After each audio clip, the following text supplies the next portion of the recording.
y'all thought I was gone. Guess what? I'm back. Now I got a dance here that old big dog can do. But look here, and y'all can do it too. Check it out. Two steps to the right, two steps to the left. You take it to the front, you take it to the back, so roll it by yourself. I said two steps to the right, and two steps to the left. You take it to the front, you take it to the back, so roll it by yourself. I know y'all think I'm an old man, but there's something I must explain. When it comes to doing this old dance step, oh big dog, ain't that lame? I said two steps to the right, two steps to the left. Take it to the front, take it to the back, slow roll it by yourself. Big dog said two steps to the right, and two steps to the left. You take it to the front, you take it to the back, slow roll it. You know what it is. What up, y'all? It's the old big dog here, Richie Mack in the building. This is my first time doing a live stream on the Richie Mack channel, man. Like I was telling my people from Zoom to Thailand, I'm starting to move everything over to this channel. So I do my live streams over here, and Zoom to Thailand is going to stay over there, man. But today, my first time out the bat, I got an OG in the building, somebody I look up to and admire, somebody who laid the groundwork for people like me to bring it on. Somebody who, if you ever want to talk to somebody and get a reasonable, smart, just outlook on anything that you're doing, man, this dude, hey, this is my first time talking to him, but I already know this is going to be a lifelong friendship because he's a real one. He got an East Coast swag, but he got a country accent, so it's kind of funny to me, man. He say he's from Brooklyn. Russell, that's what you're saying, but I hear a little bit, I see that country drawl in there too, man. All I can say, man, about this guy is that just the fact that we just like came together and I was like, dude, you know, I mean, I think Big Boss, my plug, hooked us up. And the minute I reached out to him, he was like, dude, I'm right there. So I'm going to do something on his channel. He's going to do something on my channel. And hopefully, not hopefully, I know this is going to be getting up a lifelong friendship, man. So without further ado, I got that from MTR. I'm going to bring up the man himself. That's another thing, too. I got to say this, too, about you, Tailor-Made Dreams. Like, everybody like that I'm shaking the table. Everybody that I've dealt with, I got a nickname for him, right? You know what I mean? Like, I'll call MTR the GOAT. You know, I call one of my other guys the MVP. I call the other guy, you know, the trail leader. But my nickname for Tailor-Made Dreams, I don't know if y'all too old or too young to know this, but there's a show called Happy Days. Y'all remember Happy Days? Well, Tailor-Made Dreams to me is like the Fonz. He's just cool. He don't even see, to be cool, you ain't got to try to be cool. You just cool. And that's who he is, man. He just got cool and deserves it. But I just got to give it up. Y'all know who I'm talking about. You know him. You love him. The man himself, Tailor-Made Dreams. Thank you so much. Thank you so much, brother. Thank you so much. Richie Mack, the travel OG. I made it. I made it, mama. I made it. Hey, before we even get started, we got to give it up. No matter where we are. Hey, it don't matter. Champagne and caviar. Come on, yes. man. Yes, because I'm living. The best hook like ever. That's better than my theme song. I love it. It's in my head. I can never get it out. Like once you get it in there, it don't come out. My nephew wrote that. He wrote it and produced that for me, man. Yeah. Your nephew's I awesome. got you, Hawk. He said, Hawk, I got you. As soon as I heard it, I was like, oh, I said, that's fire, man. That's fire. That's fire. You know, I shot him some money. He said, nah, it's free. I said, nah, I got to pay you. I got to pay my dues. I got to pay my dues. But thank you, man. It's an honor to be on the Richie Mack show, man. It's man, listen, big fan from yours from Zoom to Thailand. Work that you doing, man, the people that you collab with, man, just the information that you put out and keeping it real. And I couldn't believe you put out a video just basically trying to introduce people to what they can have, opportunities that they never thought of. And man, you had trolls coming at you from left, right, and in the middle. You know what, Taylor May? I don't really hear all of that. Like from Thailand, I don't even. It just blows right by me. People keep telling me, man, they coming at you, they this and they that. But I just keep bringing fire, man. You know what I mean? It's like all that. It just makes me go harder. Yeah, but I'm gonna tell you, man, your fan base, they take all the trolls. That's when you know that people got love for what you're doing. People got love your content. When I call them my family. When the people that follow you take care of your trolls, because I was getting ready to do a commentary myself, and I seen some other brothers, man. They were chopping them goddamn trolls with machetes. Well, I was like, damn. I said, ain't no sense in me going there and shooting the body after it's dead. You know what I'm saying? But you know what though? I got to give it up to you. Like I said, I do my research. I was watching some videos I hadn't seen, and you've been saying the stuff I've been saying. Let's just keep it a buck. You've been on this. You've been helping brothers. You've been showing them about real estate, not getting caught up with janky lawyers / cab drivers. You've been doing interviews. You've been on the front line. So it's like, it's only right. I gotta give it to you first, brother, because you're the one that laid the foundation. I was still in LA when you was putting it down. So let's just keep it a buck. Yeah, man. Well, I'm just trying to make sure, when brothers decide to make that leap of faith, man, that they don't come down here and get got. But unfortunately, you got brothers who come down here, and instead of listening to people who already laid the groundwork, they listen to their dick. They get together with the female, and like I've told brothers, you don't need a local, like a Dominican name on your to buy a car, to buy a house, rent an apartment, open a bank account. And they said, man, Taylor, I've been listening to you. Then I get a call 6 weeks later saying, man, yo, Taylor, she got me. And I'm like, how you got? Well, when I opened my bank account, I put a name on it. She told me, I said, brother, you evidently ain't been listening to me that goddamn long. But the thing is, they start thinking with their dicks. And you cannot think. That is the weakest point. I think with mine for the time I'm in it, but we ain't gonna sign crap. Listen, unless my dick grows some hands, it can't sign nothing. Hey, but you know what though? You got an East Coast swag, and it's like you can't really game East Coast people. Y'all invented game. You know what I mean? It's like you see it coming a mile away. I was looking at you watching the episode when somebody tried to sell you something for $5. You were like, man, that's the gringo price. You just slid away from him. Oh, like, yeah. Ain't nobody gaming you. Man, scammers can't get me, man. Scammers cannot get me, brother. They can, like, somebody send me something, man, say, oh, you want $1,000, and all you got to do is get your email. I said, man, if I got to give any information, you keep the money. They're like, no, serious. I said, listen, my life is good. Keep your $1,000, donate to somebody, man. I don't need it. And that's why, like I said, nobody could ever blackmail me too. Because if you got me on film beating my meat, on Facebook, God damn it, show it to me. I send it out to everybody. I ain't, you can't blackmail me. I'm good. My life is open. Because you reach that stage, that age and stage in your life where I know I'm not doing anything to hurt people. I'm not doing anything, what I consider immoral. So man, listen, I'm gonna live my best life, and what trolls got to say, let them say it. But I'm living my best life.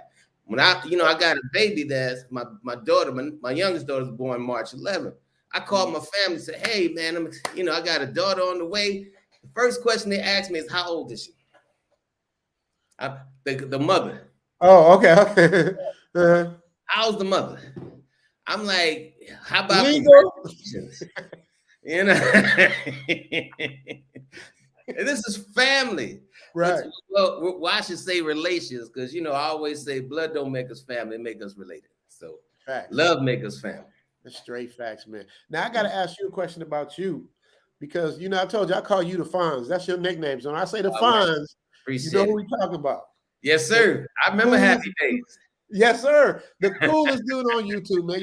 Y'all go check out Taylor Made Dreams, man. He's just smooth. He don't get like me, I'll get wound up, man. I got short man energy. You know what I mean? I get wound up. I'm ready to fight. I'm ready to scream. I'm ready to deal with the trolls. But I've learned, you know, as I'm getting older, just like be smooth. But you just smooth without trying. So it's cool. So how do you deal with? Do you get haters? I don't know if like the fans. I don't know if the fans.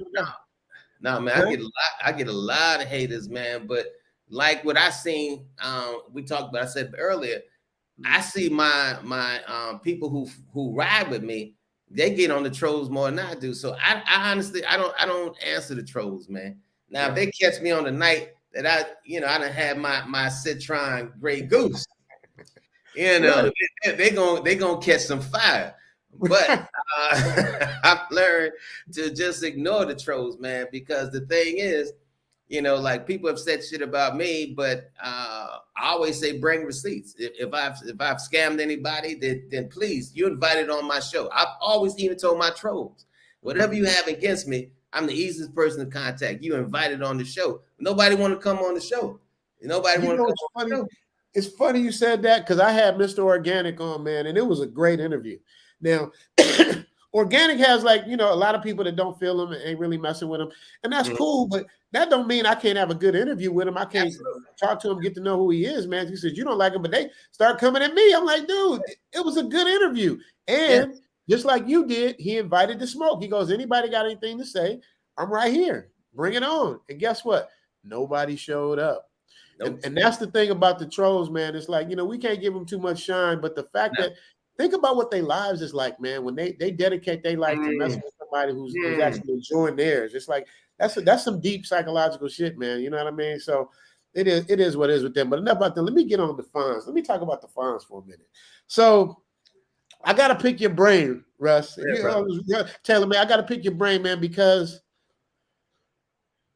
when I watch you give out information, man, it's like the way you do shit is just so normal and natural to you. I remember I'm an actor. Like I had to learn to be comfortable in front of the camera. I had to learn even now, like when I go on auditions, like on the when you're an actor, when you go on auditions, there's steps like Bruce Lee Game of Death. Like you start, you audition for the casting director. And then if the cast director directs you, then you go to the cast director and the producers. Then you go to the next producer. Then you go to the executive producer. Then you go to the final producer. So each time you go to each step, it gets more and more nerve-wracking because you're like, you know that these people will determine your future. And when you're an actor, you ain't got a lot of money to begin with starting out. So this decision could change your life. You know, this happened with me with the Martin show. It was like, it was out of me and Carl Payne for Cole. So you can imagine how my heart was. Like I couldn't even watch the Martin show. Like, and that's one of the best shows ever. Like it messed me up. So the reason I say all that is to say, how do you just keep your cool and maintain just being like, I believe even if hated, whatever it is, I've never seen you off kilt. Like what makes you stay so like just grounded? Yeah, well, you know, like I said, I've reached that age and stage in my life, man, where I'm gonna be me. I'm just gonna be authentically me. And I know that what you say, especially because you know I do a lot of lives, and what you say, man, that shit is forever. You know what I'm saying? That shit is like forever. And I just want to be an ambassador, and I want to make sure that my walk reflects my talk. That's it. Because I had brothers like Brother Checks in Effect, who I knew when he had just a little channel, and he said, "Yo, T, man, can I come on your show?" And, you know, I'm trying to help me out, and I'm like, "Come on, brother." And the brother started blowing up, but then he started derailing. So I had this because I did a YouTube channel. I did a show where I had like 20 Black YouTubers on it. And it was just, you know, basically, you know, introducing everybody to everybody's channel. And I had Checks in Effect lined up.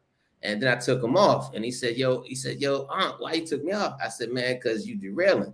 I said, some shit you getting yourself involved in, brother. I don't need that negativity. I said, now, I'm not dropping you. I'm telling you, get back on the rail. The brother got back on the rail. He's blown up. Me and him have had conversation. I was watching his live one night. He didn't know I was watching him. And he did something, why me and Taylor did, you know, something fell out or whatever. But he was explaining, hey, man, listen, I fucked up. Not I can't fuck up. I fucked up. So I shot him some money, of course. And I said, hey, man, listen, I appreciate what you're doing. And I told him, man, just stick to your content. Just stick to your freaking content. And, you know, because I try to be consistent, man. And it's hard sometimes. Trust me, man. There's sometimes I'll be like, I want to go in hard on the mother.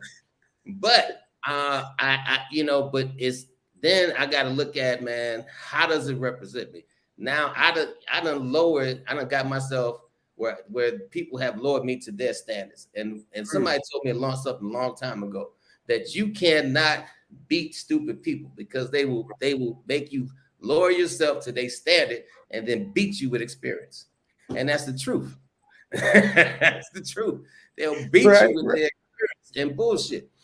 Right. So, you know, like I said, you know, when I see them on there, I just remove them off my channel. Say if they put something on my, you know, my feed, I remove it.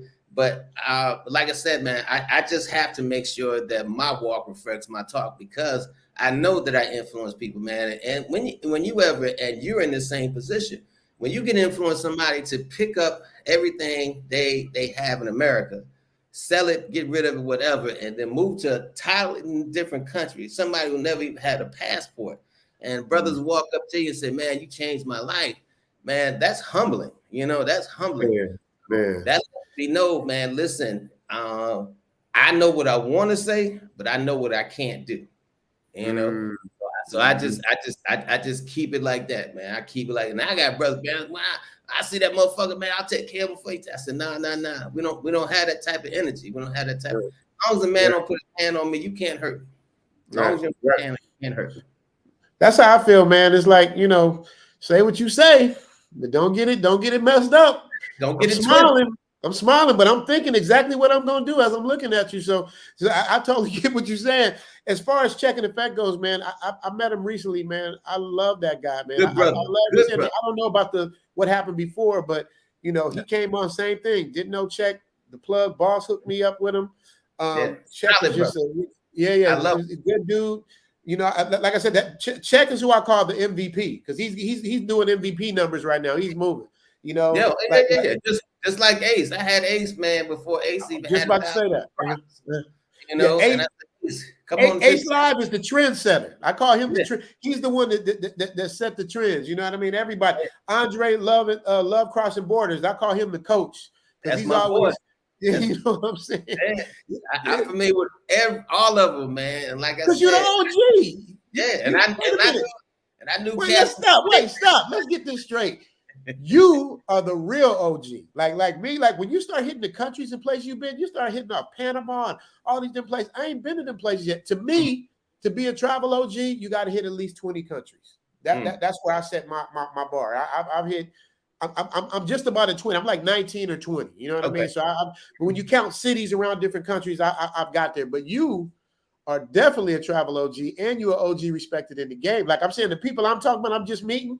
You already got relationships with them. So, you know, let me just tip my hat off to you again, Russ, because I'm in the presence of greatness, man. You don't understand, man. I don't care about numbers and who got the biggest this and who got the biggest. It's all about your work, like what you put out there, what you've done. No, absolutely. You know what I mean? That's what makes you great to me and the fun. So you know what I mean? So I interrupted you, but I have some more questions. But were you in the middle of saying something? I'm sorry, I had to just stop you and tell you where the greatness was. I'm sorry. Go ahead. Now, but you know, the thing is, man, when I started doing when I decided I wanted to just start really traveling hard, traveling the world, I kept going to YouTube, but I wasn't seeing people that looked like me. And I wanted to get things from a Black perspective. Now, I got a lot of white friends that I'm super cool with. Some I even call my brother because we roll that hard. But I still need to put their perspective and how they grew up in America versus my perspective, how I grew up totally different. So I want to see people that look like me. So that's why I started doing Tailor-Made Dreams, man. And I remember just doing videos from my backyard because I had another channel up. I had took it down. And I tell you, YouTubers right now, don't ever do that shit. Don't ever do that. Stupid mistake. Take your channel down. You saying that's stupid? That was stupid of me to turn it. I turned the channel off because I'm not used to like a lot of people like, you know, noticing me or walking up to me. And I'm from a security background. So when I started like getting people like noticing who I am, and there was one incident where a cat that I was involved, I had him locked up, reached out to me and said, so you went from locking up people to to doing YouTube, and I was like, I gotta shut this. So I shut the channel down and got off YouTube. Not that it scared me, but I wanted to make sure that I don't run into some unfortunate incidents. And then I thought about it, man. I'm like, something, man. Listen, I'm gonna live my fucking life. So I came back on, but that was a stupid decision. So if any YouTuber is ever out there and they say, man, I'm kind of getting tired of doing it, just turn your channel off. Don't delete it. Don't do what I did. That was a dumb mistake. So I want people to learn from my mistakes. But like I said, man, I was just being able to see people that look like me. And then I noticed after I did mine and I shut it down, some other YouTubers, man, just started like just coming out because people was like, what's going on? What's happening? Especially in the DR. And I'm glad I did because it gave other people opportunity, like Mr. Flip Flop, people like Ace and other folks, man. And I'm starting to see now all these Black YouTubers where I wasn't seeing shit. I wasn't seeing nothing. So I came back in the scene, and when I took that year off, and by the time that year, man, I'm telling you, man, I don't know if I created like a void, and brother said, since the OG is off, I'm gonna do it. And I kept encouraging brothers, and now, man, no matter where you go in the world, you can find somebody that look like you and me doing what we do, brother. And that I'm so thankful for, because I love sharing our experiences. I really do. That's facts. It's funny because that's how I was when I first started looking around. Like Passport Heavy is kind of like a person that influenced me. I just love the way he was happy, explaining stuff, just doing his thing, man. Because I enjoy being happy. You know what I mean? Another level. My joy. And I loved him. One master teacher, I don't know if you know about Skylar, Think Smart Financials. He's a person that influenced me, just explaining stuff and how we are and what we need to do and how Black people, how we get treated when we go outside of the country. It's really a trip, man, how we are generally accepted out here and everywhere around the world more than we are at our own hometown.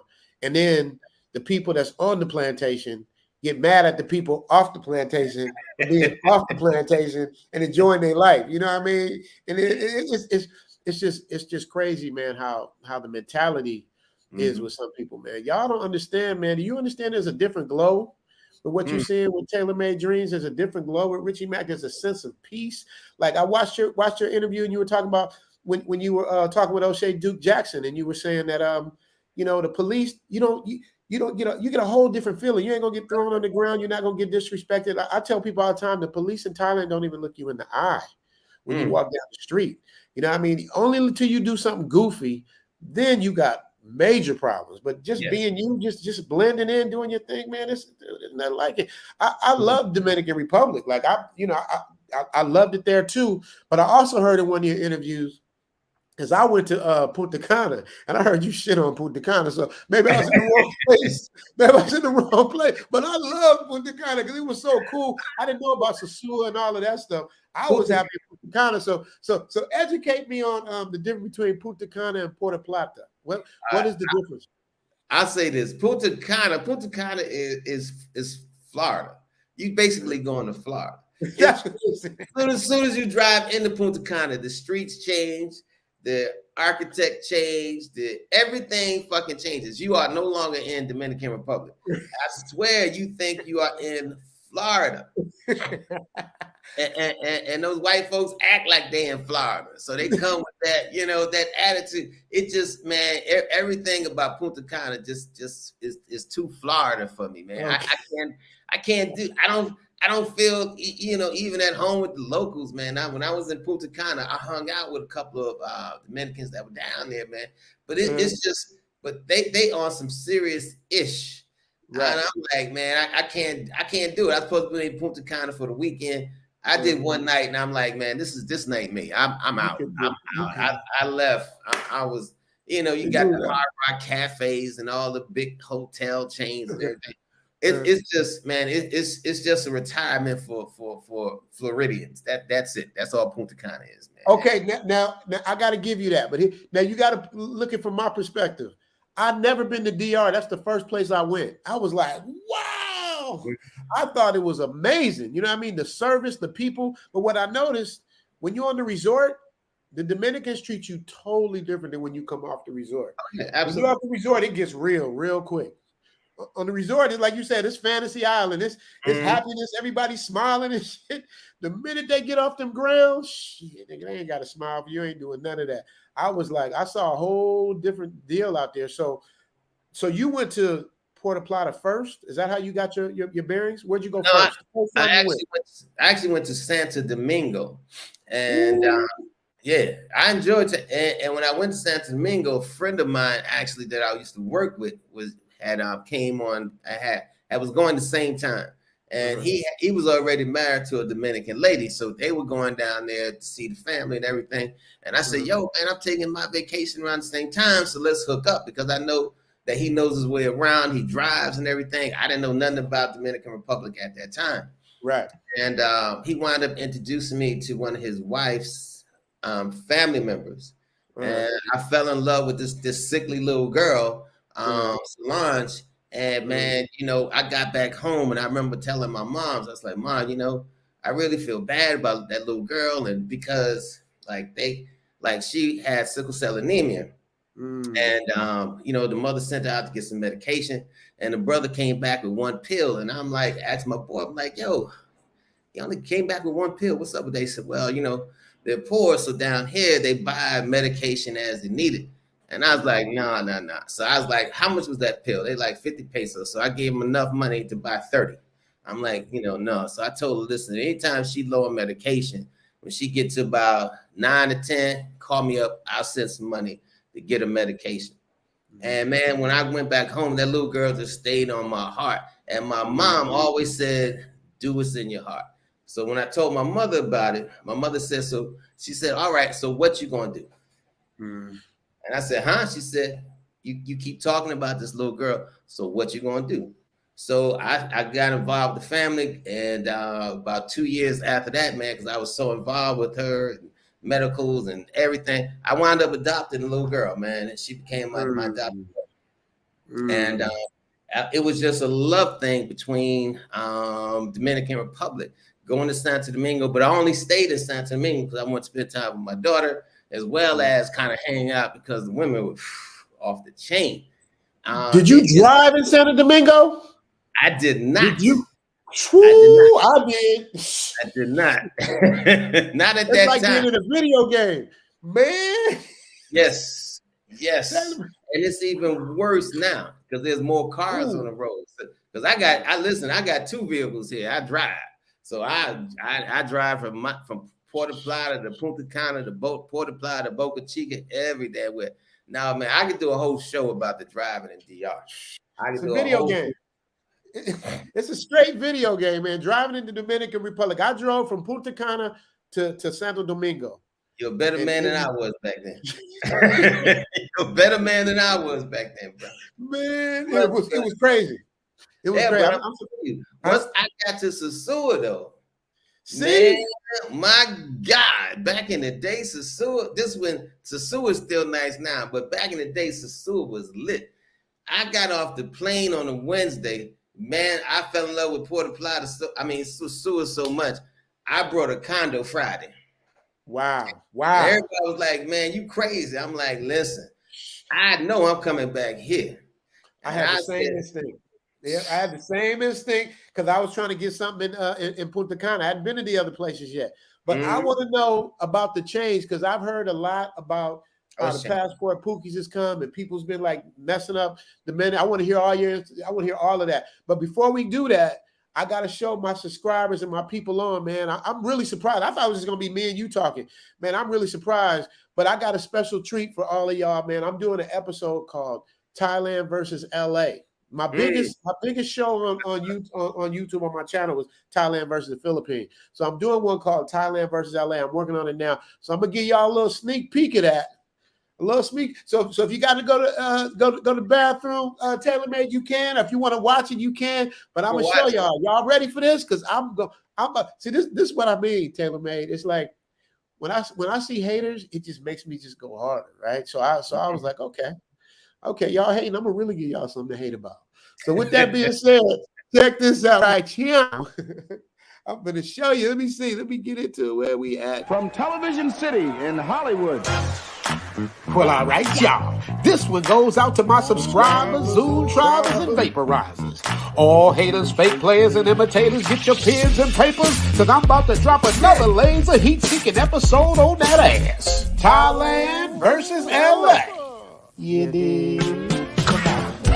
I'm the Travel OG, and I traded in my Hollywood lifestyle for the sexy beaches of Pattaya, Thailand. We're bringing you exclusive interviews, showing you what the golf courses are like, the caddies are like, what the homies like. Zoom to Thailand with your man, Richie Mack, the Travel OG. Oh, get it. You all right, man? Okay. In this episode, we're going to compare everything from food, healthcare, rent, the overall cost of living, traffic, smog, crime, and stress, all the way to gym memberships, finding a helpmate, wife, or girlfriend, and of course, nightlife. I also do private consultations for those that are serious about coming out here. Stay tuned towards the end of the video where, if you can catch where I say, the Travel OG. At the end, the first person that timestamps it in the description box will get a free 30-minute consultation with the Travel OG. You dig? Don't forget the Travel OG towards the end of this episode. All right, Zoom Tribe, y'all ready? Let's get into it.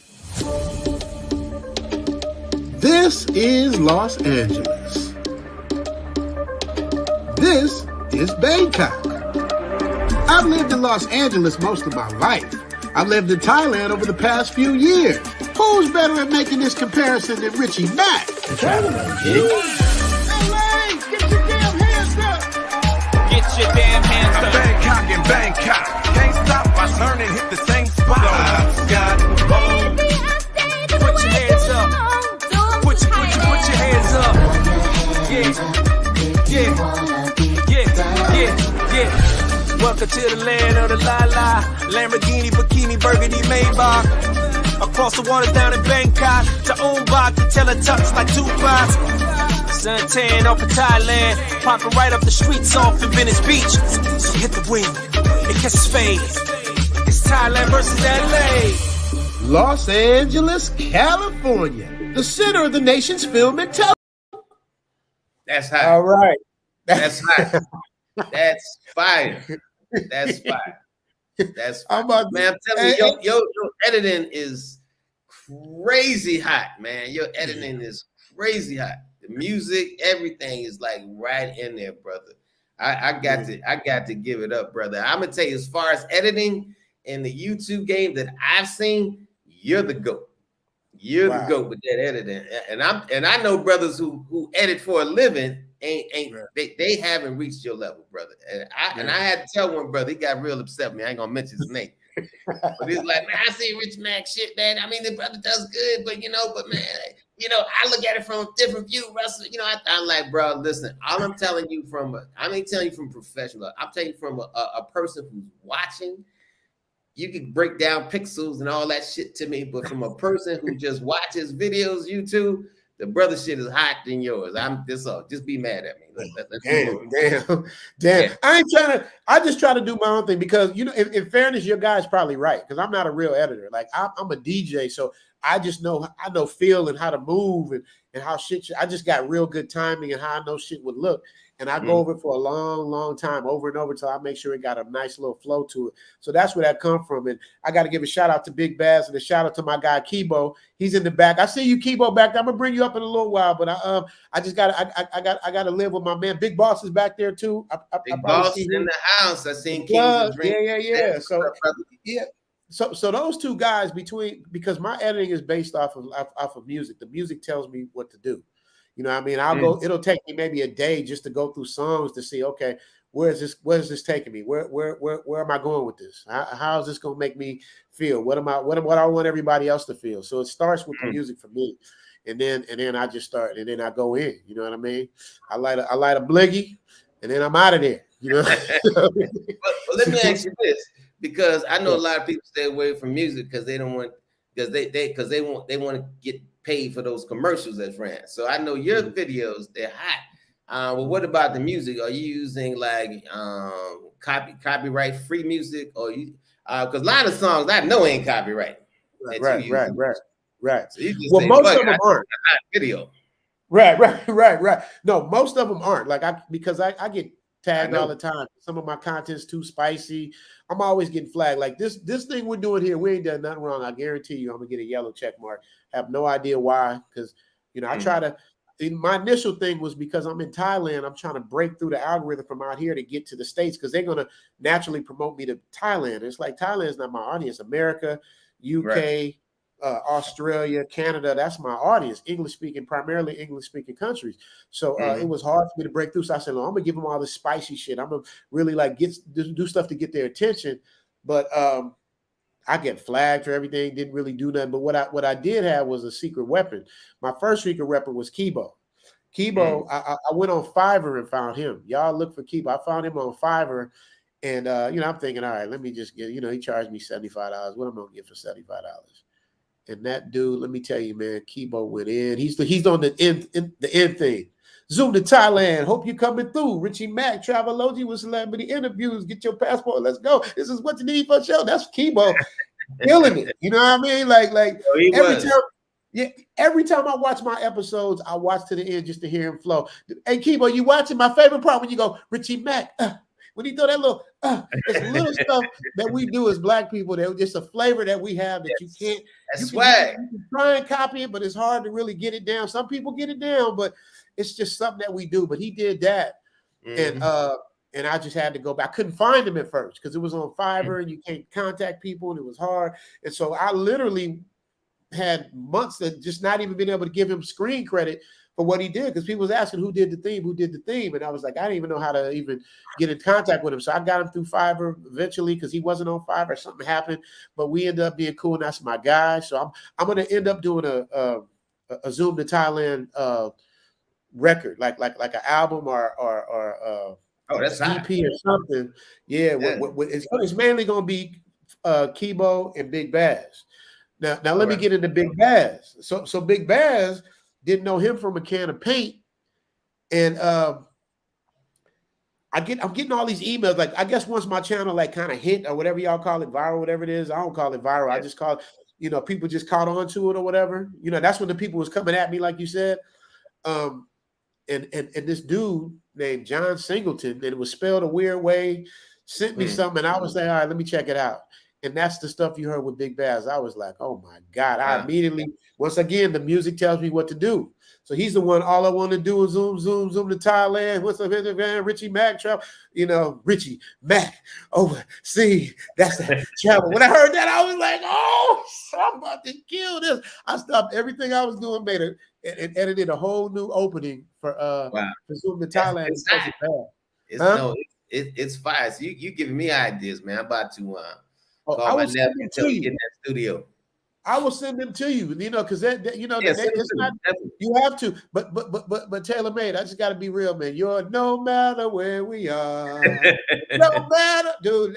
It's gonna be hard to beat that, bro. Like I would, if I were you, I would never change that. Now I would. Now if you want to change the opening, if you want me to edit something for you for your opening thing, I'll do that for you, no problem, on the house. But maybe I would be honored. Absolutely. Because it's not, your thing is only, I think it was like 15 seconds long. It's not even that long. Yeah. Champagne and caviar. So, that's not, I'll throw that together for nothing. But Kibo and Big Baz, man, and Big Baz is super conscious Muslim brother. You know what I mean? So he's going through Ramadan right now. So he might be a little grumpy because he can't eat nothing until the sun go down. but yeah, he can't get it, and he can't get in that. He can't get in no bread, no damn sure no pork chops. Right? No pork chops, no pepperoni pizza. Ain't doing none of that. And Man, my yeah, cousin is a Muslim, man. That's the porkest eating Muslim I know. But the brother, he won't do it. He won't do it on Fridays though. I'm sure when he go to the mosque, he ain't going. he won't do it on Friday. But Sunday, when my grandmama used to carry me back to the crib, he eats some ribs. He eats some ribs. He's a cheater. He's over there cheating, huh? Yes. But anyway, so let me get back to you. So I just had to give a shout out to Mike. I'm gonna bring you guys up later on, but I gotta talk to Taylor Made Dreams because when it comes to Thailand, people think I'm the guy. Like Pattaya is my area. Like I've been around, but like I heard I have one of my subscribers, Malcolm, that's my guy. Like he did exactly what you said. Like he said, I came here because of you. And actually, my next episode is going to be about him. He said that. And when he said it, it hit different. It's like, that means, we got to have a responsibility. Like if people are like, we're inspiring people like that, we're held to a higher standard, man. So when people say that, it's like, because I was like, I ain't got time because I'm literally tailor-made in the house editing 6 days a week and playing golf 1 day out of the week. I'm literally in the house. Like I'm outside now.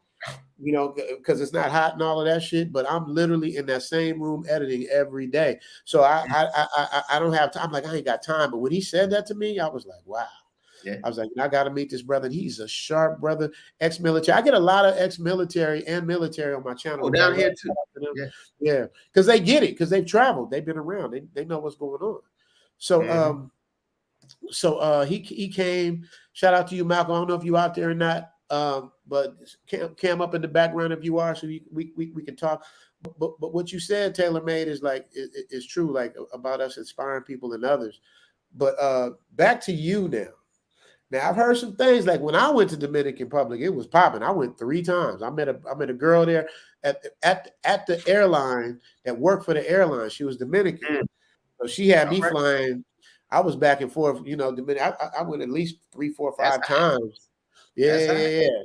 So I was loved, but I only went to Punta Cana, and then the only reason I went to Santo Domingo because I was like, I want to film a movie out here. You know what I mean? And so there was a whole thing with filming movies. So the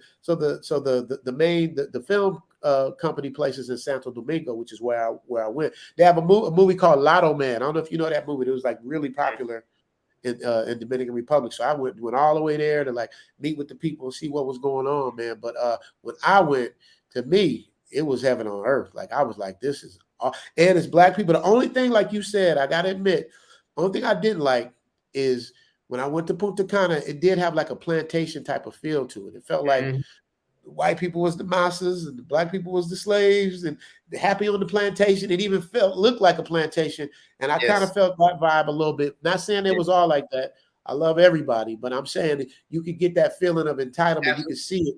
Where they talk down to people. They do that same thing in Thailand sometimes. I don't like it, man. It's like you in another person's country. How you gonna come to somebody's country and talk down on them? Like, really? That's crazy. But I love the atmosphere. I loved what it was. I love the scenario. Always wanted to come back, look for a condo, just like you said. But that was in 2015. 2016, wasn't it? 2014, 15. So a lot has changed. I heard about Dominican Republic, man. I heard it's Pookie out the game. So I need to hear from the OG. Like, I need to know: has it been ran down? Has it been taken over? Where are we at now? All right, I would definitely say that you definitely have that 25-30% element of Pookie in Sewer. Definitely, no.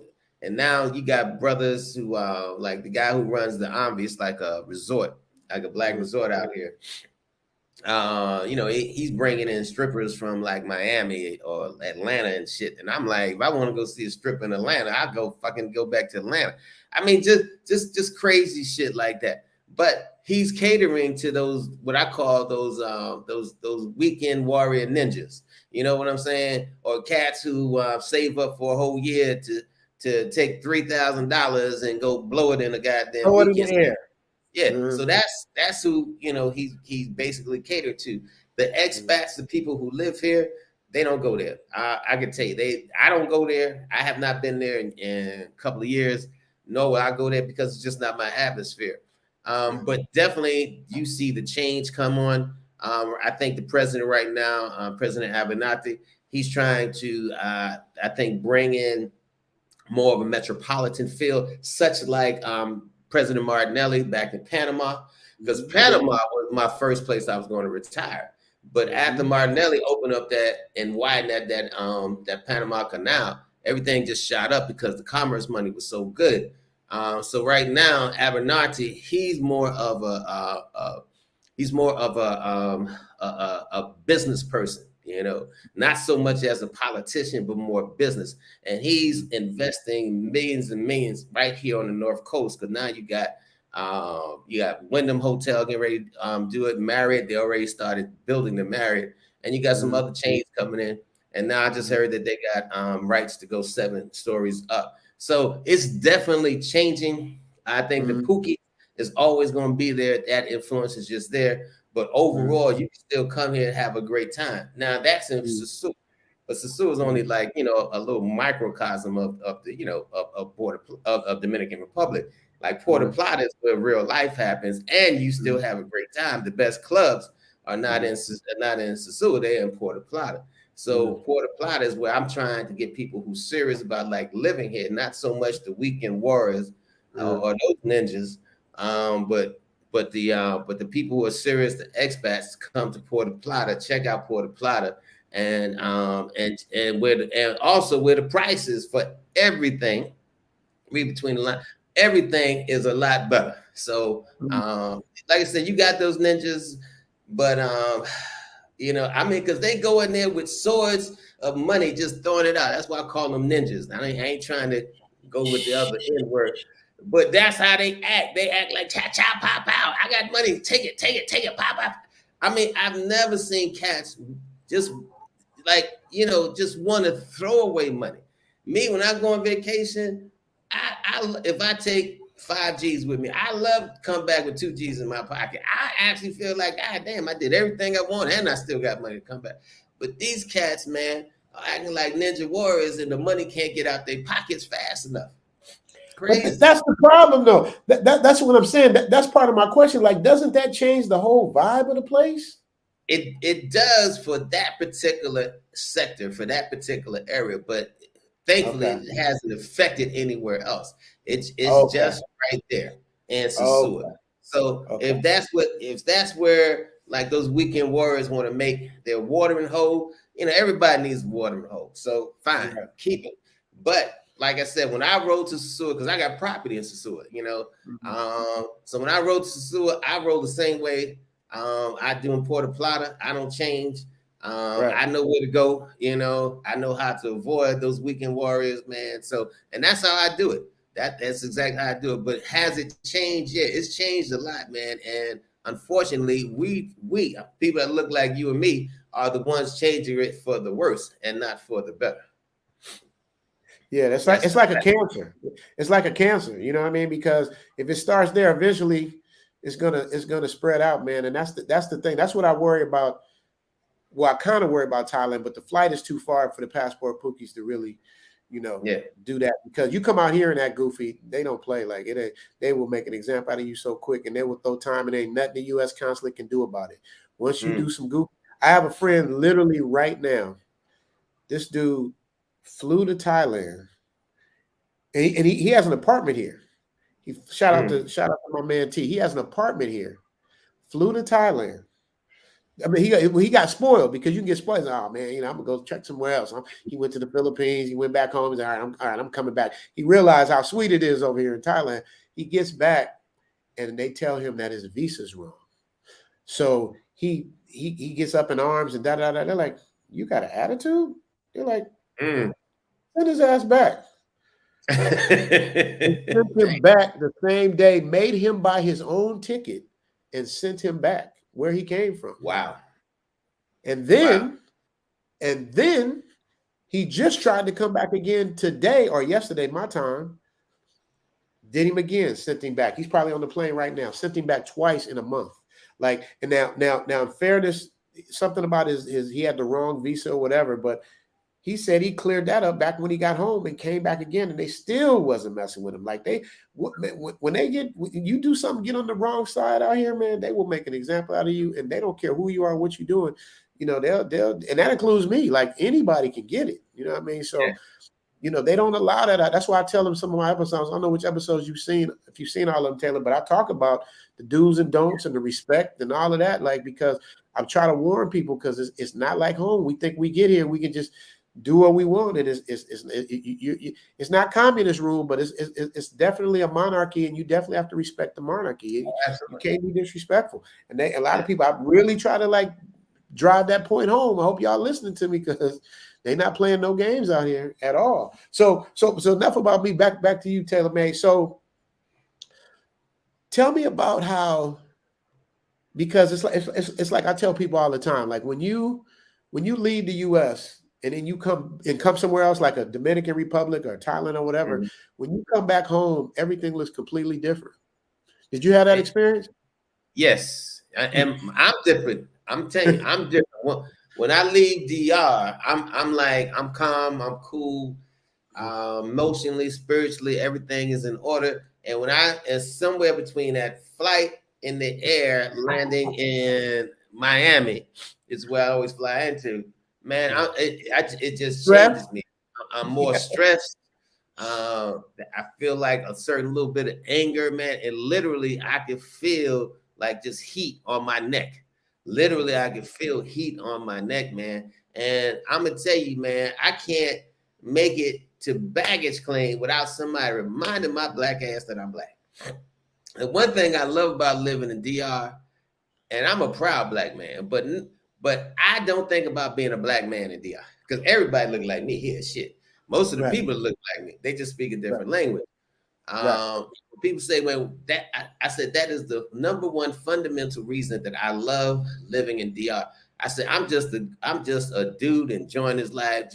I'm a gringo, yes, but I'm just a guy enjoying his life. But in America, every day someone's gonna remind your ass that you black. You know, always. And like, we need to be reminded of that shit. You know, so it's just a different vibe, man. I go back rarely, and when I go back, man, even if I buy a ticket for a week, I may do some doctor visits. But as soon as that visit's up, I don't have to come back. I'm cool. I'm on a plane. I have changed my tickets, man, where I've flown in there a day, go to the doctor, and the next day I'm back on a flight to DR. I don't stay in America, man, because it's not good for me spiritually. It ain't good for me mentally. It's just not good for me, man. I'm a different person. Honestly, I am a totally different person when I go, and it affects me. When things affect you physically, it's the place. And mentally. Oh, absolutely. Well, that's the thing. It affects you mentally to the point that it starts affecting you physically. You know, because you start thinking about that stress, and anything that you think about it, and for a long period of time, it is going to come out through other means. So it's going to come out physically, you know. So it's just a different vibe, man. I can't do it. I can't do it. Let me ask you a quick question. And sorry, sir. But me and my brother, we're doing a month in Thailand next year, and I thought, man, why don't I just get a crew and come to Thailand? I mean, a good crew, not the Pookies, not the Pookies. So, man, listen, I'm going to be talking to you about that. I'm going to start putting that together this year.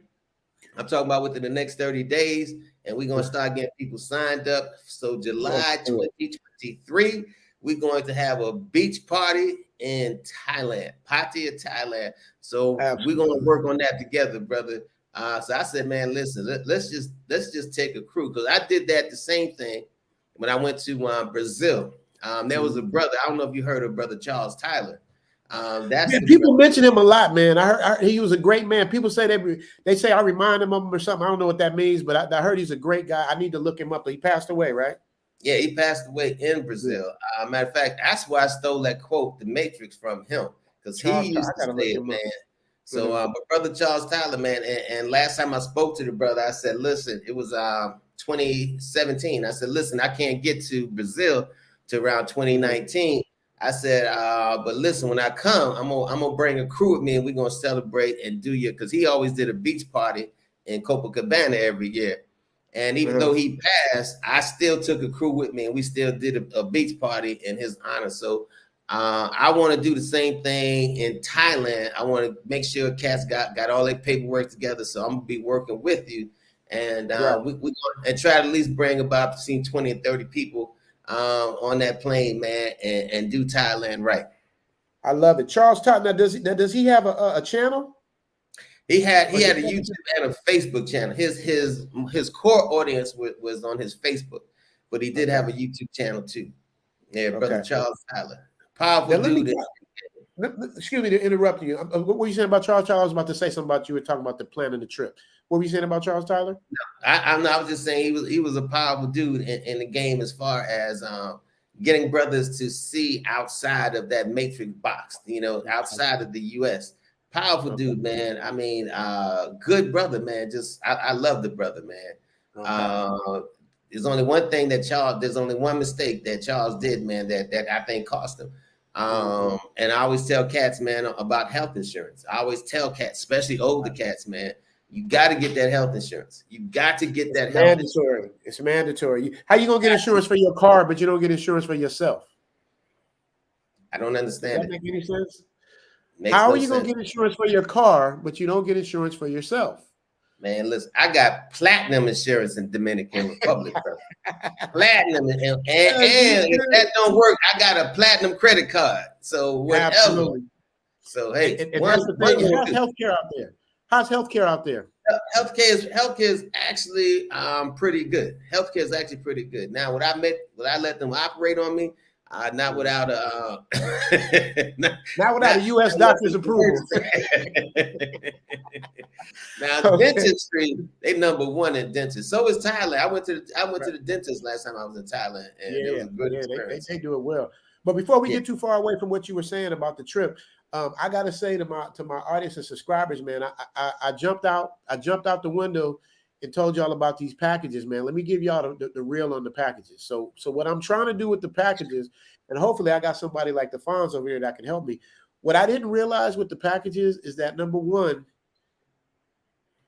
the government controls when people can come, how they can come, what they can do, what they can't do. And for me to just say I can do this and do that without having all my legal stuff together is crazy, because somebody come out here and act stupid, do something crazy, that all falls back on me. And the last thing I want to do is disturb my peace. So what I'm going to do, I'm still going to do the travel packages, but what I'm going to do private consults with people, see where they're at, where they want to go, what they want to do, and then I will help them get their packages together. I'll still help them get it together, but to have that responsibility on me is a lot to bear until I have all my legal paperwork together. So I just jumped out the window a little too early, y'all. But I'm still gonna do what I said, still gonna help. That's number one. Number two, which I talk to all my conscious brothers and brothers like Taylor Made Dreams. What I want to do when I reach 100,000 subscribers on the Zoom to Thailand channel, I want to bring out a kid from the inner city, high school graduate, good attendance, good grades, with a passport, and bring him out. All expense paid trip. When I say all expense, I got to make sure I say that, meaning your plane ticket and your hotel paid on me. Of course, you got to pay for your own food and your extras. Right. But in terms of hotel and residence, I want to do that. That's my way of giving back when I hit 100K subs. So I would love for you to be a part of that. What I think the way to do that, Taylor Made, is to do like have everybody come in, like have everybody do like a 15-second video why they should be there, and then have everybody vote, and then we put it all together and decide. But hopefully I'll make it to 100K subs by the summertime. I don't know. We're kind of slow down. I mean, it's slowed down tremendously. We was rolling, and now it's just kind of like trickling in. We're still trying to get to 55K, which is I'm grateful for every single sub. But I'm just saying, I got to get 45K in 3 months. That only God knows that one. But yeah. So with that being said, I'm gonna bring up Big Boss, who plugged me up with Taylor Made Dreams. Big Boss is the plug, man. He helping me. I see you guys in the back. I'm gonna bring y'all up too. Y'all got to cam up because I can't see y'all. I got to make sure I can see you. I can see Big Boss, so I'm gonna bring him up. You know, y'all know him. Y'all love him. My guy, the plug, the Big Boss. Big Boss. Yo. Talk. Big Boss Celini from Oakland, California. What's up, General? What's up, Richie Mack? What's up, Zoom tribe. You got me up early, man. You know I did a 6-hour live stream last night. Yes, he did. His live stream he did was epic. The live stream he did he had everybody. Baz came in. Yeah. It was awesome. And that's the thing too. Today we're supposed to talk about like the punishment that Will Smith is given, but I'm kind of burnt out with the Will Smith thing. Everybody's talking about it, but if y'all want to tap in and talk about it, we can. I'm more into like what we got into yesterday on Boss's channel. We got into hip hop. We got into where it started, and then Baz just started. Keyboard, Brooklyn, baby, Brooklyn. See? Brooklyn in the Hey, Boss, tell him what I said about Brooklyn. I still say gangster rap started in Cali, but Richie Mack started in Philly. Bullshit. I said gangster rap, man. I didn't say hip hop. I said gangster rap started in LA. That was an LA thing. Thank you, man. That wasn't a Brooklyn thing. Brooklyn started. That's what the general said. That's what the general said. Hey, wait. There's something that Taylor May said that we got to remember. Once you say something, it's there forever. So I did not say gangster rap started in Brooklyn, Big Boss. That's not what I said. No. You said Philly. You said Philly. Yes. Because Schoolie D. Just because Schoolie D said looking at my Gucci is about that time. Was he talking about Bloods and Crips and shooting police and fuck the police? I'm talking about gangsters selling dope. You know what I'm saying? Ski masses. That gangster. I ain't talking about just looking at my Gucci. No shot. Hey, I love Schoolie D. All I'm saying is he did it first. LA, man. He did it first. And then Ice-T did it. Ice-T will tell you. Ice-T that was a warm version. That wasn't hard gangster rap. But he did it first. That was warming up the milk. Y'all missing the point. Come on, man. Y'all missing the point. I said he did it first. Man. You from LA. I said he did it first. I didn't say he did it the best or did it the hardest. I said he did it first.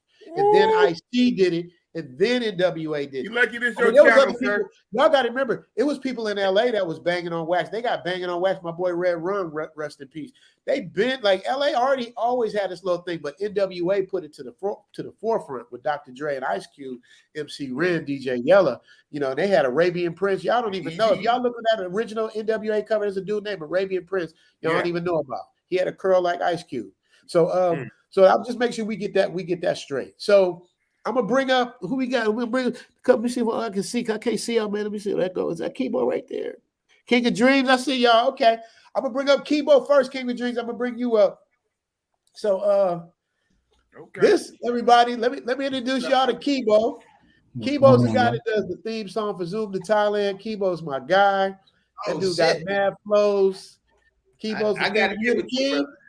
Yeah. Salute to y'all. Richie Mack, what's going on? Taylor Made, Big Boss, what's going on? Nothing much, man. Come on, man. Let me tell two y'all DJs up in here. Hey. We got two DJs and an old rapper. And a general. Hey, you call him the general, I call him the Fonz. Because you can't say there ain't nobody on YouTube cooler than Taylor Made Dreams. Can y'all tell me one person? Damn, bro. Ain't nobody cooler than Russell. If I did, I wouldn't say it. I don't know nobody cooler. I don't know nobody cooler. But check this out. This is about Taylor Made Dreams. So we'll get into all that stuff later on. Kibo, anybody, boss, y'all got anything for Taylor Made Dreams that I might have missed out on, man? Because this is the beginning of a long friendship. But I want to make sure we get all the formalities and out the way. Anybody from my neighborhood, Trey, I'm talking to y'all, Vic. I see y'all writing me, but y'all got to come tap in, man. Y'all got to legitimize the things I'm saying because I don't lie for nobody. I lie on nobody. Everything I say is real. Chris Sean Imperial, where I grew up. Ken Lucas, Kevin Lucas, y'all watching? Tap in. So yeah. Kibo, what you got? I won't lie on you, but I'll tell the truth on your ass.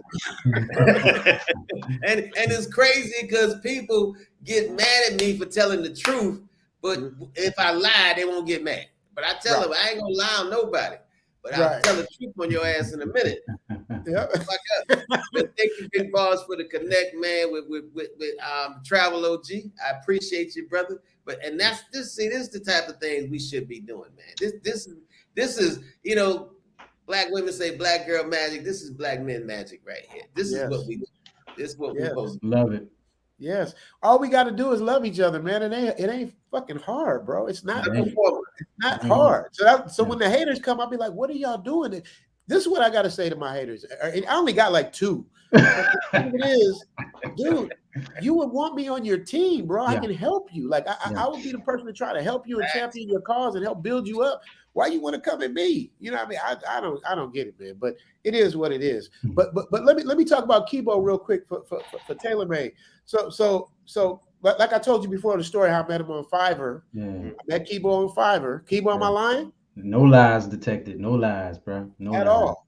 Did anything I say, was anything incorrect, what I said about you, how we met, or anything? It's all the truth. I'm just blown away that we're here. You know what I'm saying? Yeah, I know, right? Yeah, he was excited. He was like, because he didn't know. I was like, yeah, man, it's just blowing up, bro. We need to do something. Kibo, what was your experience when you first found out about Zoom to Thailand? Oh man, let me tell you something. If you had never messaged me, I would have found your site, your channel, and would have been a fan, because I love everything travel. I actually, not to compare you, but I'm a big fan of 90 Day Fiance because I find it interesting. Like the connection of people going overseas and all that. And I've been blessed to be able to travel. So I would have ran into your thing. I showed my wife, I was like, look at this. And we watched we just binged all your episodes. But then I was like, I'm working with this dude. And she's like, really? I said, yeah, it's crazy. You know what I'm saying? And I just was like, but you tell me it's getting big. The thing is, if I'm being honest, everybody tells me whatever they're doing is big. So when I'm talking via messages, I just be like, okay, good luck. And then when I saw it, I was like, oh snap. And then I was like, okay, because words don't mean nothing. I have to see it. Words mean nothing. You know what I'm saying? But when I saw it, and it's not to disrespect you, it's just y'all know the game, y'all know the business. Words don't mean nothing. So when I saw it, I was not only a fan, but I respected how you came at me. So I was like, I was just excited. I'm like, yo, I like this. When's the next episode coming out? I'm supposed to be professional, like talking about the business. But I'm like, yo, when the next joint dropping? I need that. You know what I'm saying? So it was cool, man. And you know what's funny about Kibo? Actually, Kibo, this is our first time talking to each other in person, ain't it? Yeah, first time. Oh, wow. Yeah. Yeah, man. Yeah. You see what you did, TaylorMade Dreams? You make everybody's dreams come true. You know what I mean? Big Boss. Yeah, absolutely. The plug. So Big Boss, the plug. So Kibo, I done rented you out to everybody. I'm letting you know about your services and what you do and how you do it, brother. We got to spread the love. We got to help people. Anybody trying to get a YouTube channel popping, anytime you guys need something, man, TaylorMade. I'm waiting to see if I can get Big Baz to come on, so I can have both of them together, because I ain't never had the two together at the same place at the same time. So that's what's up, man. I'm really excited, man. This is my first live stream on my Richie Mac channel, man. It's just I couldn't ask for nothing better, man. The energy, the love. That's all. I do a prayer every time before I drop an episode, and every time I do a live stream, I pray that nothing but positive energy and love comes through. Everybody's happy, and we do our thing, and everybody just has a good time. And I don't really care as much about the numbers and all that stuff as much as it is the quality of what we're doing and who we are. So when I talk to an OG like TaylorMade Dreams, you know, thanks to Big Boss plugging me up, it's like, dude, I'm talking to a person who is, you know what I mean? It's like we probably around the same age. You might have me by a couple years, but I'm talking to somebody. See, I'm 55. So it's like the knowledge that this man has and what he has.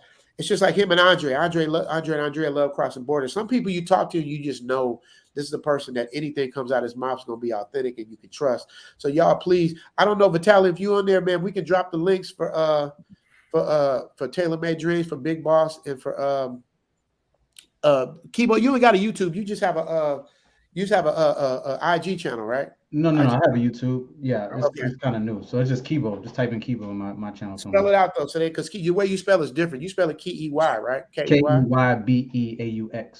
Yeah, kind of like a French way of doing it, because I'm born in New Orleans. So New Orleans. Some of the best food in the world. So we drinks. And women. And light-skinned Creole women. My ex-wife is Creole. Boss is going to be a boss, man. You can't take. My ex-wife is Creole, so I know. Hey, it was hard to get away from that Creole woman. Let me tell you, they put something on you, them Creole women. The Kibo, no, I ain't got to play with the spaghetti and the bearing the drawers, the backyard, all of that. I know what it is. But before we get there, I got a question for all three of y'all. So this is my order, and I will defer to Taylor Made Dreams if he disagrees, only on this topic. Here it is. Favorite best food in the USA in order. Chicago, Louisiana. I say New Orleans. Chicago, New Orleans, New York, LA. Taylor Made Dreams? You got some smoke for that? New York, so you know I got to go New York, man. And more specifically, I'm from Brooklyn, but Bronx got the best shit. Really? Yes. Where? Bronx, you can go to an African restaurant, a Italian restaurant, a Chinese restaurant, a Portuguese restaurant. Yeah, all on the same damn block. Yeah. You know, it's them flavors is just crazy coming out of the Bronx. Crazy coming out of the Bronx. So New York, New York, brother. New York, definitely New York. Okay. Based on variety, I guess I give you that. But the taste of New Orleans food, the red beans and rice, even the Popeyes taste different in New Orleans, bro. It's the original. It's something about, I don't know what the hell they doing, but I don't know if it's the water, or if they put something in the roux, but New Orleans is great. In Chicago, what I love Chicago, not just because I'm born there, that's where I was born and where a lot of my family is, but because you can, just like you just said, Taylor Made Dreams, you can go to any corner and you're going to find some good ribs. You're going to find pizza. Everything you want on every corner is good. Because you can't survive in Chicago if the food don't taste good because there's too much competition. That's why I say Chicago. And Harold's Chicken, you know what I mean? You got to be from Chicago to understand that movement. But so that's it. The reason why I say California fourth place, because we can get down with some steaks. We got everybody on the Mexican food though. Y'all can't none of y'all mess with us with the Mexican. Keep it a buck. You know what I mean? So that's what it is. It's like my boy Vic. I don't know if he out there, if he watching, but I was doing a show before I came out here called It's All Good. Before the pandemic, I was doing kind of like it was a show, basically a black version of like a man versus food and all of that shit. I was like, we got all this, but we ain't got it for black people. So I was doing a show called It's All Good in the Hood. So we go to all the hood spots all around LA and show y'all like where the hood spots are, where the good taco spot, where the good burrito spot, where the good hamburger spot, where the good health spot, all of those stuff like that, doing a black version. It was dope, man. We was on our way to doing it. One of the producers, my guy Greg, he passed away of COVID. Shout out to G-Bone. Oh man. And then the pandemic hit and all that shit just went bad. But it's all good, man. So and then we were going to expand and go to different. Well, we just wanted the hood spots. We didn't want we don't want the top. We want the hood where people in the hood go. Like my boy Raw, he took me to a spot in Cincinnati, Alabama Fish. Anybody from Cincinnati tap in and tell me I don't know about Alabama Fish. So it was so I just wanted to do that, just spotlights, spots in the hood and do that stuff. So that was my thing with that. What else? Taylor Made, have I missed anything, brother? Did I miss anything? Because I really want this to be about you. I ain't got into the Will Smith stuff. I'm gonna bring up another person in a minute, but is there anything else, Mr. Fonz, OG? About you? Anything you want to speak on? Now, besides, I'm about to do a channel on raising a baby as a foreigner in a different land. So, because I think that's going to be interesting, because my perspective is totally different from Dominican's perspective, and it's definitely going to be a milder channel from Taylor Made Dreams. But also I want to leave something, man. When I'm long gone, my daughter kind of look back, and say, all right, my father was he was a little out there on the Taylor Made Dreams, but on the Raising Amber channel, that's the guy I know that raised me and spoke those life lessons to me. So, and I think it's going to be different. You know what I'm saying? Because it's not many people. A lot of people may have kids overseas, but like raising your child overseas, especially like I said, coming from our perspective, which I don't see. So anyway, man, just be on the lookout for that. But everything else, listen, I'm just loving the show, man. I'm enjoying the energy, brother. Shit, I want to leave and get me a drink, so I'm waiting for somebody else to start talking. You know what I'm gonna do? You know what I'm gonna do? People are asking me to show the LA versus Thailand thing again. So I'll show that. You go get a drink, but when I come back, I want you to talk about all the places you've traveled.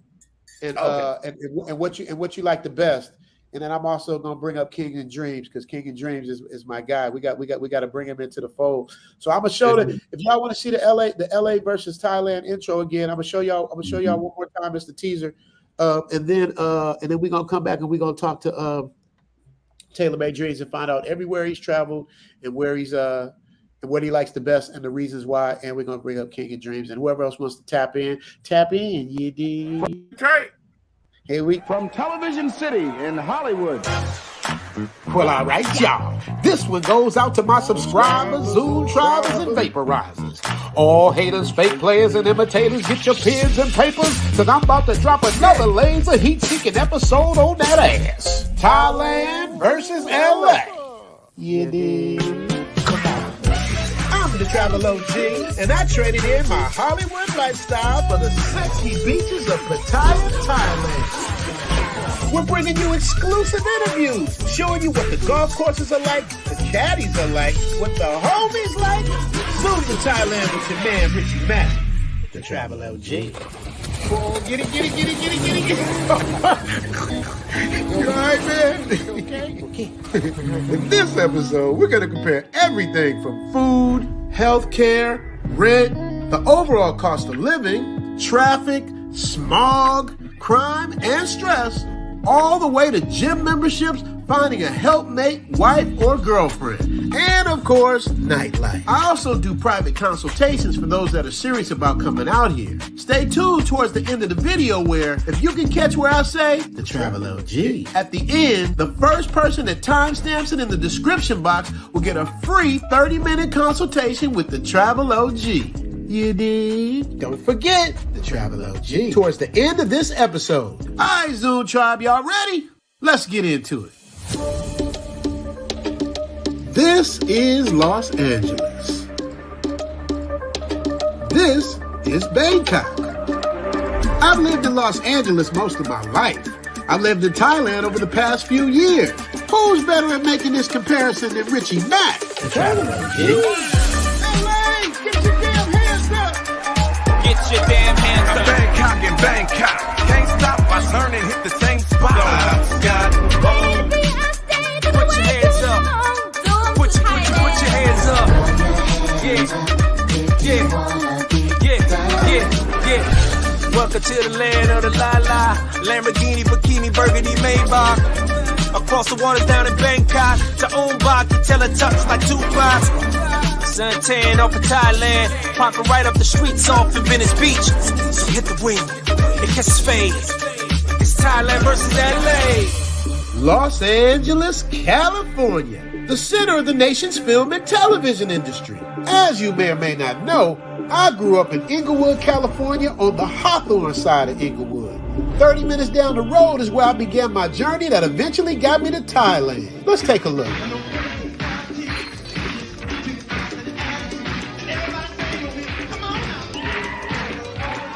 Now, you know, because of copyright reasons, I can't play the song, but you get the idea. Me and my boys was just trying to get on doing our thing on this show called Putting on the Hits. But nobody could tell us we wasn't Morris Day at the time. You dig?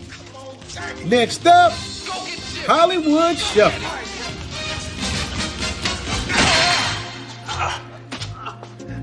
Johnny! Johnny! You maricon, cockroach! You better run before the police is gone! Johnny! It's Jimmy! Jimmy! Coño! I'm mad! I want revenge! Patience! A good guy! Tommy, hit me. 2 times. On the good foot. Why am I showing you this? Just to let you know I earned my retirement. Giving you a perspective of what my life was like and what I moved away from. Fast forward to 30 years later, I've done a lot of work, a lot of commercials, put it down in the industry, and now I can retire. This is where Thailand comes in. Thailand is a Southeast Asian country that borders Cambodia, Laos, and Myanmar. With the Philippines a 3-hour plane ride to the left, and Vietnam a 1-hour plane ride to the right. LA has a population of almost 4 million people. With a minimum wage upwards of $15 an hour, that's more than some Thai people make in an entire day. So why are people in Thailand so happy? Why is Thailand known as the land of smiles? Let's take a look. Yeah, man. Fire. That's what we working on. That's what we working on. That's what we on our way to. Solid. So that's tight. shout out to all dancing y'all, during the song, brother. Man, right? Hey, what's in the cup, General? I got some citron, Grey Goose. Okay. And I mixed it with a little bit of this wine cooler, the single Calypso Columba. Man, the General getting lit. Even Fonzarelli. You got Fonzarelli and Borsellini. But Sunday is like Saturday in DR. DR, Sunday is more turned up than Saturday. Right. Believe it or not. I know it's Saturday in the DR is like a Sunday and Sunday is like a Saturday. I don't know why or how, but that's just the culture. Right. I know 'Cause Sunday probably is a beach day work. in DR. Sunday is Yeah. the beach day, the family beach crazy. day. Everybody Yes. go out to the beach on a Sunday. Brazil kind of the same, right? Brazil's kind of like that too, right? Yeah, Brazil, Yeah. same way. It Same is. way. The exact same way. Yeah. Yeah. Your best Speaking of time Brazil- party on Sundays. Speaking of Brazil, tailor-made dreams, I'm gonna bring you up right after this. Who's that? Yeah, King. I see King down there. I'm gonna bring you up, King. But I need to hear from the OG. I need to hear where you've been, Okay. the countries you've been, because I'm gonna count them off. So if you forget something, we go back and get it. We're gonna count them off, and then I want you to hear your favorite ones and why. All right. So Dominican one. I'm gonna give you the first one.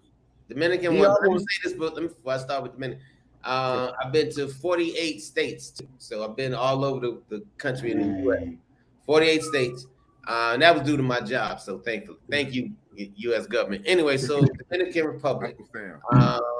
All through St. Lucia, St. Croix, St. John, St. Thomas. I'm gonna hop around. I've been to Israel. I want to go to Israel. I forgot because I was in the Navy at the time, so my ship was kind of like right out there. So I've been to Israel, I've been to Egypt, I've been to Kenya, Mombasa, Kenya. I've been to Palma, Spain. I've been to Panama, Germany, Panama, France. Fuck France. I was there for 3 months. Oh God, I couldn't wait to get out. England. I've been to Turkey. 14. I've been to where else have I been? Been to Turkey. I've been to Italy. I always said England. Gitmo. That's a little island in the middle of nowhere, pointing everywhere in Asia. It's an island that basically the United States ran all the people off and put a base there. So been there, been to Thailand. Oh, I love Thailand. Been to Thailand. Name me some places, man. Brazil. You didn't say Brazil. I've been to Brazil. Been to Brazil a few times. I love Brazil. Been to Brazil. Colombia. Been to Colombia. Thank you, sir. Thank you. I've been to Guatemala. Guatemala. That's 19. I've been to Peru. 20. Goodness gracious. It is. And I can't think after that. I know he's missing some. I know he's missing some. He's missing some. That's crazy when you've been to over 20 countries and you can't even remember. Wow. I You tell forgot people, more countries than I've been to. listen, I tell people, listen, name me a place I haven't been to. I can tell you because I've been. Right. I was just blessed to be able to travel all over, man. King's asleep. King, sleep. Where you at, King? Oh, no. Trust me, I'm wide awake. I'm wide You got your hand in your pajamas? Hey, you see I how thought he had Richie his Mack hand in did his you? No pajamas. He was warning. down there. No warning. I'm the only person drinking on the Here show. comes I'm the the only king. person drinking. God damn. No, man, I'm wide awake, man. I was looking Catch at it, my though. text messages. Catch it though. Yeah, shout out to my King of text Dreams. messages. King of Dreams, upcoming, getting this thing off. Strong supporter under the Big Boss umbrella, doing his thing under the Flyboy way. That's how he came through, doing his own thing as deserved. You know, as deserved, man. He deserves a good dude, man. Y'all go check out Kings and Dreams, man. He's a good dude. Like us brothers, positive brothers got to support each other, man. And positive everybody, man. I love everybody. I love everybody that love me. But I love mine first. Thank you. Yeah. You know, let me say something really quick, right? Richie Mack, salute to you. The channel that you have us on, Zoom to Thailand, the other channel, you've always been bigging me up, man. So salute to you, man. And you know, you and I had a conversation yesterday, tailor-made. The conversation that you and I had, tailor-made, shout out to you. We're going to make something big happen, man. And it's going to be crazy. Man, shout out to both of your brothers. Hey, it's so funny, tailor-made. Excuse me for interrupting you real quick, King of Dreams. It's so funny, tailor-made. There's something I'm going to tell you about that you don't know. I think I told Big Boss. Only a couple people I told that I'm about to do something huge. And tailor-made, you're going to be a part of it, whether you like it or not. Okay? Thank you, brother. And look, anything I can do for you, brother, it's done. Anything it's for us. It's for us. Anything I can do for us. Like even with when you hit that 100 subscribers, I'm gonna definitely send you 500 to help sponsor that young man. Hey, TMD. So I'm saying it out here. TMD. So 500. I'm gonna send you for expenses. Listen, I said this last night, and I mean this. I'm gonna have to lay off the Saks Fifth, the Neiman Marcus. I love my drip, but I need to. Get your own brand. No. Nice. Yeah, I know. I walk around tailor-made dreams 24 hours. I just like my shit. That's all. Like I just like what I like, man. But what I'm saying is, I'm about to lay off that because, man, when dude dropped that $300 super chat, I was like, oh, okay, yeah. I need to be doing stuff like that. And in support of my brothers, right? You know, so yeah, for sure. I don't know where Big Boss went. He left. I took him down. Okay, Big Boss is back. I did that for a reason. Relax. Okay. Okay. There you go. I'm sorry, boss. Yeah. I thought you was having technical difficulties. But Big Boss. Yeah, big. Love it, bro. Love it. I sent TaylorMade's I need one of those though. I need one of those, Big Boss. Right. You know I don't mind paying. What happened? Where'd he go? Put my order in. That's all right. Sir. Listen, there's 3 YouTubers that's still on. Keep the party going. Goddamn. Exactly. Hey, listen, TMD, you already know you my guy, man. You already know you my guy. We gonna keep it moving. Hey, absolutely. Hey, did Dre reach out to you yet? How do you pronounce your name? Is it Kibo? Kibo. Oh, yeah. Kibo. Okay, Kibo. Yeah, good to meet you, brother, man. Yeah, man. So you the one that does like the Richie Mack, like the outro joint. The outro. Yeah. Ooh. Wait, did you do the intro? Me? No. No. Oh, I was asking what were you thinking to put that together? That's what I want to know. What were you thinking? Yeah, no. That's cold, though. I mean, that's cold, man. No, that's cold, man. Salute to you, Kibo. Thank you, brother. No, he told me what the channel was about, and I I just connect the dots. What sounds cool for me to listen to, and what's it about, and just go. Yeah. Just go. Yeah. Get it Yeah. hype. Yeah. Now, do you have your own YouTube channel? Yep. You just type in Kibo, and my videos, my YouTube channel pops up. Okay. Yeah. Yeah, absolutely, man. I appreciate you, brother, man. And Salute to you, bro. man, it's really cool. So I'm gonna subscribe to your channel, but just to kind of give you a little bit insight to my channel. Yes, sir. So my channel is more or less about men and women being the best versions of themselves. Yes. Right. So my channel is about travel. Yeah. But also my channel is about also men centric, about men being red pill aware, understanding how men need to be like the protectors, the providers, and being that best version of themselves, like absolutely. And understanding how women need to be protected, but we got to make sure that we find the right woman to be protected. Absolutely. And one of the great conversations that I had this week with TMD, we actually talked about that. And salute to you, TMD, because you gave me a lot of game, man. And and I watched that. I watched it back, and for me, like I'm a very thorough guy, and I kept watching it. I watched it like 3 times. I appreciate it. TMD was giving me some game, man. Yeah. Let me interrupt you for a second, man. And this is what I don't understand. So, like you said something very important. You said your channel's about men being the providers and protectors. And so I want to know, when did it become bad to be a provider and protector? Like Richie Mack, his girl don't work, but he takes care of the bills. He takes care of her. Mm-hmm. He makes sure that everything is on point. My lady doesn't work. She takes care of my house. She takes care of my house. Make sure everything is on point. So I want to know, when did it become bad, when it used to be actually celebrated for a man just to be the protector and the provider?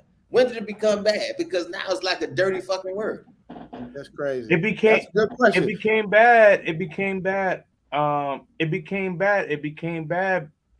bad because when the woman started, telling the other ladies, focus on your textbooks as opposed to your man.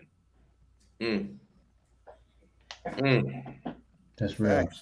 I had wise wisdom in the background. I don't know him, but I was gonna let him up. I don't know what happened to you, wise wisdom. I was gonna let you up, brother. But yeah, that was a good. That's a good thing. I mean, I don't know. I'm surprised that y'all don't even know, dude. My whole power went out. Whoa! Wow. Computer plug did. Oh, really? I know you're overseas, so I'm used to it. I'm surprised it kept streaming. It's like, wow, like it actually. I didn't lose nothing. It's still going. The stream's still going.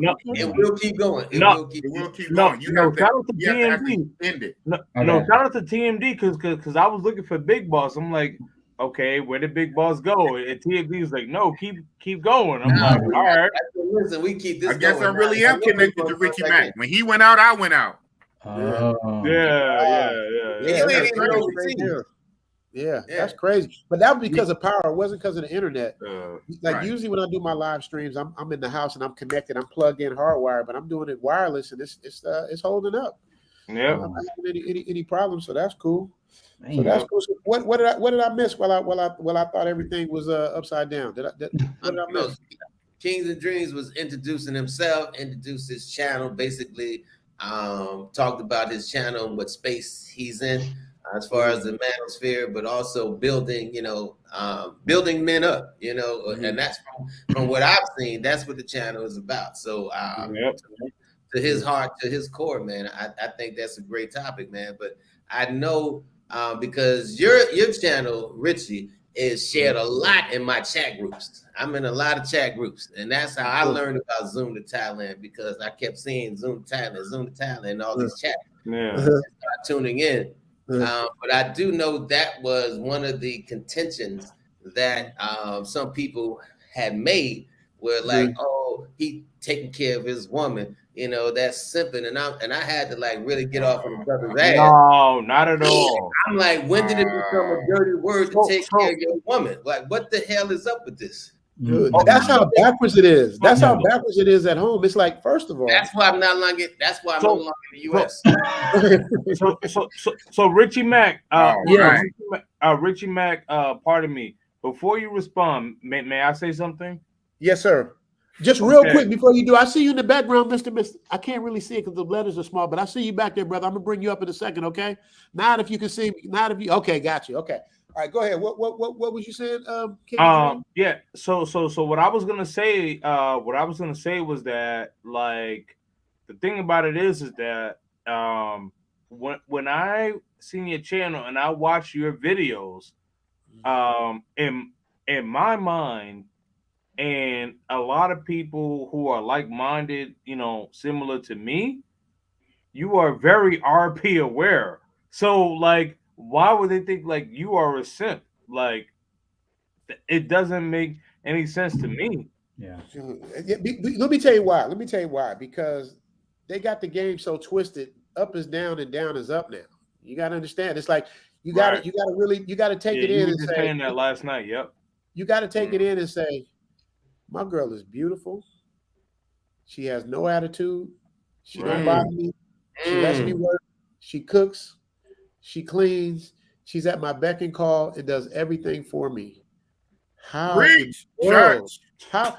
the world you qualify that as a simp? Like, because that just goes to show the American mentality. That's why I say I got to get to take me out there, because they really believe that. Like the dudes that was hating, there was one. But you have to be RP aware in order to get that. You cannot be a beta male. And I'm not yelling at you, but I'm just passionate about this. And Big Boss, you already know where I'm going with it. You cannot be a beta male simp and have a woman submit and cater to you if you're not RP aware. But here's the thing, though. I don't even know. But let's keep it a buck. I don't know what RP is and all that stuff. I'm learning that stuff. I've always been an alpha male. Look, I've always been a leader. Just alpha mentality. That's all. Got you. Well, what I'm saying is, y'all don't think just because because that's the thing that makes me laugh. Like anybody that knows me in Hollywood and LA will tell you, anybody, like I said, it's something that Taylor May said is so true. When you say something, you can't put it back. Right. So if you ask anybody in Hollywood that knows me, what I was known for always having the most beautiful women, like all my life. My wife is beautiful, like everybody. So for people to think I had to come to Thailand to get a girl is laughable. When when Shamar Moore and Cuba Gooding Jr. are in your wedding, can you imagine what that bachelor party was like? Shamar Moore, this is what we're going to talk about for interview. Shamar Moore threw my bachelor party for me. Can you imagine if Shamar Moore threw you a bachelor party? We had a house in the Hollywood Hills. It was insane. Y'all can make a little funny style jokes about Shamar if you want to, but leave him alone with your girl. You see what happens. Right. Like, right. Well, Michael Jai White said that when you had Michael Jai White on. He said your house was like a revolving door. Yeah, come on, man. It was crazy. He said that. But taking a page from Taylor Made Dreams, it's like I gotta just understand and chill and know that they're gonna say what they want to say. It's all good. But the more you do that, the harder I'm just gonna go. All it do is inspire me. Yes, sir. You know? That's why I did LA versus. The reason why I did LA versus Thailand versus LA, because somebody wrote in and said he's running out of ideas or some shit. And I was like, really? Yeah. That's what I'm about to do. Now I'm about to hit you over the head. So, but it inspires me. You know what I mean? But at the same time, I don't like negativity. I don't like negative stuff. So I don't pay energy to it. But inside, it's like all somebody has to do is tell me I can't do something. And that's what you know what I mean? So that's what that was. So I'm going to bring this brother up. I don't know him, but I'm going to bring him up to the family. Mr. Mabasi. That sounds like somebody. Mabasi. Salute, Mr. Mabasi. Salute. How you doing, brother? Respect. The reason why I wanted to come on because we have a lot in common. You come from Chicago. I lived in Chicago when I first came to this country, and basically everything you talking about south from the Hollywood scene. Although I've been out in California trying to introduce my art, I'm 58, so I'm done with it now. But back in the day, you know, I teach African fighting arts, self-defense. I'm known in the Midwest, and I've been promoting African culture forever. And so, you know, when I hear about the alpha male and stuff, you may know me as Wise Nubian on YouTube because I pretty much introduced the culture, the alpha male introduction back in the early, what was it, 2000, before everybody got conscious. You know, I was doing the conscious.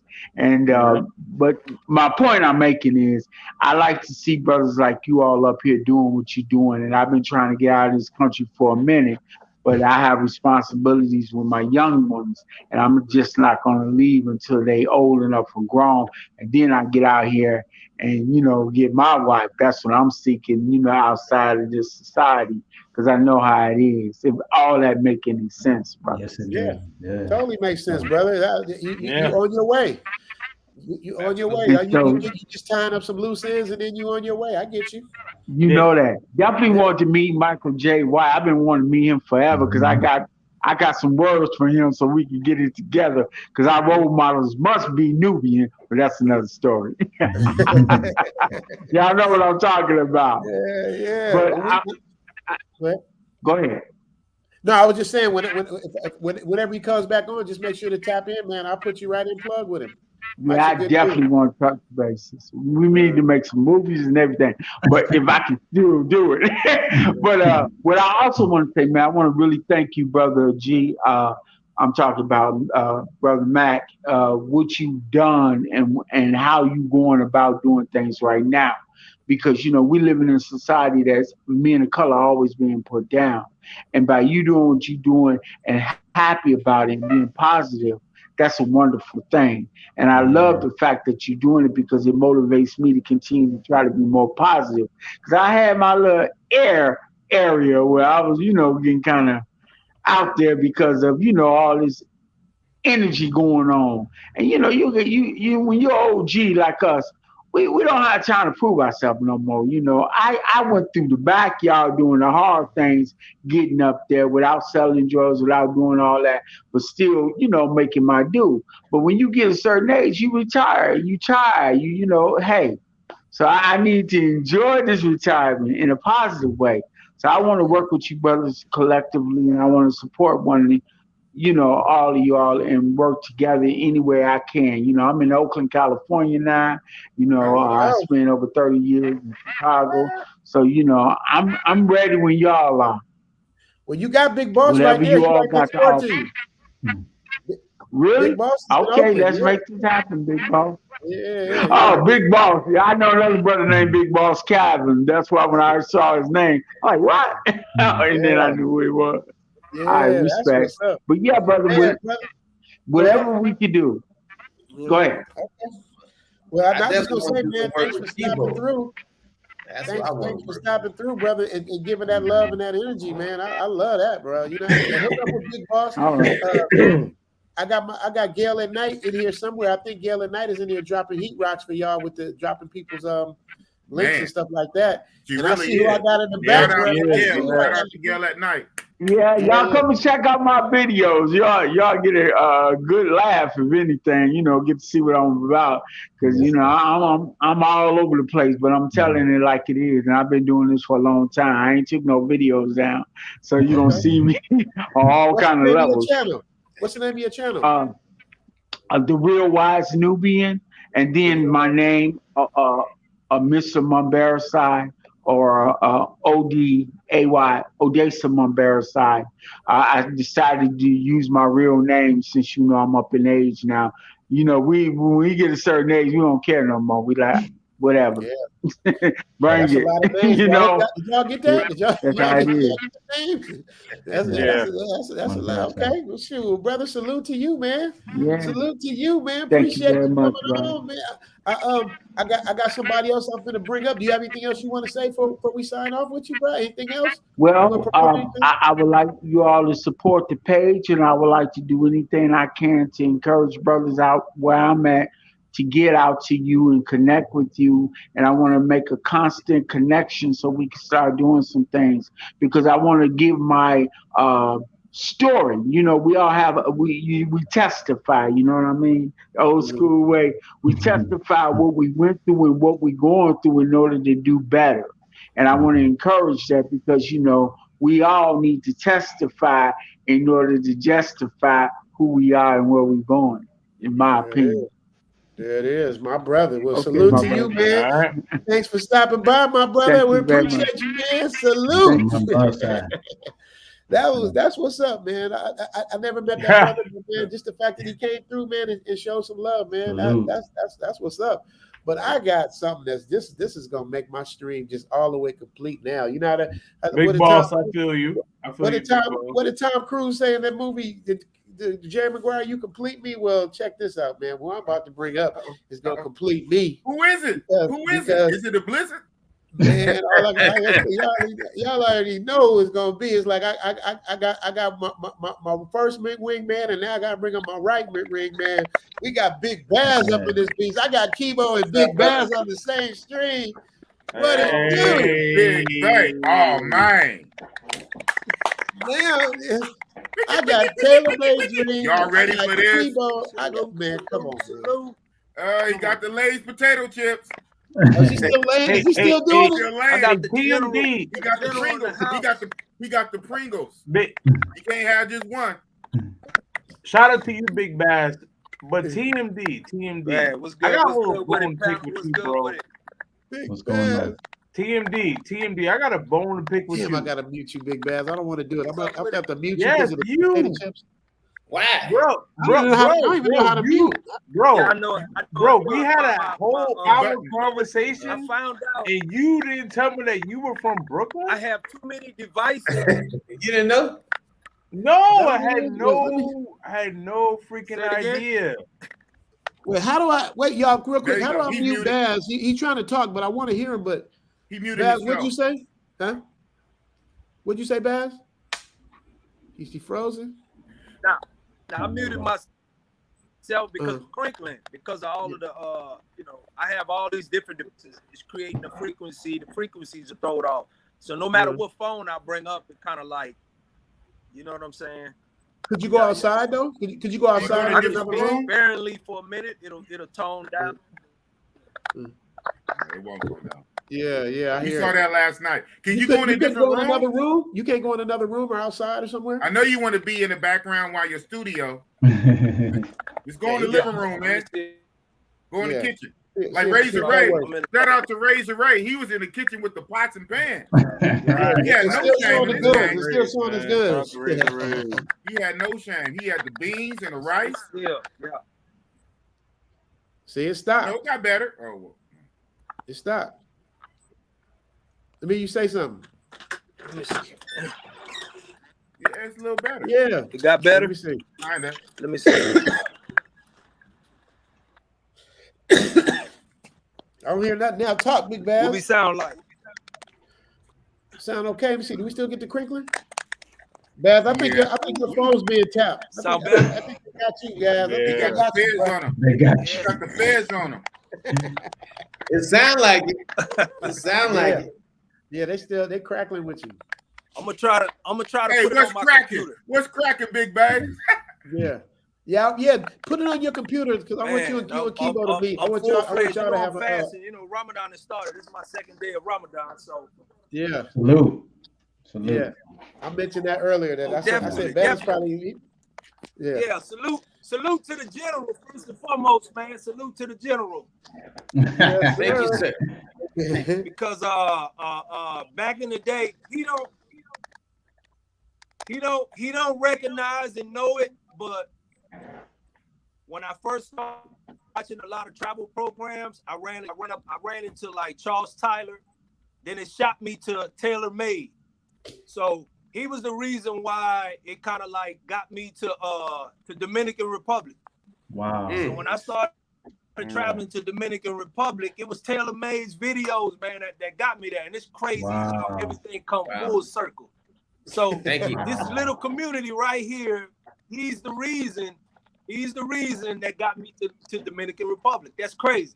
And then you got Powerful. you got Richie Mack that kind of inspired me on the music side. And what really inspired me, I heard brother Kibo at the end. You was like, yeah, Kibo is live, man. He got woo woo woo. So I seen the video with you. I said, oh, you know what? Let me, I wanna get up in there. I want to be a part of it. So yeah, so it's a good thing. But it's good to meet you, brother. It's good to see you, Kibo. I'm out here in H-Town, so I'm always at your disposal, bro. Come on, bro. Yeah, y'all both in Texas. Y'all both in Texas. Oh, wow. Yeah. But that's how God works. That's how things work. That's how energy works. It's like everybody on this panel is just all good people through it's a one. Like Boss connect me, I connect Kibo connect Baz, Baz connect Taylor Made Dream. Yeah. You know what I mean? And that's how we all became the Brady Bunch. Listen, gentlemen. I gotta get into dad mode, unfortunately, but I want to say this while I'm still here. Richie Mack, thank you for having me on this panel. TMD, I did not know that you were from Brooklyn, bro. Brooklyn in the house. Oh, you know what's up in the stuff, man. You know what's up. Now I know you, my bro, for real. Yeah, man. Big Boss, it goes without saying, man. You know that, man. You know that. It's always real, man. Shout out to you, Kibo. Salute, brother. Big Bass. Salute to you, man. I'm definitely gonna be reaching out to you. Man, you and Kibo, man. Shoot. That's my 1-2 punch. I got a cold 1-2 punch. I got the coldest 1-2 punch. Man. You got Kobe and Shaq on here. Man, Richie Mack. Richie Mack, man. Again, man. You and Big Boss, man. And TMD. I'm humbled by the respect that y'all give me in order to be on you guys' platforms, man.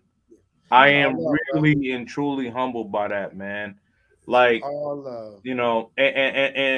I'm a man of respect, Like, I'm born in the U.S., but my parents are born and raised in Jamaica, and they are very humble and respectful, and they taught me to be a man of respect, man. And I respect my elders, and I respect, men, So I'm gonna take my glasses off for a minute. Ooh, he coming out his glasses. I'm looking in the camera, and I say this, and I mean this wholeheartedly. Like, I respect y'all wholeheartedly, and I mean that. So, amen, brother. Thank you, brother. Like this YouTube thing, I don't know if I can swear on here. Can I swear or no? Man, just get one off. Shoot, I'm not getting monetized. Get it off. What you got to say? Not yet. No. But what I'm saying is like I speak from the heart. Like I'm not a bullshitter. Like, I really mean this, man, and I really appreciate all of y'all, man, and I appreciate the love, man. TMD. My guy, we still gotta talk about that Brooklyn shit though. Yeah, we do. Big Boss. So ready. All right. And Richie Shout Mack. out to King of Dreams. Yes, sir. King of Dreams. Y'all give King of Dreams a shout out and a salute. Salute to you, brother. And we will see you soon, you dig? Yes, sir, man. Brother. I gotta get on dab. All right. Check this out, y'all. I understand. Man, that's what men do. That's a part of being a man. What I like about King of Dreams, what I like about him, man, you know he's coming from the heart with what he says, bro. You know what I mean? He definitely comes from the heart. I do my dad mode at 2 a.m. See, that way when I'm out running the streets during the day, taking care of business, my girl don't say nothing. I get up early in the morning. Yes, as long as she got some breast milk, I get warm up because you put it in the freezer. Oh, you got a fresh one. I got a fresh one.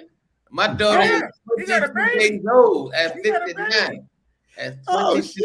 Hey, the General Soldier still march. The General Soldier still march. You got a fresh one. I got a fresh one. Yeah, nah. See, I do my duty early in the morning. I let her sleep. I do my thing because she know once I get up, I got shit I need to take care of out the house. So I do my shit early in the wee hours of the morning, man. So there you go. Yeah, Yo, General, how old is she now? How old is your daughter? 22 days old. 22 days. Wow, man. Not even a month. Yes. Not even a month. Yeah, congratulations. Congratulations. The When you general said soldier daughter, still march. yeah, when you said daughter, I thought you meant like a daughter. I thought you meant an infant. No, infant, man. I just, hey, no, matter of fact, I did a video, man. I put Stevie Wonder record behind it. I did like a couple of pictures. I'm gonna actually redo it.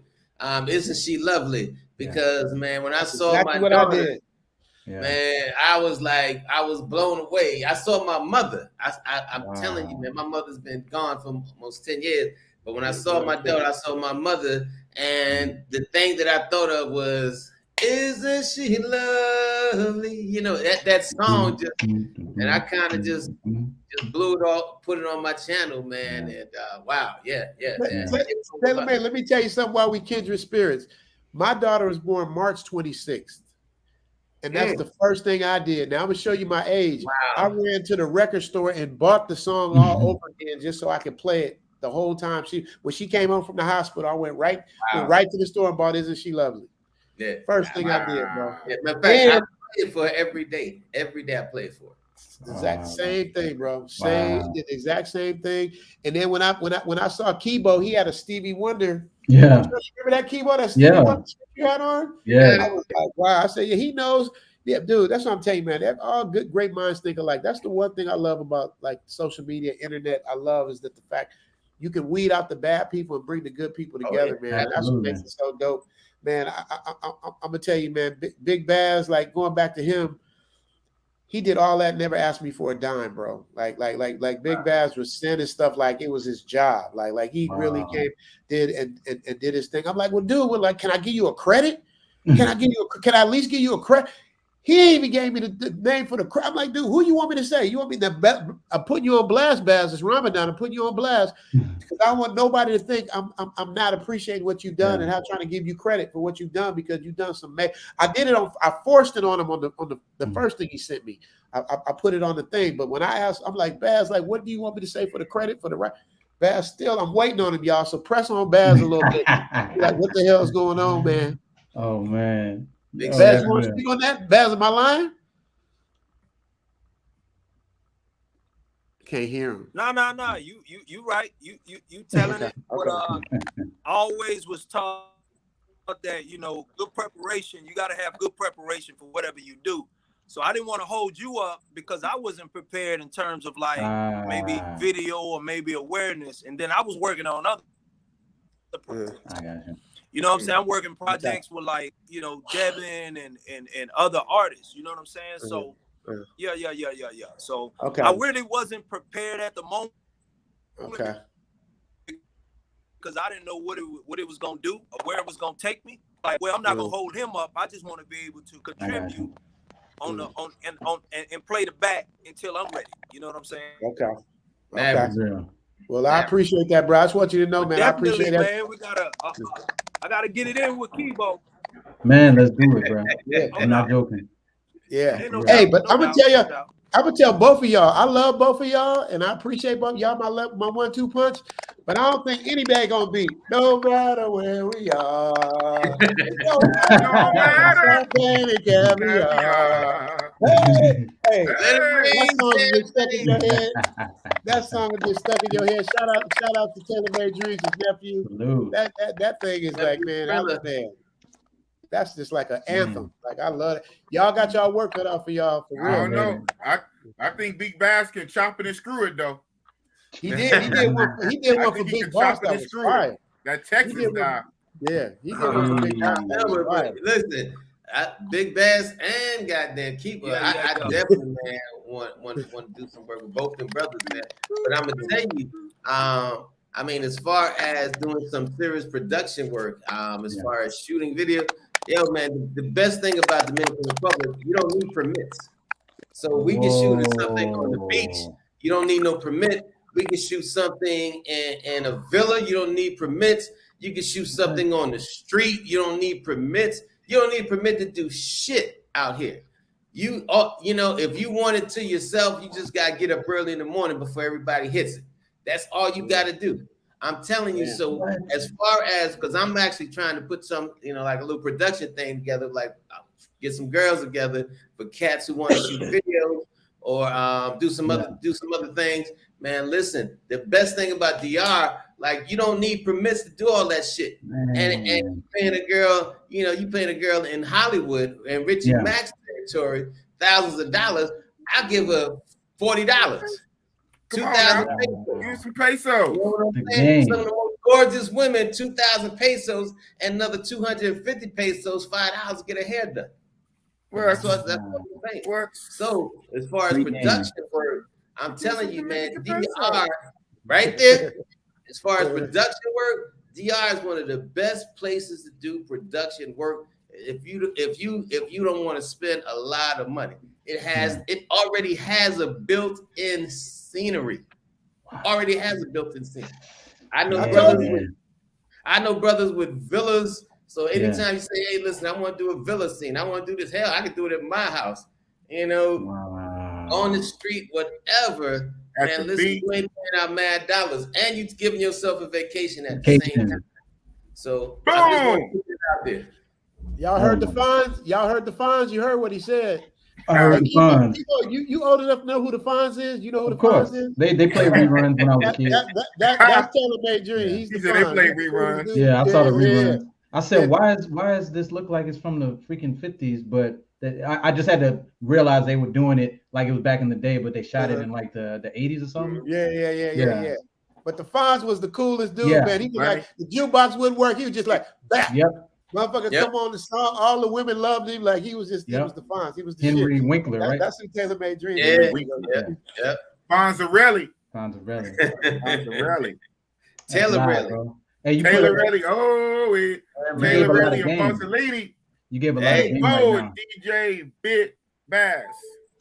Yeah, but I'm telling you, man, you could lay down some serious, crazy ass production work, man, on a budget, and it won't look like you're on a budget because I seen brothers do some crazy shit with a goddamn iPhone. Because that's what I do.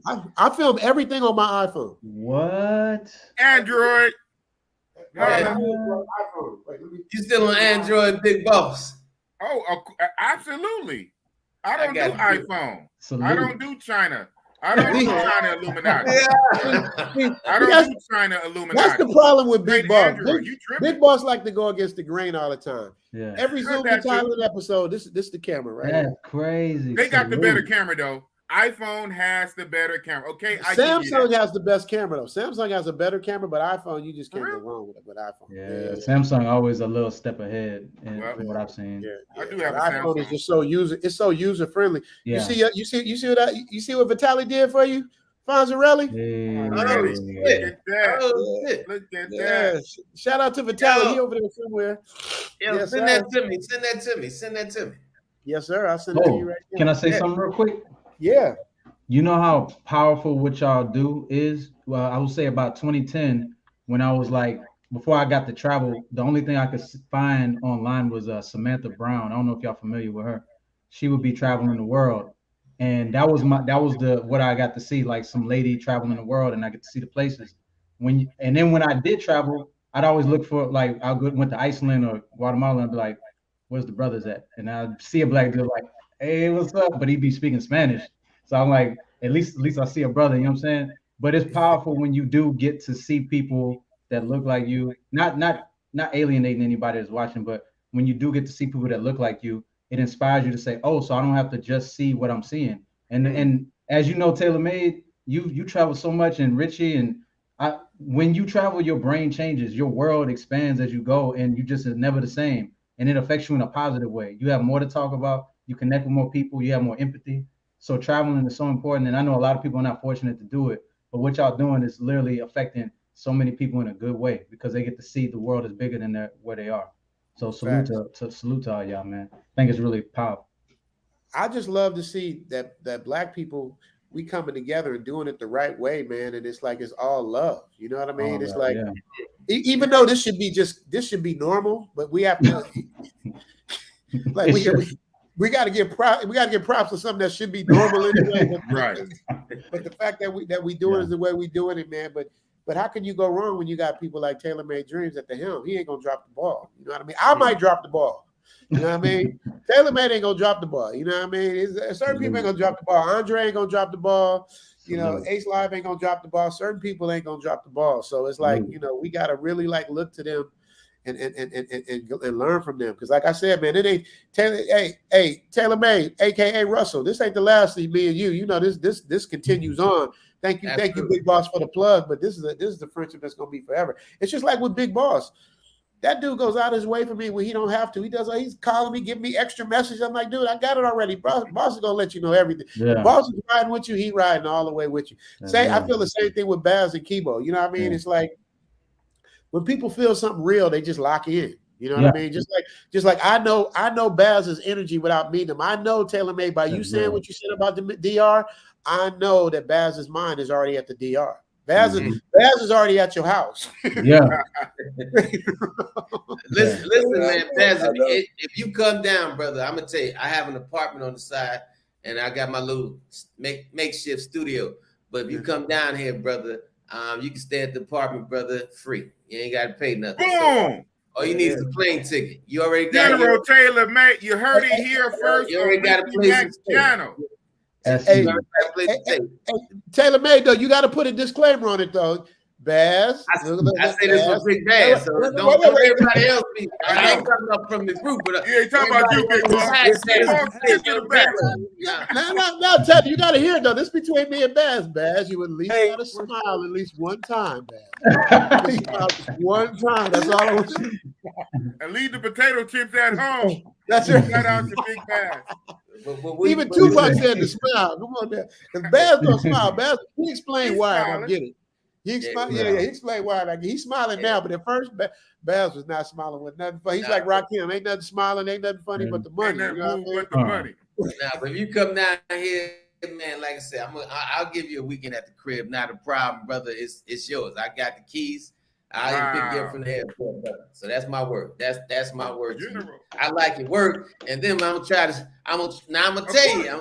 I'm just gonna be transparent. I'm gonna try to get a little work in there for me. Hey, as you should. As you what should. They say, a fair exchange ain't no robbery, my brother. Ain't no robbery. Ain't no robbery. Tony, DC producer, Tony, tap in, man. My guy Tony just left a message. He had me go on his show with 4 black women. That was, the black women ain't really happy with me out here in Thailand. But I went on there, I went through there. But you know what? I gotta say they were very gracious. Did you see that one, TaylorMade? I mean, listen, I don't care what I don't like I said. At 55. I'm a hip you gentleman or something. Yes, sir. Okay. At 55, you develop what I call a fuck you stage. Damn. Hold on, listen to me. Your money, right? Because 55, you should have enough things in place that you should have a little bit of what I call fuck you money. You know, like some shit comes up, fuck it. I got the money, I'm gonna take care of it. You ain't worried about it. Somebody say something to you, you grown enough to know that it's bullshit. Fuck it. So you develop what I call a fuck you stage. And I'm in that fuck it state. So, a lot of shit don't bother. Especially as long as you ain't messing with my immediate family. You see, my exterior family, they all grown, they can handle their shit.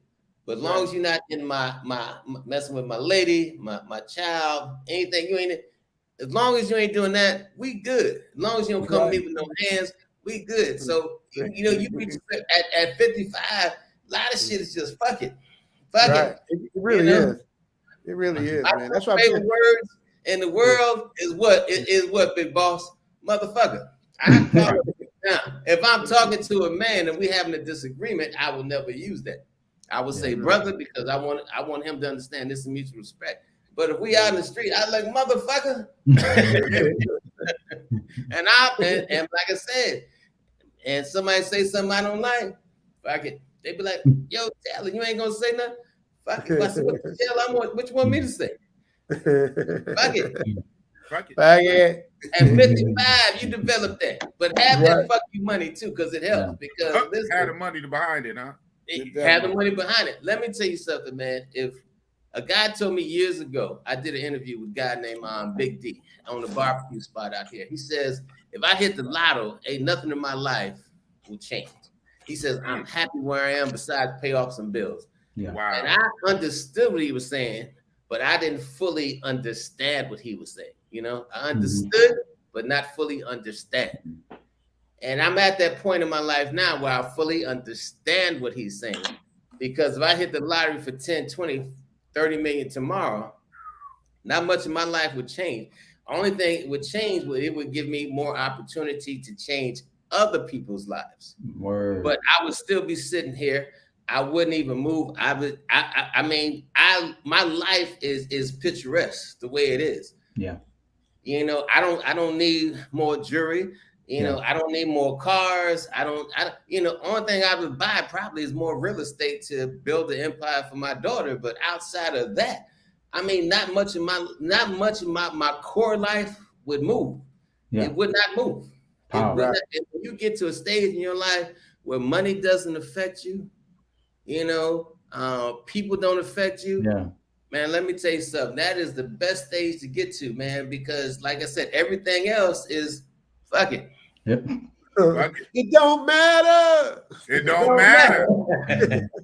Champagne and caviar. There you go. There you go. Hey, Richie Mac, real quick. Look in the private chat. I sent you a message. Did you? It's hard for me to see.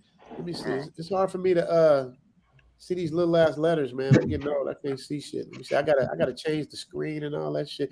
What y'all say? What lead attorney say? I'm struggle streaming. Let's see. Right. Oh, lead attorney, my man. I love that brother. Man, I did not know lead attorney was following my channel. Then I'm like, yo, I didn't know you was. I'm like, I'm a little dude compared. He said, no. Good brother, solid brother, man. Lovely. He helped put me on. He helped put me on in a major way too. Yeah. Yeah. Where is he? Is he here? Okay. I had to ask. It's your platform. You ain't gotta ask nothing. Okay, Hey, just so we clear, it's not about a me thing with me. It's a we thing. So like, you know, I trust whatever you say, big boss. Like I would love, man, bring Flyboy with, man. He's part of the family. There you go. All is welcome as long as it's loving is welcome. You know what I mean? That's just a general note. But you know, I just want to, you know, focus on the funds. You know what I mean? Make sure we got this right. This is my first stream with the funds. I want to make sure, you know, show this man some respect. Oh man, you know, respect, man. Loving all day, man. Because that's my dog back there. You know, I got a dog. You know. I grew up around white people, so I got. I don't kiss him in the mouth. Yeah, white people got that bad, boy. Oh, they do everything with their dog. I mean, I don't want to get into no racist no offense, stuff. I'm just saying. But it's definitely a difference in how we do things a lot of ways. You know what I mean? Yeah. So it's all love. Yo, Richie. But let me see. I got anybody else in the background here that I wanted to bring up? Anybody want to talk Taylor Made Dreams? Baz, you got anything you want to say? I didn't know that you had that connection with Taylor Made Dreams like that. Is Lay's Potato Chip still sponsoring you over there? What are we looking like, Baz? I think it is. Hey, Richie. They're giving him a bag. Ha! Look at that.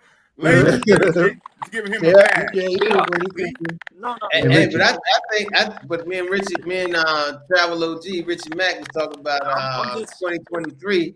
Thailand, hell, I think y'all need to start at least thinking about it. I'll be there. It's 2023. It's 2023, July 1st. I'll be flying in. So you already know. You ain't got to worry about nothing. You already know. Hey, yo, Richie, sorry. I'm gonna go ahead and roll out, and I just wanted to tell y'all, man, I got much respect and love for y'all, brothers. Yes, thanks, man. To have you and Baz on the same stream is that's a big treat for me, man. I ain't had both of y'all at the same time, man. Pause. That's just like I just want to say I love it, man. Y'all make sure y'all connect with each other. Yeah. And let's get this album together, man. We're gonna do this. We're gonna do this. This because it's gonna be mainly you and Baz. Like you know, I might want a female. I might want a cold female to go in there, but I got the coldest 1-2 punch in the game. So you know, because real quick before you go, Kibo, what I love, you and Baz represent who I am. You know what I mean? Like Kibo's the nice guy that can just get out, flow, do his thing. Baz is the quote unquote bad boy that can get out and do his thing. Yeah.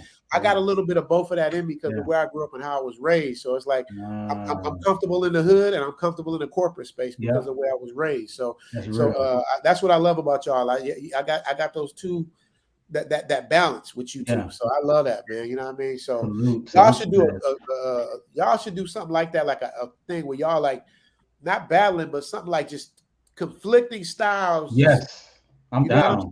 I'm down, because Kibo, you got to flow out this. When you go into your flow, when you start hitting them syllables, dude, I'll be like, you catch that? Wow, that's just what's up. Y'all gotta understand. I was a rapper first. Exactly. Rapper DJ first. I was the first person signed to a major label on the West Coast. Baz didn't know that. Ask DJ Pooh. Ask Def Jeff. Ask these people that you pulling up albums on. I was first. I gotta do my homework. We were signed to Capitol Records, man. At the same time, I'll tell you the timeline, Baz, because Baz know music. The same time the Fly Girl was out with the Boogie Boys. We was all signed to Capitol. It was George Clinton. Do Fries Go With That Shake? It was Vanessa Williams. It was the Boogie Boys. It was us, and it was like somebody else. But we didn't make it past the first round, but that's a whole nother story. Because I was ahead of my time. We was singing and rapping and dancing. We was doing all that before MC Hammer, before harmonies. We was doing all of that shit. We was like a boys to men type of. We was like trying to do the whole thing, man. So that's incredible. If I get Def Jeff on, he'll tell you the story. He tells the best story better than how I won the rap contest. Him and MC Breeze, like your boy won. Like, you know what I mean? I was really about the lyrics. So I'm really about that. That's why when Taylor Made Dreams say from Brooklyn, my mind goes to Biggie and Jay-Z and Mos Def, because to me, the best rappers come from Brooklyn. Yeah. Overall, pound for pound. Yeah. Pound for pound, Brooklyn got it. You know what I mean? So that's where it all comes from. But I just gotta give you a shout out, Kibo. Thank you so much, brother, for stopping in. Salute. Make these connections. I want to see y'all do something on Taylor Made. You did some. Baz did something for Big Boss. I want to hear something for Taylor Made, y'all. Just drop him something. Just easy, smooth. If you follow him, you know who he is. It don't take much. He gets his point across in less words. Like a lot of people like to yak like I'm doing. Taylor Made it said in 3 words to get the same point across. That's the fun.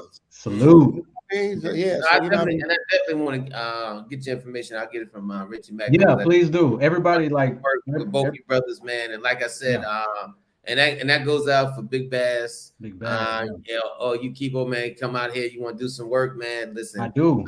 I'll put you up in the crib. You got a little studio up in here, man. Just go, come on in and do your thing, brother. It's on me. Hold on, Kibo, before you go, I know you got to go. I need 2 more minutes because my other dude is in the back. Now I'm complete. I'm almost all the way complete now. I got to bring up the coach. I got to bring up the coach. Okay. I got to bring up the coach.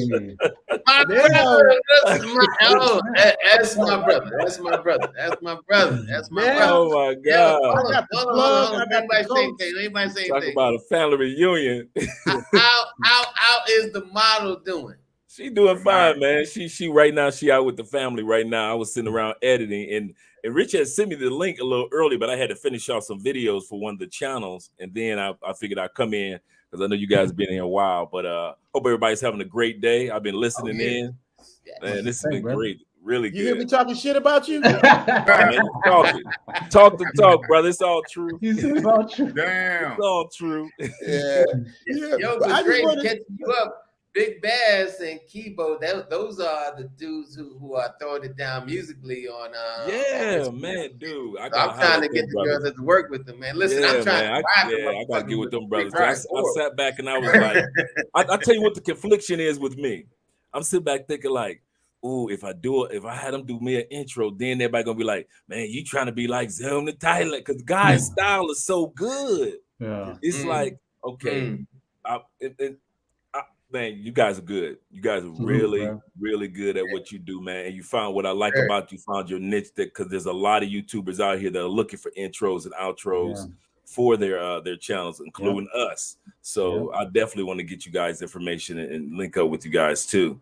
Keep the money in the family, Yes, it's our family. It's all. They deserve every bit of it too, man. And they're easy to work with. Good people. This is what we got to do. Great lyrics, I know Kibo got to go, Dre, but I just wanted to make the connection before he got off. Yeah. So Kibo, Dre is a good dude. Dre is my Obi-Wan Kenobi. He's the one that talks me off of ledges and gives me the speeches and and all of that. Wasn't he on a video? I did not see him on a video. Yeah, well, he got dude. Every live you look at the background. Yeah, I watched it recently. You see that plaque, that YouTube plaque? You gotta respect the plaque. Oh, my bad, bro. Right in the back. Look at Disrespectful that. of me. Yeah. I'm tripping. You're like, you gonna catch up, bro. Catch up. My bad.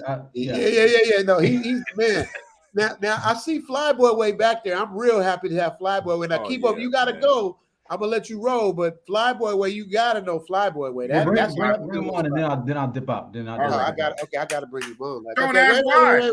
Wait. Flyboy, whenever you do it, you gotta do it. You gotta do it right. Flyboy way, I'm gonna do it for you. You can do it when you come in, but you gotta go FLYBOY YSY. The Flyboy way, ladies and gentlemen. Flyboy way. Between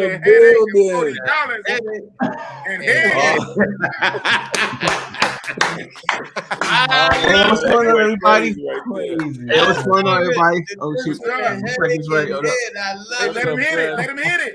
Yep. What's up, everybody? Can you hit it one time? Flyboy way. Can you hit it one time? Huh?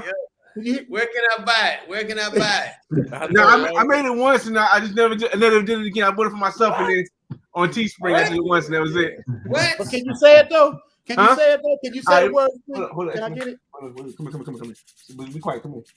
Hey, what's going on, everybody? It's your boy FRE $H Fresh at the Flyboy Way. That's THE FLYBOY WAY. Don't ask why. Just check out the channel. What's going on, gang? That's it. Gang, passport gang. That's it right there. Hey. What's up, fellas? Manhood, fatherhood, manhood. Cierra la puerta. That's what's up. Flyboy way, before you say anything, let me just, for y'all that don't know, Flyboy way, he has the black man's guide to all over the damn world. Yes, he does. I watch Flyboy way. Black man's guide to world travel. He gives you the black man's guide, tells you everything. If y'all don't know, y'all better know. Somebody drop a link for Flyboy way, drop a link for Dre, drop a link for everybody, man. But Flyboy, you see what I got on here today? You know. I seen it, Matt. You know how busy I be, bro, between the kids and the real estate and traveling to Miami. But Big Boss sent me the link, and I just so happened to see. I was like, "Yo, there we go. Let me go see what this is like." But let me take a picture so I can make sure, because I'm already subscribed to you, TMD, Big Boss, and of course Love Crossing Borders. But the other two I'm about to add right now so I could remember that. Yeah, Big Baz and Kibo. That's my 1-2 punch with my rap. That's my hip hop. That's the end theme, the beginning theme. That's everybody right there. Kibo just did one for my golf. I got Caddy of the Day. Did you see that, Kibo? I already did. I put that one up. One episode of Caddy of the Day.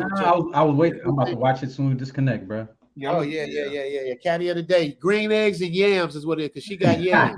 You got to be black to know what that means. So that episode is called Green Eggs and Yams. Oh man, it's about to go. There we go. Bro. Yo, that was I like that green eggs and yams. Yeah, that's what I'm at. Keep on did the theme for that. Yeah, brother. Get out of here! Wow, he made it dope. But real quick on Flyboy way, y'all. Flyboy, another New Yorker. Oh no, New Jersey. Let me get it right. That's right. Get it right. Yeah, I'm gonna mess that up. Yeah, representing. New Jersey. One of the smartest dudes I know, man. Like Flyboy way is like. He got his own little Flyboy. He's definitely not a follower. He's gonna create his own path and do his shit. You're gonna follow him before he follows you. So Baz, I don't know if you up on Flyboy way, but that's somebody you need to know. Kibo, you need to know. I'm familiar with him actually. It's crazy. Oh, wow. Yeah, I've been watching. Salute. Yeah. And I know Love Crossing Borders too. It took me a second. I was like, wait, I watched these people. I just feel like it's different when you see people just sitting there versus their videos. He's the coach. He has like 5 other channels though, so you got to keep up. Mostly money is his mostly money channel. He gets it popping there. Well, respect to y'all, bro. I'm familiar with like all y'all stuff. It's crazy. So yeah. And they all good people, man. That's my only requirement for any friendship is he a good person? Like, is he cool? And that's it. Yeah. And reverting back. So Flyboy way. Everybody that I mentioned you, they already know you. Like I told Dre, I said, Dre, man, you know Flyboy Taylor. What you talking about, man? That's family right there. I've met so many people. Like I said, me and Big Boss just came back from Mexico. And, I was supposed to meet Dre when we was in Barranquilla, but Dre left his phone in the house, so we couldn't link up there. But I know, right? Ace Live, I met Ace Live like back in 2020. Who else? Travel Click Explore, like the fact that the thing is like this, like I can go so far as back as John Thompson, and rest in peace to Charles Tyler. Charles Tyler, and rest in peace to Mark, another brother that was in Brazil that passed away. But like the whole thing is like, you know, my whole thing is that I like the power in numbers. But me, I've been traveling so long, it's impossible for me not to run into everybody, man. It's impossible for me not to run into everybody. Like, I've been traveling on YouTube since 2009. So like before like the whole travel thing was possible. So when I go different places, I meet different like OGs from all different places. It's so dope because you know I'm younger, but I've been in the game so long. You know, I get the respect from everybody. I've been to DR 3 times. I haven't got a chance to run into TMD yet. But one time I will. Link up next time. You know what I mean? Like I said, John Thompson, he's big in Brazil. Him and Charles Tyler were real close. I linked up with John Thompson when I was in Cuba. There's a lot of places I've been. I linked up with people. It was kind of dope. So I just like the power in numbers. You know me. I'm all about numbers, man. Absolutely. We're gonna have Barber World coming up too. Barber World, if you out there, bro, like I just you up on deck once again. Thanks. He's in Cuba right now, actually. Yeah, he's in Cuba. He's in Cuba right now, actually. Yeah. He doing it. He doing his thing. So, Baz, are you familiar with Flyboy Way? You can just nod if you can't. I know you got the crackling. Baz, you familiar with Flyboy Way? Blink twice. Shake your head. He got his mic off. His mic muted. No, it's the reason. That's because of the crackling. That's why I'm saying he can just nod his head. I'm just glad he's here, part of the stream. I just love the love. Now, I'm gonna get familiar with Bash too, because like I said, a long time ago, kind of like you, Richie, a long time ago, I used to do music with DJ Drama and T-Pain, and I got a couple people on my channel I used to kick it with and do music. But it just, for me, you gotta mute it, Baz. You gotta mute it. The crackling is still there. Go ahead, I'm sorry. No, the reason for me why I went from music to showing my life is because I know that it was gonna get to a point where you can't just believe everybody's words. You got to see it for your eyes, especially since I'm black. I know as a black man in the United States, I need to see something from my eyes because throughout the course of history, I've learned that history is just the perception of the victor. It's not fact. There's no truth in history. It's only the perception. And right now, the victor was a European. So it's the history is just the perspective of the European victor. Now with technology, we're able to change that as Black Americans. And you know how I am. When it comes to Black Americans, we represent something that no other, and I believe in the universal blackness, but we represent something that no other society of Black people represent. We went through slavery. Yes, you can say the people in Colombia went through slavery. You can say the Haitian Dominican, when it was Hispaniola, they went through slavery. But the issue is when Black America, they perfected it. We went through slavery, mass incarceration. We went through all this stuff.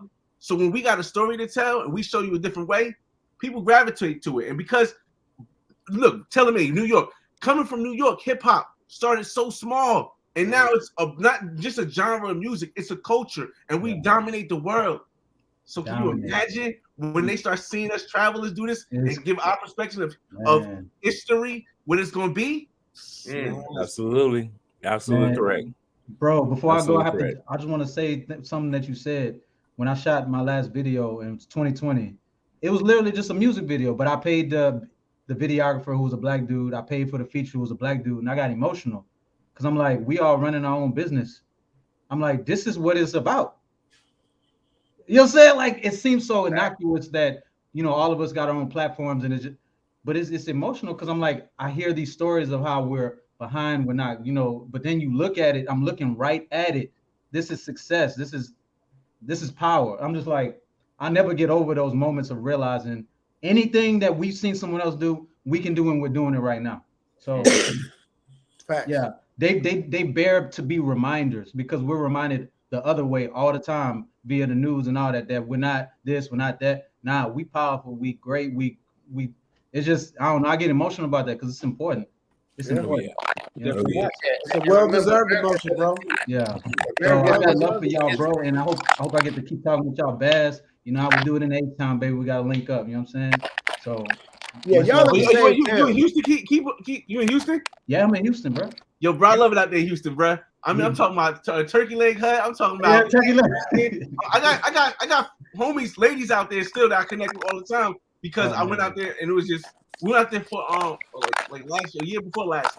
Too awesome, man. I love it. I might come back out there though, man. My boys just came back from Austin. From I gotta go. Austin? Boss gotta go. South by Southwest. Yeah, South by Southwest. Yeah, boss, pull up, bro. Yeah. The humidity gonna knock y'all out real quick, but you'll be all right.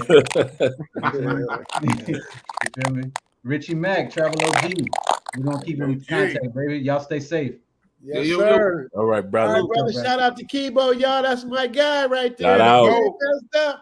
Like Kibo Slice. They have Kibo and clean on Bass the inside, clean on the outside. Kibo Slice. Yeah, man. That is so awesome to have them do together, man. And That's now I got what's up, Flyboy. I'm come on, man. I could be happier, dude. This is to me my favorite stream out of any stream I've done so far, bro. Like just being real with you. You know, I had a lot of fun with Mr. Organic. A lot of people was hating on it. So I watched that shit twice. I watched it twice. Like I've heard of him before, but just the look, you know, you're never supposed to judge a book by its cover. But the look had me a little off. You know, I'm from New Jersey, so to me it was like But then when I actually went to listening to the brother, I'm like, oh, the brother's making a lot of sense and stuff. I'm with him like 98%. The only thing I was a little bit off with for me is I'm into owning. Like I gotta own my stuff. I mean, I own houses in New Jersey. I own houses in Miami, working on my. But I understand the paying $15,000 a month for something like that. That's amazing. But that's a great deal for he in California though too. He in New Jersey, he ain't in Ohio. He in California, Southern California. Yeah, in a mansion, not a 3-bedroom, 4-bedroom house in Ohio. Right, and the thing you got to remember too, it's one thing to get it; it's a whole nother thing to keep it. You know what I mean? To maintain, can you do the dance? Can you do the dance for 60 months? That's the question. Anybody can do the dance for 2-3 months, but can you keep doing that dance with that car note that's $900 a month? Can you keep dancing for 60 months? So that's you got to give credit for that alone. But everybody got their thing. It's just like me in Thailand. I got a fly ass crib, but it's like it doesn't make sense. Like, I'm an owner too. I own home in LA. I'm totally with you, Flyboy. But here, because of my age, it don't make sense because you'd have to buy the house outright. And then my kids, if something happened to me, my kids ain't gonna want to come to me. I got daughters. This ain't, you know what I mean? So it makes complete sense for me to rent what I'm doing. But my mentality, that's what I came out here for, was to buy property. So I know exactly. It make more sense to me for you to rent because in Thailand you can't actually own the land. You own the house. That's a great point. But you can't a condo. A condo. You can. You can own a condo, right? But not the land under the condo. I don't like that setup. In the States, you don't own the land under the condo either. So, like my place in Miami, I don't own the land under it. So I understand owning a condo, but the fact that he got this house, you can't own it. I wouldn't. You're right. I wouldn't bought that either. Right. But even with the condo, like the condo on the beach, I was gonna buy. It's a great price. It's $140K, but you got to come with the whole $140K. I ain't got it like that, bro. I ain't got $140K to drop. I mean, I could sell my house and pull some equity or do some shit. But other than that, I ain't rolling like that yet. That's why I'm trying to grow my channel so I can be big like y'all. I'm trying to hit some numbers, you dig? I ain't hit no numbers yet. You know what I mean? I'm working on that. Around. You mean like Andre and Taylor Made? No, you mean like Andre. You mean like Andre. I don't know what you're talking about. Hey, let me tell you something. I'm trying to be like way, man. No. Go back and watch when Andre and Andre was shopping in the bougie section of Barry Kid for property. I seen that video. But I've been in that part of Barry Kid, boy. There ain't a lot of us there. Yeah, he when Andre goes shopping for a car, it's all cash. All cash, brand new car, all cash. Yeah. How you pay for cash? Well, you know what? I get all that really from you guys, man, being such inspirations. I kid you not, man. Fresh, man, you've been such an inspiration to me on real estate. That's why even when I don't speak in your live streams, I'm always listening. Your Monday morning money motivations, all those, man. Watching Russ when it came to real estate and getting property in the place that he was heading to. You guys really keep me leveled when it comes to economics. You might see me splurge every once in a while. We'll have our fun with money, but for the most part, we're trying our best to go on the journey where you guys are. And so when we're heading to Portugal, but before we head there, we're going to make sure we got a piece of property. I got property in the States, but I really want to have a home in the States, just in case our kids ever want to go to college in the States at the same, because we ain't gonna never live there, but we might want to visit. But also we want to have our that just in case anything goes wrong, we already have a 4-unit building here in Colombia. So that's what our goal is here over the next years, to get that 4-unit before we make any major moves. So that's why a lot of times you ain't seeing us this year doing too many trips. We're doing a Brazil trip, and other than that, we're just chilling because we're trying to get that piece of real estate. And you guys are inspirations in regards to that, man. Because we know a lot of YouTubers that mess up a lot of money before we start really making, 5-6 figures, man. We were watching YouTubers that, and I'll never forget this white girl. She said, I was making so much money. She said, but I started getting lazy and I got complacent. She said, my money just dropped. And I never forgot that, just be humble, just be down to earth. Like Richie Mack always says, because it can come, it can go. And, just follow the blueprint that I see that you guys are making in regards to real estate. Because this YouTube, they could take it away, but our real estate investments will always be there for us to take care of us long after this is gone. And so that's what our journey is. So anybody wonder what we're doing with our finances is we watch what you guys are doing, man. And we're trying to follow that same pattern. That's what we're doing. Right. So the funds, did you build something out there, or you bought something out there? No, I have some land out here that I'm gonna just hold over for my daughter and let her do whatever the hell she want to do with it when she gets older.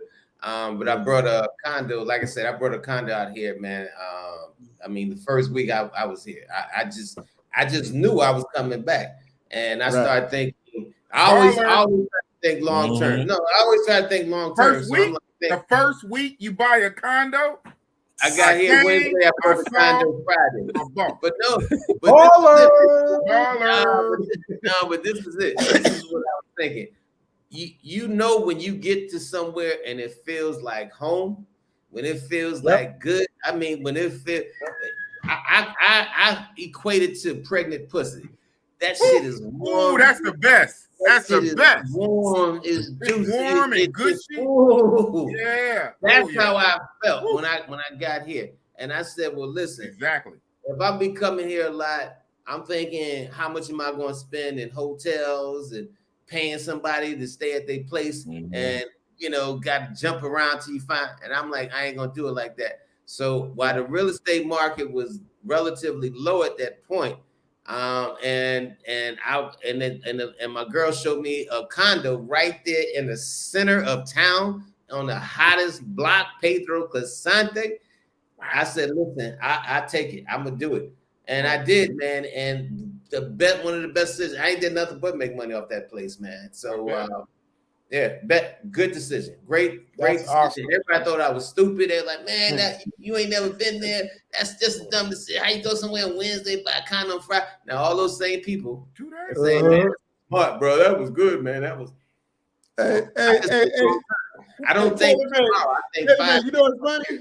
That's a visionary. That's a visionary. Not only was it a good decision, that was the best analogy I've ever heard.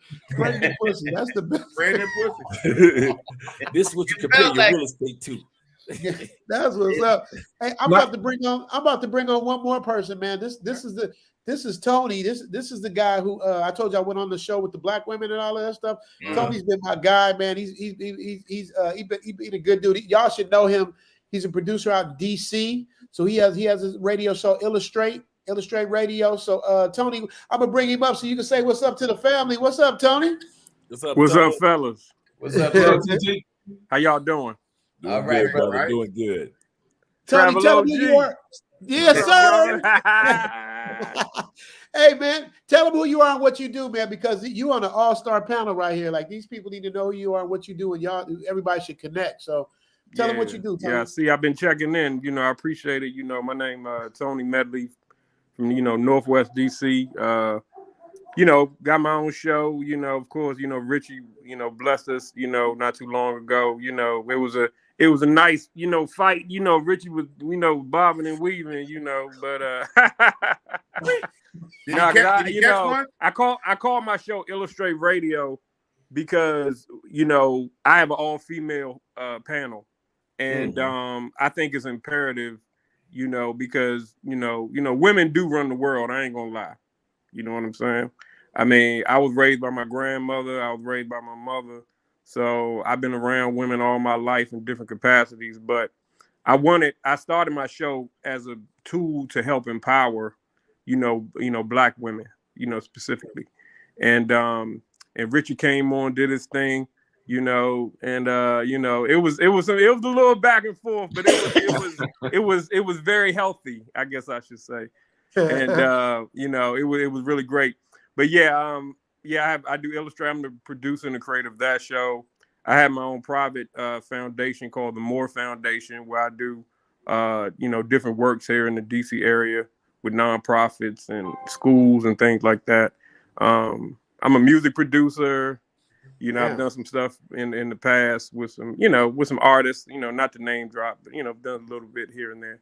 But just overall, Renaissance guy, just looking to connect with good brothers like you guys. And of course, Richie, it's been an honor, meeting him and really getting to know him and really understanding what he's doing and the power of what he's doing, which impressed me, which is how I got first introduced to Richie in the first place, just observing his content, being a fan first and foremost, and now being a full-time supporter and really wanting to help elevate all the great things he has going on, and you guys as well, because as they say, it takes a village. I'm a firm believer in that.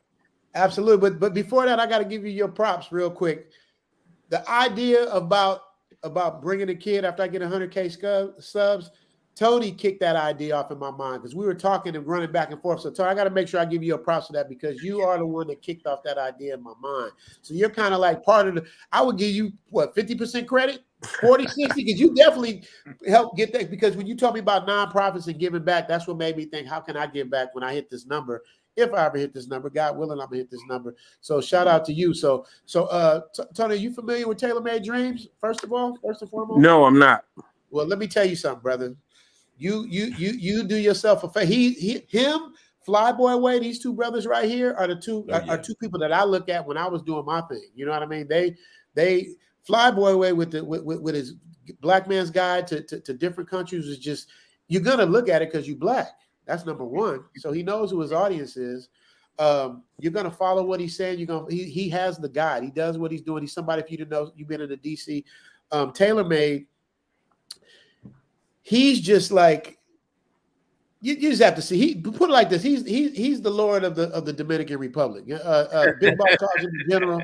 Big Boss calls him the General. I call him the Fonz. He's gonna have a bunch of nicknames by now. And of course, Andre, who I call Coach, who helps me with everything. These brothers are all solid brothers. Big Boss is on the come up. Big Baz, I see you back there. Big Baz does my music. He's the one that he's my 1-2 punch of the music that I do.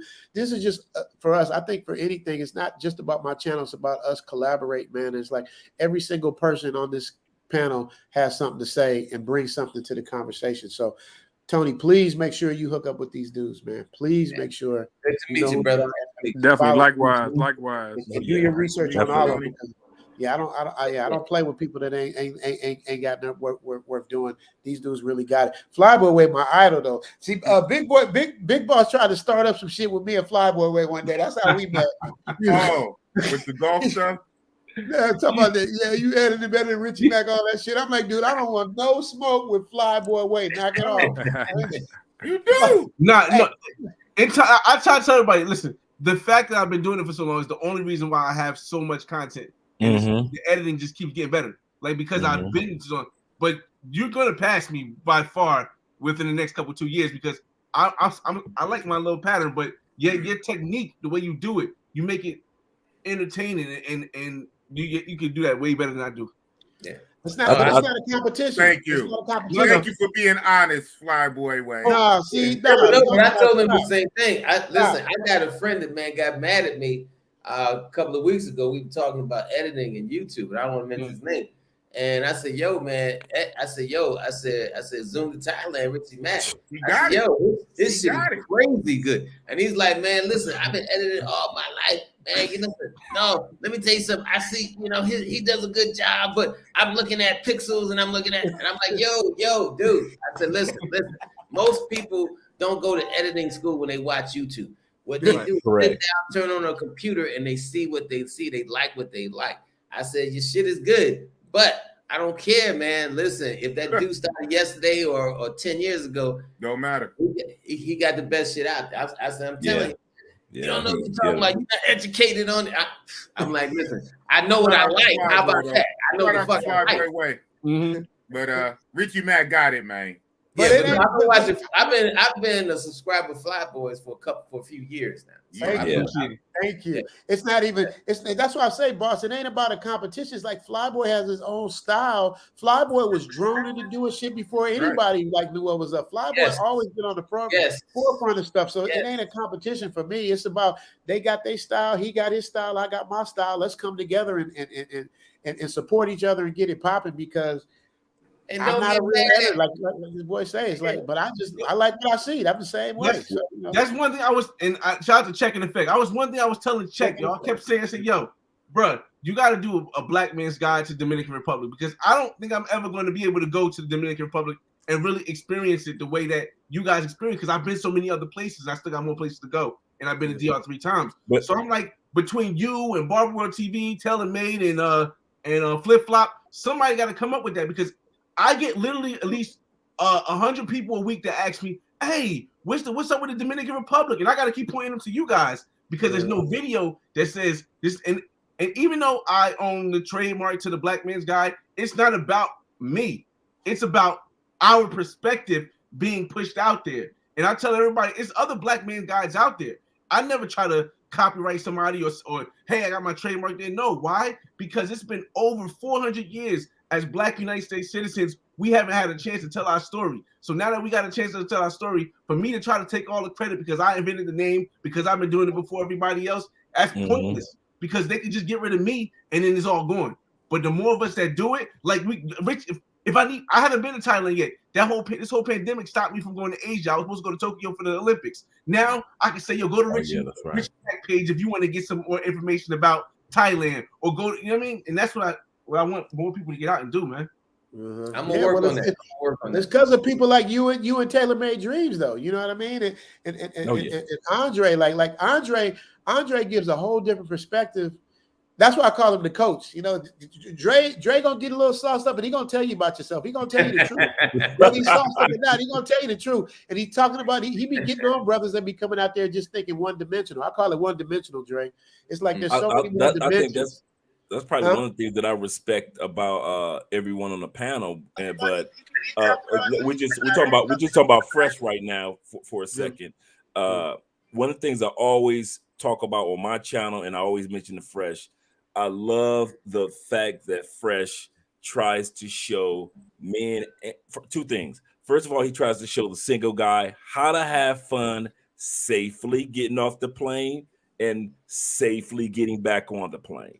A lot of YouTubers do not address, okay, go here, don't go there. Do this, but don't do that. Don't overpay for this, but you can pay for that. He is so thorough, whether he's in Toronto or whether he's in Barranquilla or whether he's in Miami. He's thorough when it comes. He doesn't have to use the term safety. I use that because that's what I get from it is that he is showing guys, hey, if you want to go to Medellin, hey, this is going to be a safe way that you can do it, enjoy it, and get back on the plane without getting caught up in some mess. And that's what I enjoy. Number one, with Fresh's channel. Number two, Andre and I have taken tips with places that we travel. Like when we went to Mexico, a lot of the tips that he gave that it seemed like it would be for single individuals, we applied when we went to Mexico. So those are the things that I really like about what Fresh does is that he's a little bit more informative than most YouTubers are Black YouTubers are when it comes to the traveling. I think for me, that's his niche. Like, okay, I can go here, I can go there, I can go to this restaurant, this club. Even during the pandemic, Fresh was like, okay, this particular club is going to be closed. This one wants a mask, but this one don't. This one over here is going to be open until all those things, when we got to Mexico, we already knew because we had been watching Fresh's a journey during that time period. So those are the things that I appreciate about him, is the getting off the plane safely and you able to get back on the plane safely, and in between have so much fun and enjoy your trip. But you know what you left out that Flyboy Way does? Flyboy Way goes, all right, don't going to offend anybody, females. You're going to get out at 15 minutes and 8 seconds. I've never seen that before. Yeah, if you would, at 15 minutes and 8 seconds, it's going down. So I'm letting y'all know. Talk about the ladies. Yeah. He lets you know every bit of his thing, man. And what I love about it is that you feel like you're going on it with him. You know, he takes you with him. Like when I first saw his channel before I even came to Thailand, he took me with him, showing me inside the club, the downstairs, out on the street. Like he just explains everything, does everything. He got in some damn some mud or some shit. Was you mud wrestling, Flyboy? What was you doing in there? He's talking about the volcano in Cartagena. Yeah. Come on, man. Like he does all of it. He gets involved. He jump. What's the last thing I seen? What did you jump up on stage or something? It was he was twerking. Was you twerking? He talking about Hawaii, man. It was a luau. He said twerking. Hey, Flyboy, was you twerking? I'm about to make a clip of this. You messed up. I'm about to make a clip. What did General say? Everything said online is forever. Hey, it was cool. I made it look cool. But that's part of the allure of what he does. Like he becomes a part of, he gets immersed into the land that he's in, the country that he's in, and that's what makes it dope to me. Because a lot of times guys don't realize that we are that we have an audience that lives vicariously through us. I mean, there would be no, and I often say this to Russ, and he kind of takes it with a grain of salt, but there really would not be love crossing borders. I would not be living. I wouldn't have had the confidence to take advantage of my passport the way that I did if it wasn't for watching Russ's journey. And when I had nobody around me had a passport. You know, many of us, we're the only ones in our families. Maybe one other person got a passport and use it on a regular basis. So I had nobody. So I'm coming into my apartment as often as every time Russ drops a video.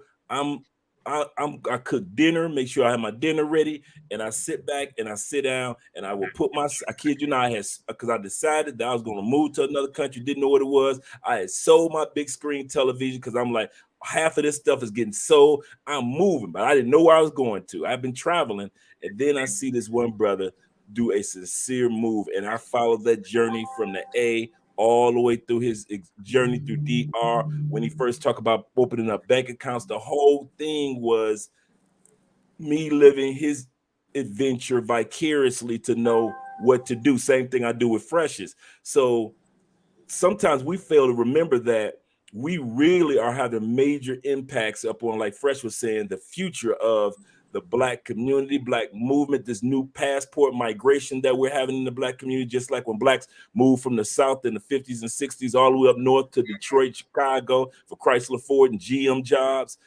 It's the new migration. And to, like I said, if it wasn't for Russ, man, and Taylor Made Dreams, his first channel, including this one, I don't know what my life would be like. I kid you not. Go ahead.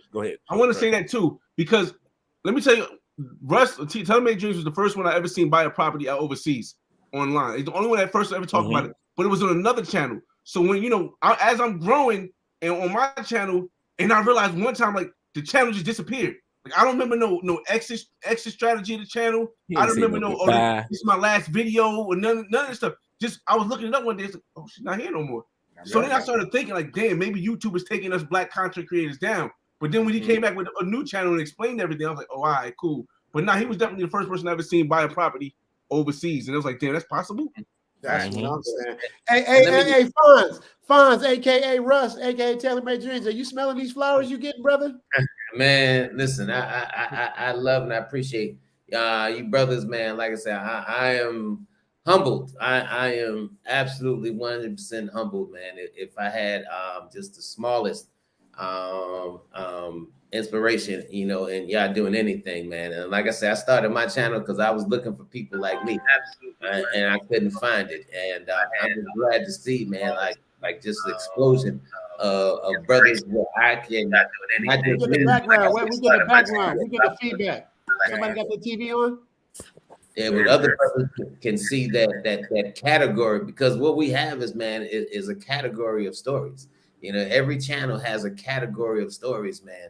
And to just, you know, because I get a lot of people who say, man, well, Russ, did you see Andre? Did you see Flyboy? Did you see Zoo? And I'm like, man, the category is out there. It's so easy now for, like, you know, for my nephews or other younger brothers coming up, man, want to even think about getting in the game. Well, if they want to go to Thailand, if they want to go to Colombia, if they want to go to Spain or Portugal, man, just click on and look at somebody like them, because our story is unique. Our story is unique. Out of all the countries, like the brother spoke about earlier, that went through slavery, America, the Black American experience, we have come out on top of everybody in every country. Brazil, Africa, Portugal, you name a country that had slavery, and it was us that came out on top, and that can hold that covenant blue passport. So, man, the strength, you know, I just wish the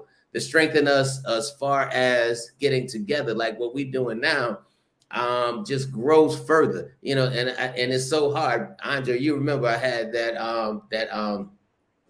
I had a YouTube where I had 20 people, 20 Black YouTubers, man, just trying to introduce people to other people's channels, man, trying to give other cats, like I said, man. And that's why I tell people, man, even if you got a big platform, if you got somebody with a small platform, give them a shot, because you never know when you may have to come back to that brother. Listen, I got Ace when Ace didn't have 1,000 subscribers. And Ace was trying to grow his channel, and I said, "Yo, come on my channel." I said, I'm gonna drill my people until they start subscribing. Same thing with Chet, you know, and them brothers blew me out the water. And I'm happy they did. And like I said, man, you know, and I know sometimes, man, people think I preach a little bit because I call checks, and me and Richie, we talked about this earlier, and I had, you know, check him respectfully, and he's like, Unc, because he called me, he says, you're right. And he got back on track, and the brother just blew up, man. So, you know, and I tell people all the time, man, relationships, if you want money in the bank, let me tell you where money's at, in relationships. You don't have the money, but if I got the connection with Richie back, if I got the connection with the Flyboy, Big Boss, listen, that's access to a lot of shit that even sometimes money can't get you. Absolutely. Networking like we're doing now, that's better than money. That is way better than money.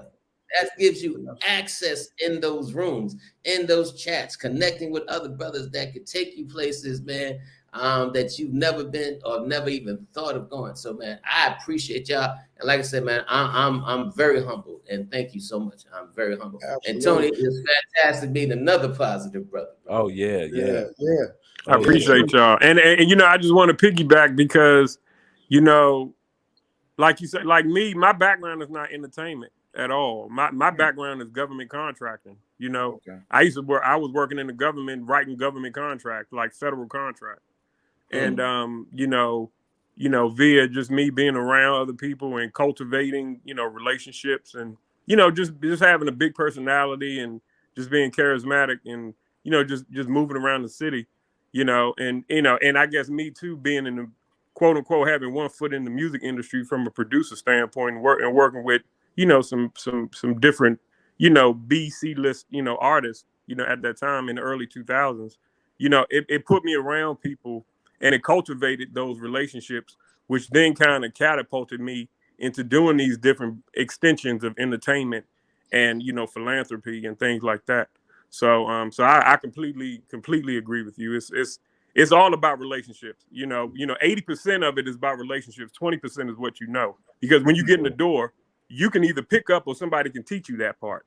But you know, but the hard part is getting your foot in the door. But now with social media and technology, I mean, it's a lot more. It's a lot easier to be more accessible and to access, you know, others, you know, in entertainment or whatever you may be interested in, you know, because, you know, I'm 44. I'll be 45 in August, and me growing up in the 90s and coming up in DC, you had to get it how you live, you know, like literally. Like I remember going to New York and going to the Sony building, and you know, and you know, and my cousin is a fashion designer. She worked for Puffy, so I was going over to Broadway and meeting with her and meeting people and doing things. So it's just about that hustle. I had Sean Perez on my show right before Richie came on, and he was the former executive of Bad Boy. Oh, wow. And he was just telling my audience and just describing to us how nothing in life is handed to you. You have to give up something, and then most of the time it's something dire, unfortunately, but that's success. If you want a success is about sacrifice on some level. Right. And everybody is sacrificing, from the Tyler Perrys to whoever you idolize or look up to. There's been some very serious level of sacrifice, whether personally or professionally. So Facts. I totally feel that. Yeah, man, Tony, I'm glad I had a chance to meet you, man. Tony was just like, he just got with it when I was doing the Zoom thing, man. And we had our first conversation where we just hit it off. Yep. Tony's like, dude, I'm gonna get you. Who's you gonna get me back? Bishop Don Magic Wine? Who's you gonna get? Nah, Pimpin' Ken. Yeah, Pimpin' Ken. I'm like, for to Thailand. That's my guy. Hey, that's my. Hey, we doing some serious, but I'm about to shake up DC real in the next few months.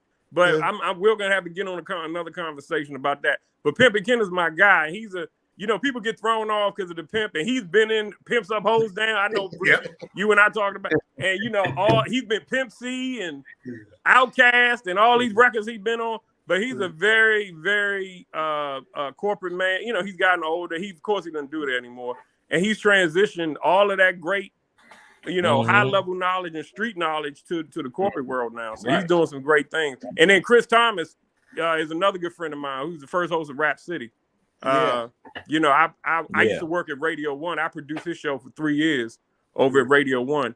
So so that's somebody else, but I know me, for instance, I was just looking at YouTube, and I just happened to come across Richie, because when I was working in the DC government, I used to work with a woman who was from Bangkok, Thailand. Her name was Sarisataya Shandade Par.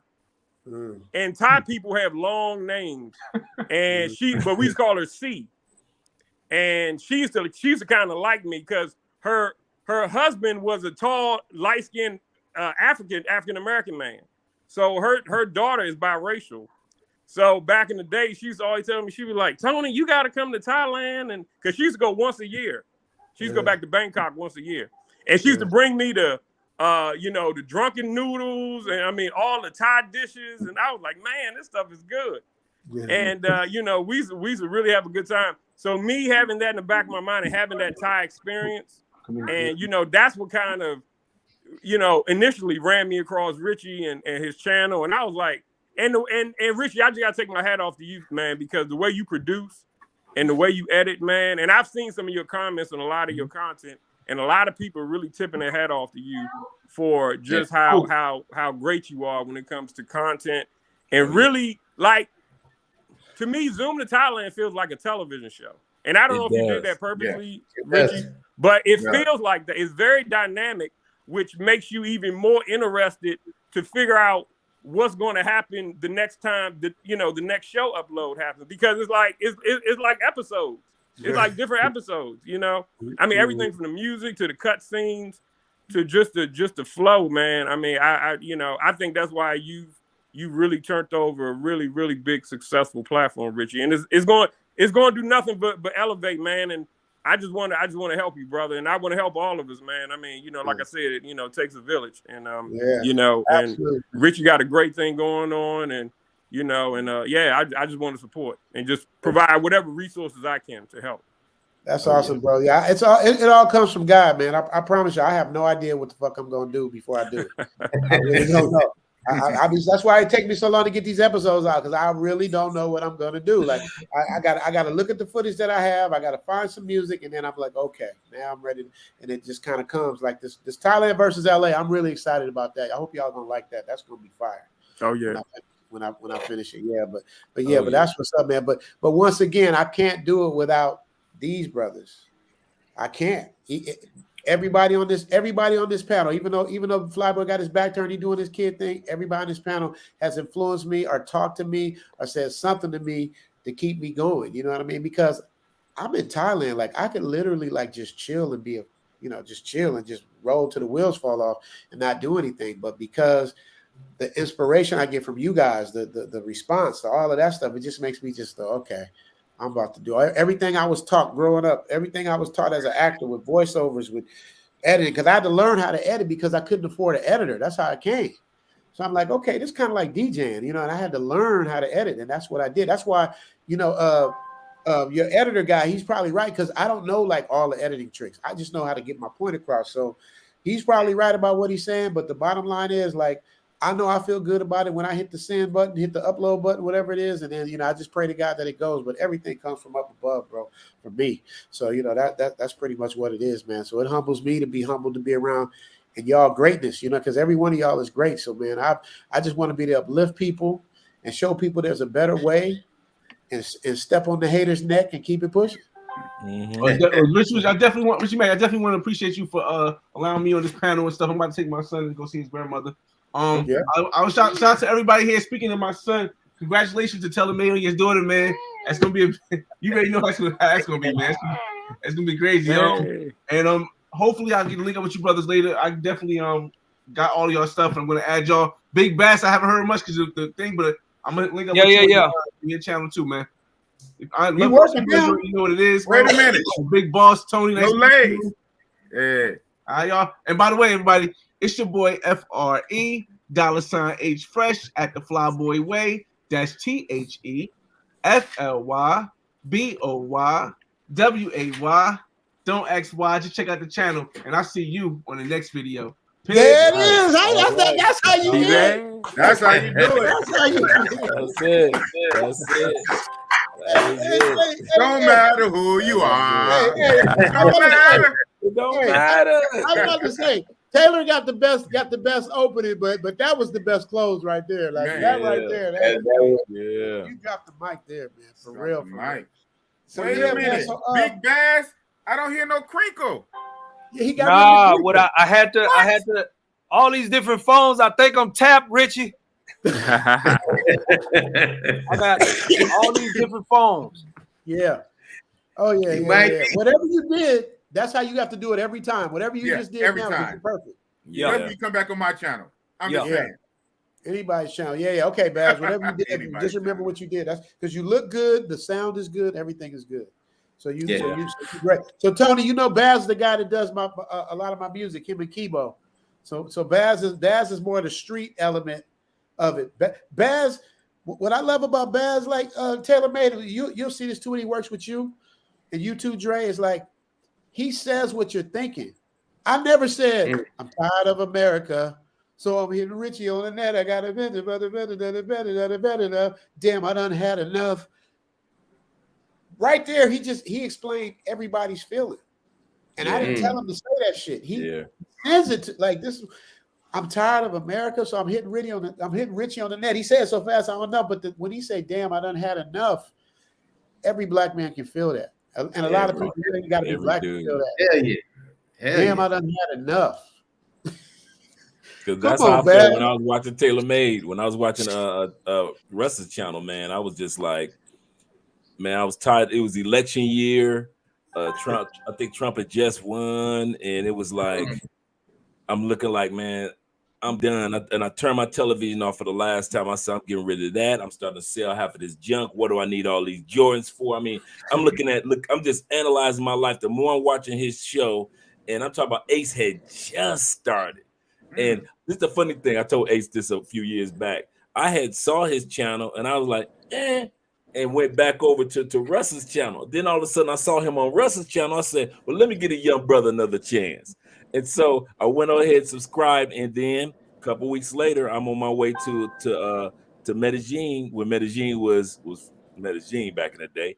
But I was able to hit him up, and we've been brothers ever since. And that's the cool part about how it works. If it wasn't for Russ giving Ace that moment, guys like me would have taken Ace for granted, because that's what I did. I took him for granted. I was like, oh, this is a young brother here, and he over there just having fun. But once I got a chance to hear his sit-down story on Russ's on Tailor-Made Dreams, it made me appreciate and understand this guy was thinking the same way that Russ was thinking, the same way that I'm thinking. So I'm like, okay, cool. So we not just the only one. So let me go ahead and empty this house, sell the house. I sold my house and just started the journey of getting myself in a position to move to, like I said, I went to several countries, but Colombia was the one that I decided for now. But we're heading to Portugal in a year and a half from now.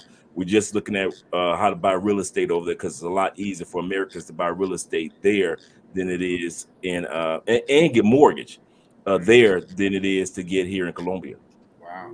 So you talking about moving there or visiting there? Oh, we visiting for 4 months next year, but after that, we're actually the year after that, like late 2023 or early 2024. We're moving. We're gone. Wow. We're just buying a fourplex apartment complex to own here, but we're going over there.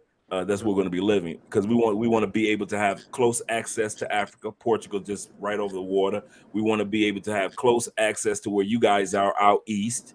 We want to have closer access to where we could take trains and because I used to wonder how dudes over in like I used to hear O'Shea and them be talking about, well, I've been in like 35, 45 countries. I'm like, how the heck they doing that? But you can actually, once you get to Europe, everything is just so inexpensive to get from this point to that point. Jump on the train to go here, jump on the train to go there, short flight here, short flight there. So I'm like, now I see how they got these countries under their belt because they're not far from Africa. They're in the middle of Europe, so they're all over that block, and they're not far from the east compared to being out here. You have just South America, which I love South America. And you just have North America, Canada, and Central America. So that's the journey that we're excited about. And we also the main thing in our mind is we want our children to have access to 3 passports. So if our child is born, we already talked to the attorney, the child automatically gets the Colombian passport. I get my Colombian citizenship this year, so I'll have dual citizenship. But she'll have my and her mom's Colombian citizenship, but whatever country our child is born in, they'll automatically be born with a 3rd passport. And that's how important passports have become to me and my wife and for the future of the family. Real estate, property, and the passport. Like I always quote Tailor-Made Dreams. He said, if the United States, this is my Tailor-Made, if the United States, all we need, the United States just give us 2 things. This is all any black man need from the United States. The US dollar, that currency, and the American passport, and leave us the hell alone.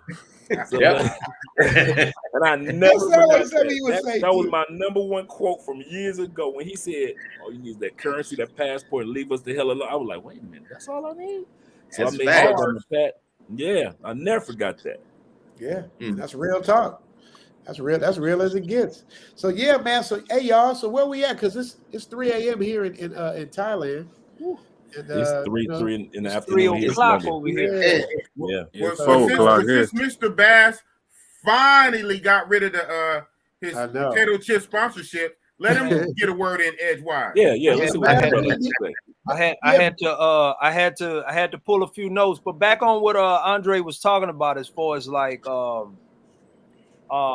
before Richie was talking about how, in terms of like how I can like think about something or bring it and put it to music or put it to lyrics or put it to, to display a message or to give out a message. But what it is like, I've come from a family. My mother has 2 master's degrees. Oh, wow. It comes back from education. Yeah, everything is education. My mother has 2 master's degrees. Wow. I'm originally from New Orleans, Louisiana, right? If you know anything about New Orleans in the early, like the early 80s, 70s to the 80s, the police force, what we're dealing with in America now, we've been dealing with, but the police force was corrupt. They had to fire the whole police force. During that time, I think I was 11 years old when my aunt, she was shot and killed by the NOPD in New Orleans. You can look it up. You can Google it. Algiers, it was called the Algiers 7. That year, they killed 7 African-American, or we call them foundational Black Americans, in New Orleans. They killed 7 because a police officer that was undercover, and of course, they do they do just what they're doing today. That situation turned into, you know, a mass movement inside of New Orleans. So that fire inside of me, you know what I'm saying, that, you know, to kind of like reserve my words, you know, in music became something that I used to, you know, like, okay, well, I feel this way. I don't know how to express it, you know, because a lot of us are not orators or talkers or preachers, or, you know what I'm saying? Some of us have a good mouthpiece. So I, you know, turned that into, you know, being able to express my pain through the pen. Right. So from my mother, she moved out of New Orleans and came to Houston, you know, a totally different lifestyle. I got breached and embedded inside of the music game, would rap a lot in his early stages, Ghetto Boys in his early stages, you know, so I dove into that head first while still trying to maintain some sort of semblance in the streets. And, you know, the two don't mesh. So when that happened, you know, things took a turn. But at the same time, you know, I'm just blessed and able to, you know, I was able to meet Shaka Sankofa, the brother they executed at the walls in Texas, on my way going through the walls to get to the unit. And I was able to, you know, to meet some influential brothers while I was in there. I met Chad Butler, who is Pimp C, when we was down there. So I was able to link up years later with Julia Beverly to do an interview with her through a brother named Smith D of Face Mob, to, you know, to kind of like give my addiction or give my description of how he was. Because I think they're trying to do some type of autobiography, maybe a movie about him, his life. But, you know, to make a long story short, you know, hey, man, like, we're aspirational people, so we try to kind of live, and that's the state we're in here. So that's what made me leave this situation, because they want you to live through somebody. Now I want to live it, you know. I want to be over there with TaylorMade. I want to see what he's seeing. I want to feel what he's feeling. So that's what made me like, okay, I need to get my passport. So I got my passport and didn't know where I was going, but TaylorMade might not remember, because he's always, you know, it's so many people hitting him up. But he was the first person I called on What's Up app when I touched down in Dominican Republic, and he answered. And he was like, brother, you know, whatever you got going on, whatever you know, but once I touched down, I got so distracted with all the different kind of attention, I never hit him back. So, I never got back because I got so distracted. I was in Santiago.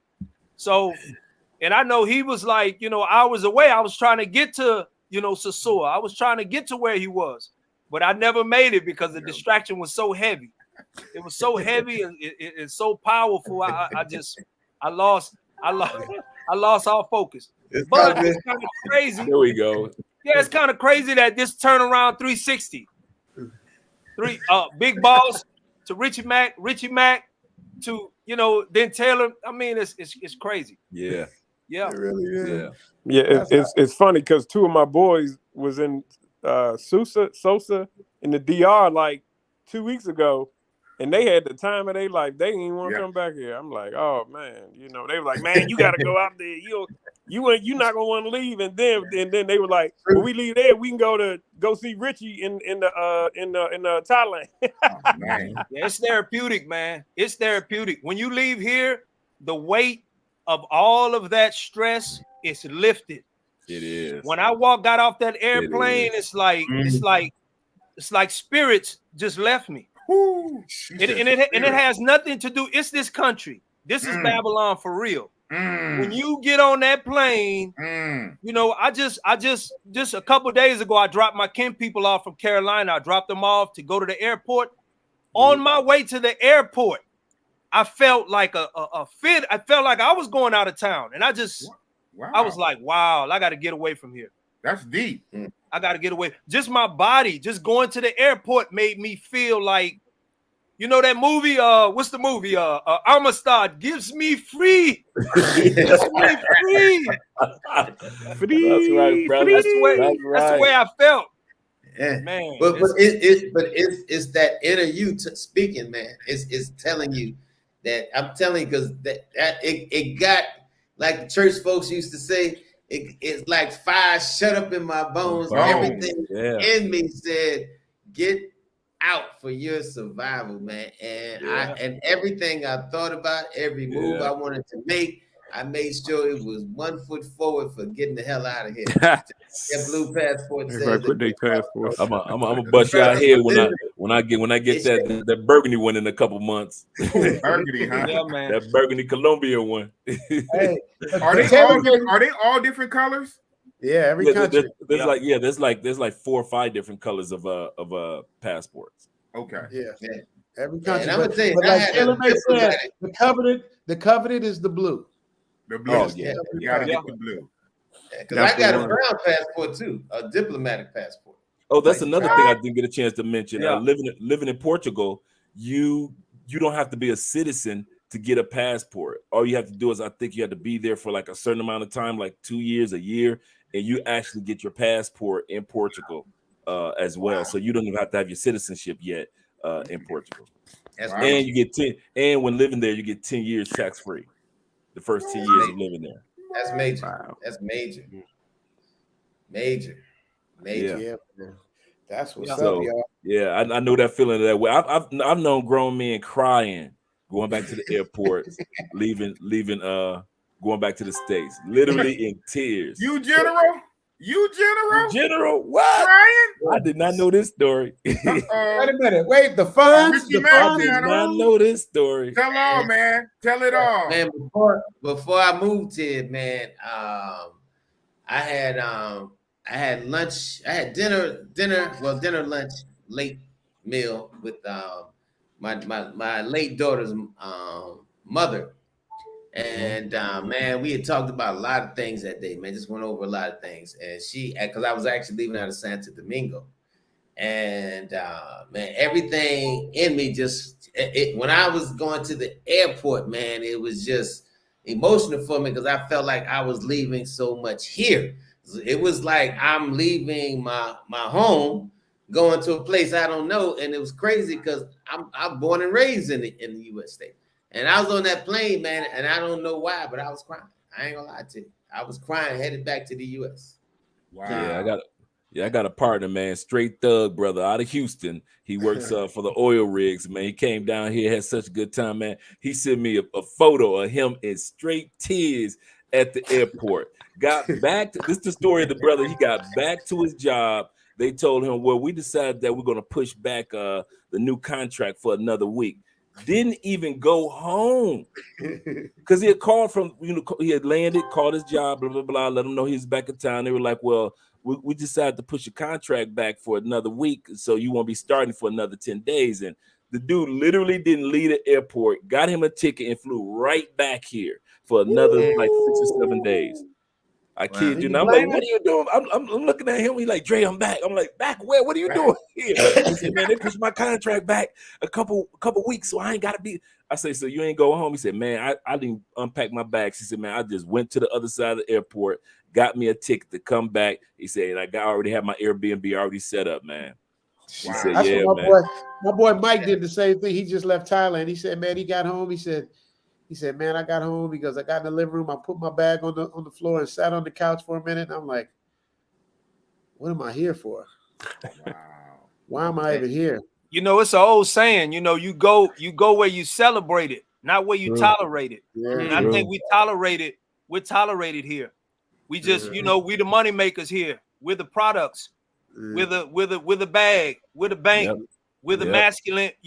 They need us to be man. That's even the black woman. I love my black women, but my mother needs me here to do this and do that, take care of this. But, even though they complain, we got to be Superman. We got to do everything. But at the same time, we're not appreciated. We just tolerate, they tolerate us But like appreciation is when you get off the hey, chocolate man. He loves so much my chocolate people, man. my people. Man, when I was in Thailand, they like chocolate man. I'm like, oh man, it made you feel all kind of good. It just it was like sugar running out your ears. Right. Thailand man, I remember I had a Thai chick say, I love so much black man. I will not forget that soundbite. I love so much black man. But this black man love you too. Yes, they do. Man, you're right.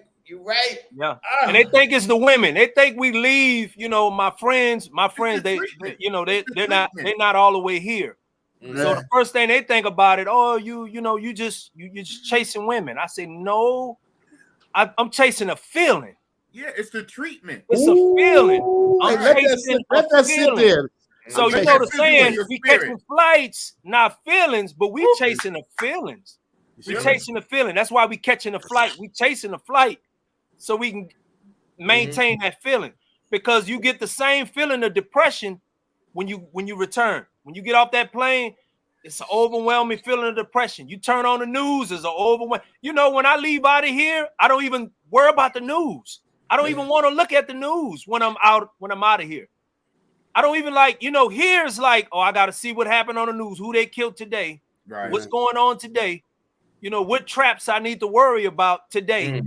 So when I see stuff like Richie Mack, when I see his show gives us, because sometimes you're around so much death and so much trauma, you need something to get away. You need to that's what Taylor was for me. Yep. You need to compress your thoughts and compress your mind. So what the show he just don't understand. 15, 20 minutes can compress almost a week of anxiety and trauma. Yeah. Amen. And I think too, also with Richie, I think one of your qualities too, Richie, is your tone. Like the way you articulate your voice and how you sync it up with your content. It goes together so well, and it's almost soothing. I don't know, as a dude say no homo, but at the same time, it's all a part of what you've created with Zoom to Thailand, and I think that's so important because I mean, like if you just go back and listen to your shows and just how you present your content and your tone and just you coming across as somebody that actually gives a damn. You know what I'm saying? I mean, not only giving you great information and giving folks information on on some things that they may or may not be able to take advantage of, but I just think your whole package and just how you deliver it just adds to the great content that you already have, bro. It really does. I appreciate it. I've heard that from other people, Richie, that I've told about you and I've sent to your channel, just to, let them know, not only males, but females, and they said the same thing. They were like, wow, his presentation is so great. Aside from the content, because the content is what it is awesome. How you prepare it, how you prep it, but just how you come across to deliver the content, to deliver the message, it comes across very well, and is it's sonically is soothing almost. It makes you want to hear more. It makes you want to learn more. So that's the whole package, and that's again, that's why I think what Richie doing with Zoom to Thailand is really, really, really great, man. And it's nothing like you've seen any other YouTuber. Like you've seen other YouTube where they go to a country and they have the camera and they walk them down the beach or walk them down the street. But Richie just provides it in a context where it's just like, is very palatable, and like I said, just the whole everything that you put with it, it makes you want to yearn for more and want to learn more and want to come and meet you and just everything. So I think that's awesome. Yeah, I remember seeing. Real quick, Richie, I remember seeing the show Different World, and I couldn't wait for the next episode of Different World or the Cosby Show. So I couldn't wait to see them next show. That's how the Zoom to Thailand, it gives you that feel like, man, you know, ooh, I want to see the next content, or you know, it gives you that nostalgic feel, and it makes you, you know, even the little cliche sayings, you know, yeah. When you see that outro, you be like, is that it? Oh, man, he gave me at least 3 more minutes. Let me get another hit. Let me watch this again. Let me get one more hit. Well, let me get this off me real quick. First of all, this nasal voice, I don't know how that's soothing, because I sound like Mr. Snuffleupagus all the time. That's number one.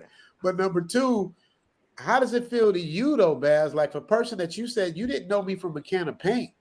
You just saw the show, you connected with it, and then you sent the music, and now here we are. Like, how does that for you? That's to me the most interesting thing, for you to see something that you're, because I wish I could do that. No, none of my celebrity friends really helped me like get to where I needed to get. I had to figure it out. But how does that feel for you to be able to connect with somebody you don't know, somebody that like what Tony said, and then boom.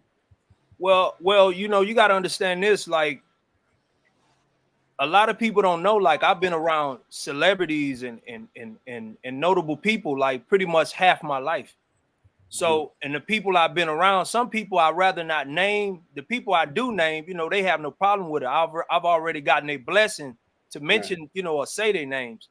But the bigger artists or the bigger people, you know, I'd rather not say it, because I don't feel like I got their blessing. But before I met these people, I had to kind of like envision, like,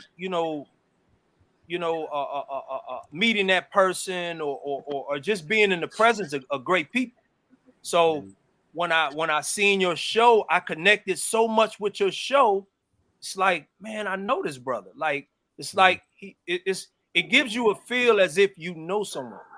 Even with Taylor Made, I connected with Taylor Made because he made me feel like, you know, that's my uncle. Man, that's my uncle, man. You know what I'm saying? It's like, and we connect.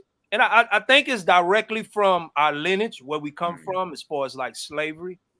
I think it's connected to that, because sometimes we can walk somewhere, black men, we can be somewhere, and we see another black man. I don't know you, but I'm gonna do this.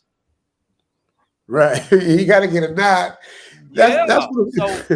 That's we don't even have to speak on it. He can be from Brazil, he can be from wherever. I see him and do this, and he'll do that. You know, like, brother, I see you. So I think, you know, with you, I think it was just an honor just to kind of like to thrust myself into like the situation by kind of like, you know, with the music. So I said, well, I feel like if I connect with him in a level to kind of like speak some things through that he can use, maybe that'll build a connection. You know, same thing with Big Boss. That's why I asked you. I said, hey man, you know, I didn't tell you right away that I've been watching. You know, I think I did tell you I watched this channel a few times, but you know, the connection, like, I wanted to make that connection. Right. And you know, it's not my first time. You know, I've been doing this as far as musically, either helping ghostwriting or, you know, things like that nature. But I think, and I think it's important, man. Like, we need to connect with one another on a level, on a more I think deeper level, in terms of like building relationships, communication, because the things that we're going through, I think we really gonna need each other. Really gonna need each other. Absolutely. That's why you need to hook up with Dre and Tony. Both of them good guys. Like, you know, like I said, you know how me and you have them long conversations. I think, Baz, we had one good long conversation. That's how you gonna be with Dre every time you talk to Dre. You might as well put a couple hours to the side. Easily. That's Dre. He's gonna do all that. I believe that everybody has a purpose and everybody has a fit. You know, we all fit in our different way, man. I appreciate the compliments and all that, but it's not even about me. It's about the work. It's about everybody coming together and making something bigger than what we have right now. Because right now we are little armies, but we get together and form one big army. And look who comes right in on time as I'm saying that. The general. The Fonz himself. Y'all call him the general. I call him the Fonz. You just said army. You just said army. I did say army. You're right. Mr. Fonzarelli. General. I want to know how the conversation goes between Dre and Taylor Made. Because one is a coach and one is a general. I want to be on the end of that conversation. See how them conversations go. Oh, we had a lot of conversations. All the time. All the time, man. All the time. And I got to keep apologizing because I sometimes when I'm doing my live stream and if I talk about Colombia, I said, man, and Dre, his fine ass wife. I said, nah, I say that respectfully. I said, but the woman is fine. He does. You better say it respectfully because Dre was ready to jump through the phone on somebody and got mad at me because I didn't jump in the phone with him, which I should have. No, you know what? Because Russ been knowing Andre and I from day one. You know, it's people that have been knowing us from the moment that we met, that followed our journey on YouTube, all the way to the moment that I asked her to marry me. To you know, we were looking forward to next year having our first child. So we, you know, Russ and I talk about, you know, meeting up and letting the kids play together. And we were just Andre and I just yesterday, we were looking at your latest WhatsApp thumbnail. We're like, man, the baby getting big. Oh, she looking Dominican now, boy. She really looking Dominican now. She get her tan, looking just like a Dominican version of her daddy, looking just like her daddy, and yet still got the same tan, that island tan, and beautiful hair. And we were just talking about that yesterday. So the relationship that Russ and I and Andrea have is not just the YouTube relationship, but just the appreciation of all of our journeys. And that's the part that I got so much love for Russ. He just does not, the man.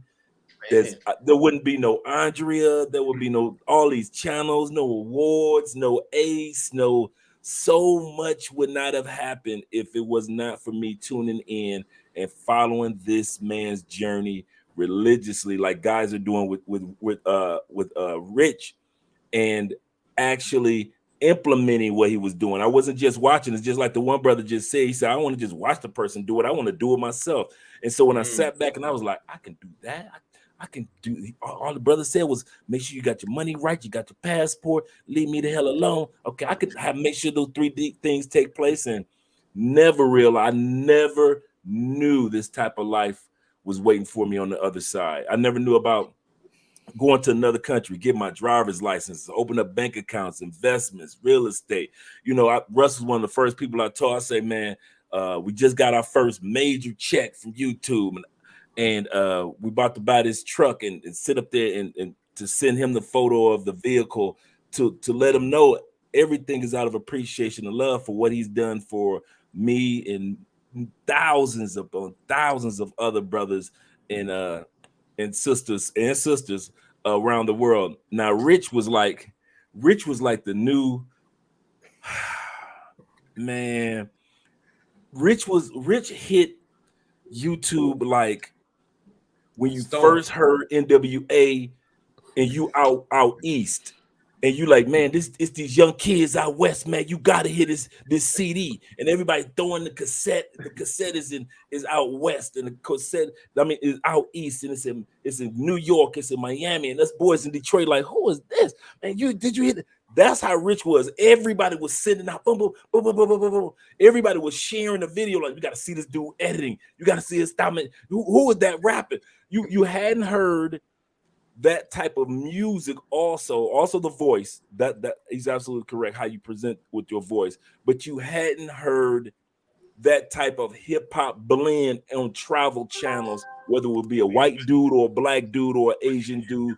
Nobody had blended hip-hop and travel at the same time and merged them the way that you guys have done. And that was the other thing that made you say, man, it's like watching a television show and you never heard hip hop coming from this perspective. And this editing style is out of the, you looking at as editors, we're looking at the video like 2 or 3 times, like, how the hell did he do that? How did he make that the blah, blah, blah, blah, blah, blah? Man, I know dudes that been to Thailand 100 times and they never showed no golf, or they never showed caddy of the week, and I ain't even knew they had fine women like this and that and that.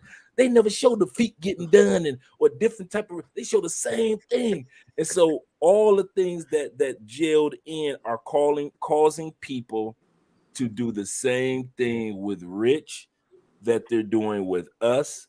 And they did with Taylor. They look at us like, when I want to settle down, okay, I'm done with the partying. I want to move to another country. I want to live in Colombia, and I want to fall in love. So let me go to Love Crossing Borders, see what Andre are talking about as far as having kids in Colombia and relationships and relocation, what do I need to do for a visa, how I find the right woman. So we hit that particular niche of other Black men that are falling in love in these countries and becoming Lord of the Ring. So we all, like somebody mentioned earlier, we all have our special places that people are living vicariously through us, and it's going to be amazing. We think we've done something in the first 5-6 years. It's going to be amazing once many of us hit year 10 in this YouTube space and see how many lives are changed and how many kids are born around the world with passports just because of guys like Russ that started a lot of this. Yo, Richie, I want to say to piggyback on Andre, shout out to No Excuse Entertainment. Yeah, just got I had married. him on my channel before. Yeah. He just got married this past weekend in Colombia, Cartagena. Yeah. Yeah. Black man travel. Cano was there, was one of his best men. So that was real dope. So shout out to No Excuse Entertainment on your marriage. Yeah, shout out brother, to No good Excuse. channel, man. He Congratulations, just brother. got married. Yeah, beautiful photos, beautiful wife, Yeah.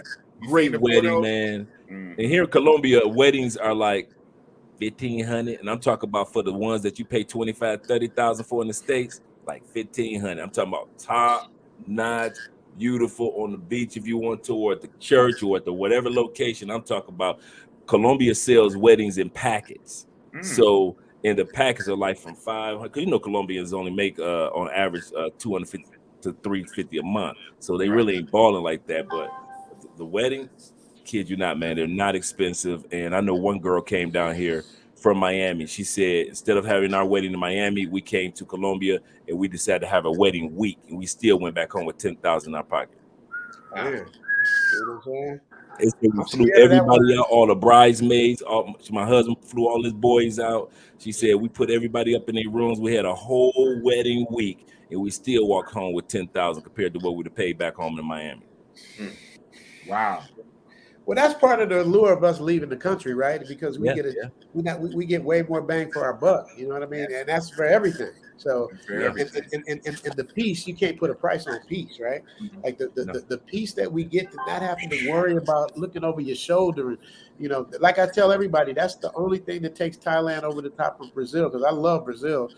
What takes Thailand over the top for me in Pattaya is the safety. That's the only thing. Is that's it. You know what I mean? So, you know, I know the Fonz probably know better than anybody else. Like, what do you think is like the safest place in out of the places you visited? Because I haven't visited many places as you, but what do you think? Where do you feel the safest? I think any place, no matter where you travel, man, if it's like in a tourist area, especially if that country heavily depends on tourism to make up a part of their larger GDP, it's going to be safe. You know, like so I can walk down there 3-4 o'clock in the morning, and I feel perfectly safe. Puerto, Plata, the same thing. You know, if you see those back streets or side roads, I tell everybody, I don't care what area it's in, don't go down them. You know, common damn sense. But you know, there's Brazil. When I'm in Brazil, I feel perfectly safe. I go to Monte Carlo. I don't leave Monte Carlo. That's like the 4x4. Fonz, I got to put Fonz. Did you just say on national TV that you feel perfectly safe in Brazil? I do. Others may not, but I do. I've left Monte Carlo 3-4 in the morning, and but I'm right there on that strip. I don't veer off. I don't go off to no streets. I stick to bright lights. And everywhere I go, well, as far as Airbnb, I make sure that it's on a major street. Okay. So you're saying you feel safe with an asterisk? With an asterisk, always. You know, you got to take your confidence with you. You got to keep your antennas up. You know, and like I said, if anything, if Monte Carlo, let's say if I was staying 6 or 7 blocks, I would jump in a taxi. I'm not going up, like when I go to Brazil, I don't go up in the damn favelas, you know, at 2 or 3 in the morning. That you know, I might as well just commit suicide and get it over. But just use common sense no matter where you go. I've been all over the world. I've come back without a scratch. And the times that things have happened where, you know, I may have got ripped off or something, it was my stupidity, not theirs. It was my stupidity. Maybe I drank too much or you know, I put my wallet in my back pocket where I normally never do. You know, so the little things that happen like that, I count it as an L, but I count it as a win because I'm still able to get back on the plane safely and go home. So and a lesson. And a life lesson. It's sense. funny that Dre said it on his channel. Dre was like, man, when you do it like Dre, he's like, I gotta get you. Like you putting your money out, you Yeah, they got a saying. I gotta get you. They have a saying here in Colombia called "Don't give papaya," and papaya is That's a plant. what he said. Yeah, you know, and they don't give papaya. Andre tell me that all the time. If I'm going out, babe, you know, roll the windows because you know I'm from Florida. You know, roll the windows down. It's a sunny day. Andre be like, babe, do not give papaya.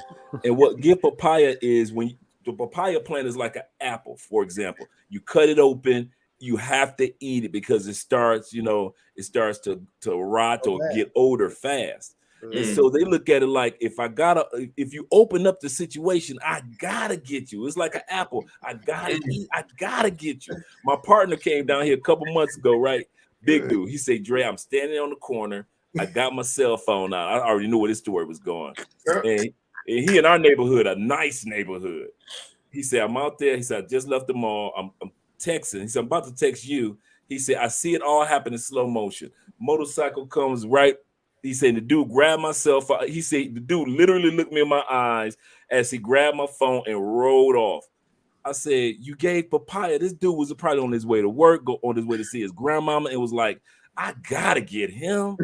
He's standing there right on the corner with his cell phone out. I gotta get him. So in Colombia, they said, do not give papaya. Walking around with the chains all out in the country where they don't wear chains, or you walk, you giving yourself, like me, I don't go to the hood. Never been there.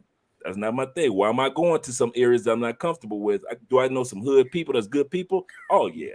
But I don't go to neighborhoods or blocks that I don't know of, especially late at night, and you got a new truck. You just giving papaya. So that's what give papaya me. So yeah, he was like, I gotta get him. Gotta get him. It's almost like I'm doing a disservice to my country if I don't rob this dude. I got it. His cell phone is sitting right there. Right. I'm not a real one. I'm not representing. Right. I'm not a real Colombian if I don't get him. They like, I got it. You give him papaya. So in Colombia, you will have you got your riding. You have your cell phone maybe sitting on the driver's seat. All of a sudden, a motorcycle ride by. Reach into your car, grab your cell phone, keep on pushing. You in a taxi, got the window down, and you texting. The bike will ride right past you, snatch, and keep on pushing while you in that taxi. So everybody knows that if you're gonna have your windows up, kind of like, or your windows down, have your windows, look at your rear view mirrors, make sure everything's all right. And if or at least have them up to where nobody can just reach into your vehicle and just do something. In other words, don't give papaya. Yeah, I heard that. Don't give papaya. See, I ain't got to worry about papaya out here. I pretty much, as up to today, I ain't had no problems with nothing. Right. I haven't had any problems. Yeah. It's all how you handle yourself. I mean, I go to the hood. True.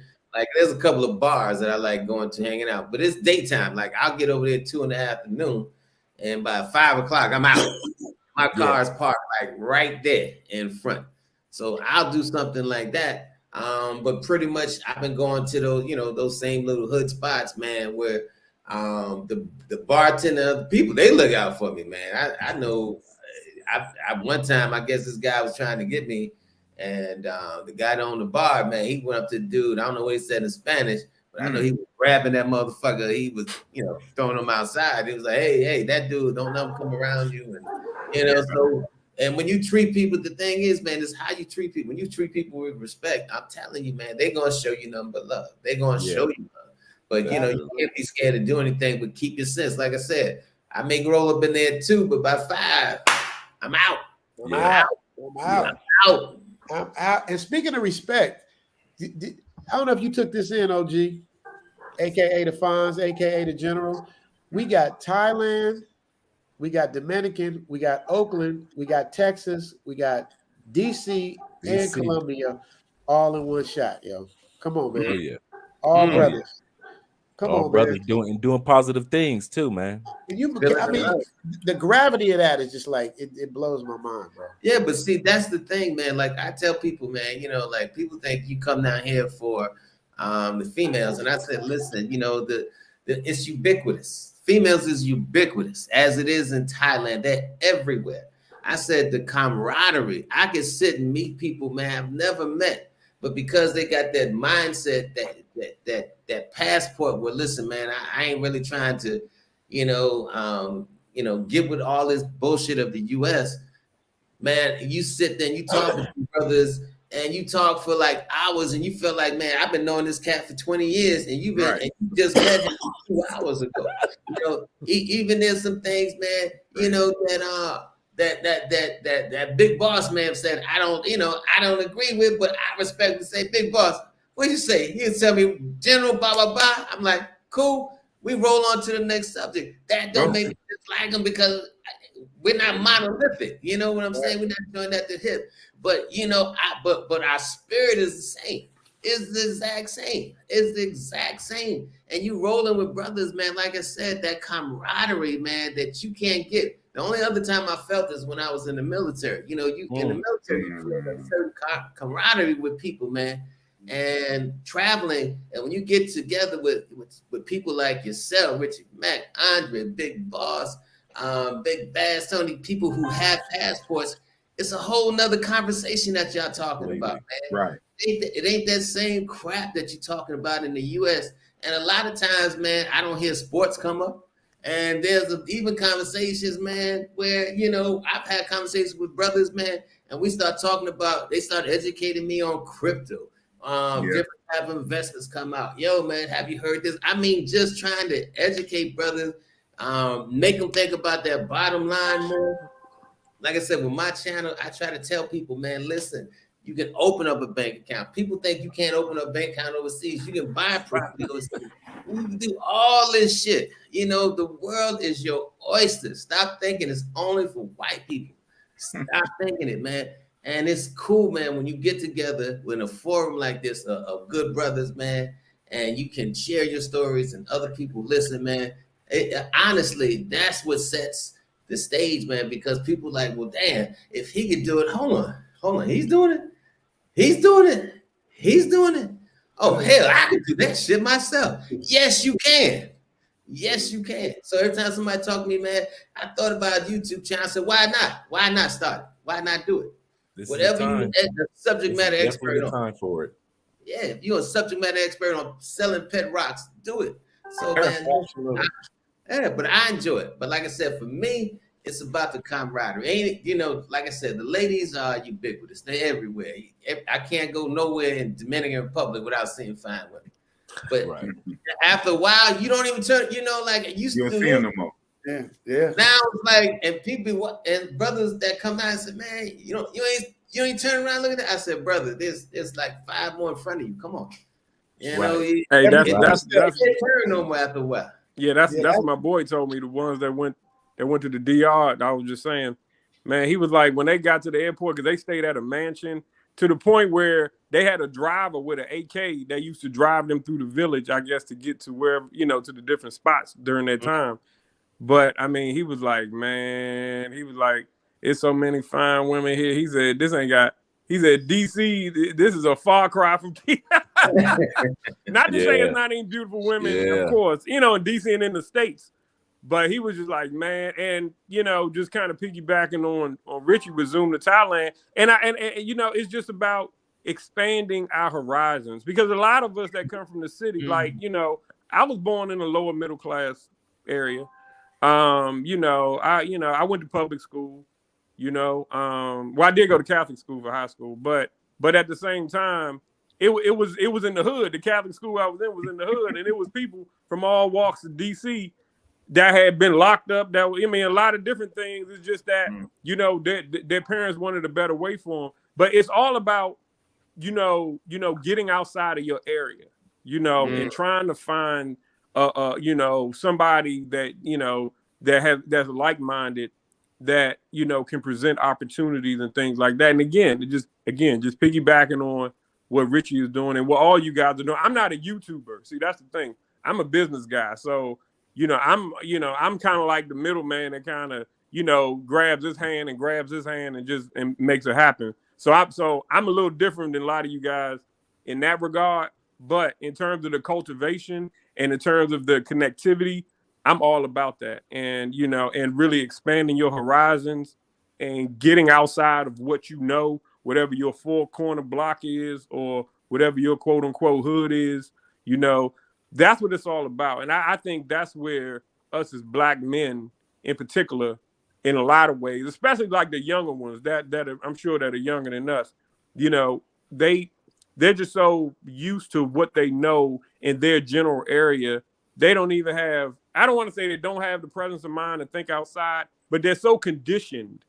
See, everything is about conditioning, but they're so conditioned to being within that block, within that part of the neighborhood, that they don't know to even think outside of that. So to me, that I think that has a lot to do with, Black men and Black people in general, just wanting our culture wanting to expand their horizons and just thinking outside the box. Right. Yeah, you have to. I mean, because if you're not, you're just gonna stay in the box. You don't think outside of it, you're gonna stay in it for sure, man. But y'all, I love y'all, man. It's 4 a.m. Your boy, he's like, I need to get off. You need to let it run to 4 hours even. Seven more minutes, 4 hours even. I'm trying to get 4,000 watch hours. Yeah, I'm gonna do a 7 hour. I'm gonna go to 4 hours even, but I'm just kind of winding it down because I want to make sure to let y'all know I love y'all. I appreciate y'all. We definitely gonna do this. I like doing it on Monday mornings for me, which is Sunday afternoons for you guys. It's kind of cool. It's just I'm have to cut them to about at least 3 hours or something like that. I got to figure out. I'm gonna talk to the coach. I'm gonna talk to the general. I'm gonna figure it out. Tony, we got some conversations to talk about too. Baz, you need to make sure you connect with these guys, man, and make sure you get the most out of that. Yeah. Because everybody's a good fit for everybody. I wouldn't put no corny niggas together with nobody. People that I'm endorsing are people that I like and would work with. So, that's a good thing. I got to get back. Even corny niggas need a wake up call. I'm a corny nigga sometimes. But you know what? It's the energy. It's the energy. Because when you're around, like you say, well, Baz, you don't smile a lot, or you don't, a lot of times I don't talk a lot either. Right. But it's the energy. When you're around a certain type of energy, I don't feel no qualms about expressing or exerting my mind and exerting my knowledge. But when you're around that certain type of energy where when you go to exerting your intelligence, Negroes feel offended. Negroes feel some type of way, and they want to bring harm and hurt to you because they feel some kind of way. Or he think he's this, or he think he's that. And like you were saying about going overseas, we take that energy with us, and we don't know where that energy come from. Now, I'm just considered to be woke. I'm kind of like in my Malcolm Little-ish type of mind frame now. But when you leave, you take that energy with you. You know what I'm saying? That American energy, and you bring it over there. And that's not good. You know what I'm saying? That's the first thing to do wrong. So it's learning, and it's learning a chain of command also. Like I know when to shut up, and I know when to follow. So a good leader knows how to follow. I know when to listen. You know what I'm saying? I respect and it's not elders. Like I don't call TaylorMade my elder in the sense he just had a baby. I don't call him my elder. I don't call him my elder in the sense of being an elder, but he's a leader in the sense that his experiences dictate that I follow. Military, real estate, divorce, Dominican Republic, real estate. Now a fresh baby. I want his life. I want a fresh baby. I want to be able to enjoy.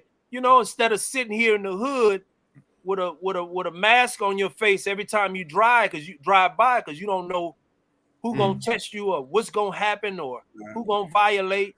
That's a hell of a trauma. So I'm always trying to leave. If I can't leave physically, I try to leave mentally by connecting with Richie Mack or connecting with TaylorMade. Trying to do some things to to relieve my mind until I get there physically. Because physically, that's where I'm going.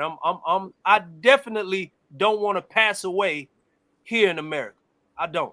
I don't even want my body in the ground here in America. No. Wow. That way.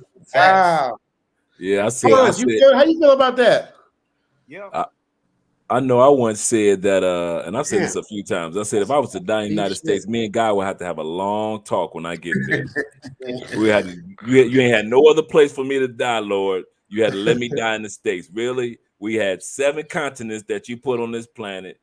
I could have died in any one of the 200, and I mean not 200, but the 54 countries in Africa. Anywhere else, you're gonna let me die in Detroit, back home, or in Chicago, or in Florida? No, Lord, let's not do this. Let's not send me back. Let me go ahead and find somewhere else on the planet to die. But the United States, that is, don't put my body in the States. Don't ship nothing. You ain't got to worry about shipping nothing there. Don't call no embassy about nothing. No. Just call my family. Let them know what just happened. You know, let them send the condolences. Blah blah blah blah. Mom has already passed on. Grandma has already passed on. So the matriarchs and the patriarchs have already passed on anyway. So listen. Do not send my body back to the States. Andrea know that. My family already knows that. No. I love the United States. I really do. But don't bury me there. No, that's not going to happen. That's crazy. And you know, it's nothing you got to teach me, Dre. Like, how do you make it where you can see the chats as they're going? Because see, I'm looking at it right now. Huh? I'm looking at your chats right now. Just click. Just click comment. I'm looking at the comments. How do I see it? Okay, you're inside your screen. Tell you, man. You see where it says private chat and comment. Yeah, you might have private chat. Click the one next to a comment. Click comments. Comments is, I got comments. I got that. I'm talking about where it shows. Oh, you just click it. You just click the comment. It'll pop up. Right, like that, right? Oh, there you go. Yeah. Right. Yeah, but I'm saying, but how do I do it where they're up the whole scrolls? Huh? Yeah, how do I do that? I don't know what he's asking. You got to click on chat. I'm on chat. So in other words, look, I'm manually doing this, right? I'm manually doing this, right? You got to manually do it. Okay, but there's a way where as people are writing, it just comes up, right? Yeah. Not on the screen. Not on the screen. No, it won't. Oh, so I have to side. It doesn't automatically pop up on your screen. It doesn't automatically. You got to go to the other screen. There's nothing you can do. You got to click on the side. It will. Like you're doing. Oh, okay. That's what I mean on the side. I'm just trying because I see other people's stuff and the stuff. The comments be going. Closing time. I'm looking at what everybody's saying because I can't read it because the letters are so small. LOL. Let me see. All this here, you guys are really starting overseas. Yes, sir. Yes, sir. So you guys can see these comments? Yeah, we can see them. Yeah, I'm looking at them. Okay. It's time to let the general sleep. He said, "Let the general sleep. Let the max sleep." The general went off. Did he? I didn't even notice. Yeah, general. Yeah, he just clicked off for a minute. But you know that DR Wi-Fi is right. Like Brazil. I thought he was saying that. That Wi-Fi, man, woo, and DR. Ugh. Yeah, and don't let it rain. It's really bad when it rains out there. Oh my goodness. Yeah, man. Yeah, that's crazy, man. Man, but how blessed are we, man? How blessed are we to have this kind of conversation today, bro? Like, I'm blessed among men, no doubt. No doubt. Man, I'm glad to hear what Tony's doing with the ladies platform that he has with the ladies. Because one of the things that I try to do is interview as many women that are using their passports as men. So we're doing a lot of interviews with women that are traveling around the world, especially sisters doing their thing, enjoying themselves, building up new lives as well. So that's one of the things that we had. Tony's your guy. Yeah. Tony's your guy. Don't man, you know, I learned a long time ago. My grandfather used to always tell me, keep more women than men around you. Yeah. Because, men as a man, you should want to be the champion. Like you should always want to be in charge. You should always want to be, dominant. You should always want to, have this sort of air about you. Not to say that women don't or shouldn't, but I just learned, going through my business, trials and things like that as I've gotten older. When you have great, strong women in your corner, they're going to be loyal. not only are they going to be loyal, but they're also going to treat you with a level of respect and admiration that can really take you far. You know, that's been my personal, you know, journey. But, and, you know, in terms of different business scenarios that I'm engaged with, a lot of the people I deal with are mostly women.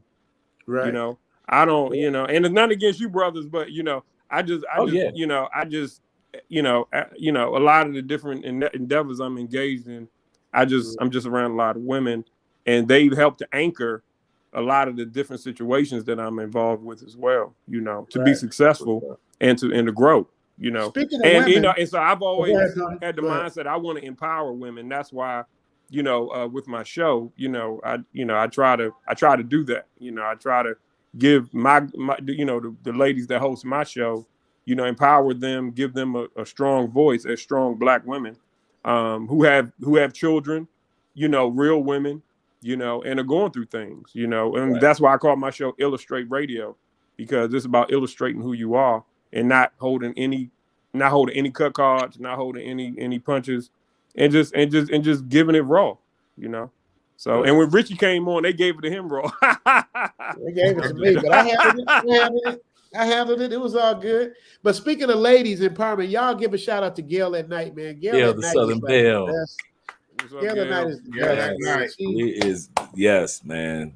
Yes, Gail at that's Night a is great like woman. everybody like, man, we love Gail at Night. Tony, you need to know who Gail at Night is. She's somebody who would be good on your show as well. And she has a YouTube channel herself.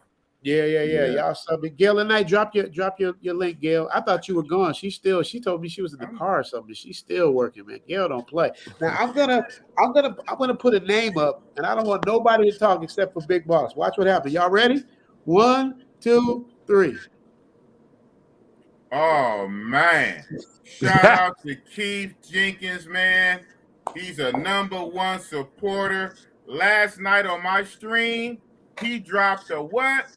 $300 super chat on Big Boss Real Talk. Shout out to Keith. And That's what's up, brother. on another stream a few weeks ago, he dropped $200. He dropped two $100 super chats. $100, and about 30-40 minutes later, another $100. $200 on the stream. Last night, a $300 super chat. Shout out to Keith Jenkins, man. He's a real one. Shout out hey, boss. Hey, Keith Jenkins, you still didn't hit my IG, man. I checked. I meant what I said. Hit my IG. I'm going to give you some merch, man. I'm going to give you some merch on the boss. Hit my IG, Big Boss Go 777. Shout out to Keith Jenkins. Keith Jenkins, let me say something to you, brother.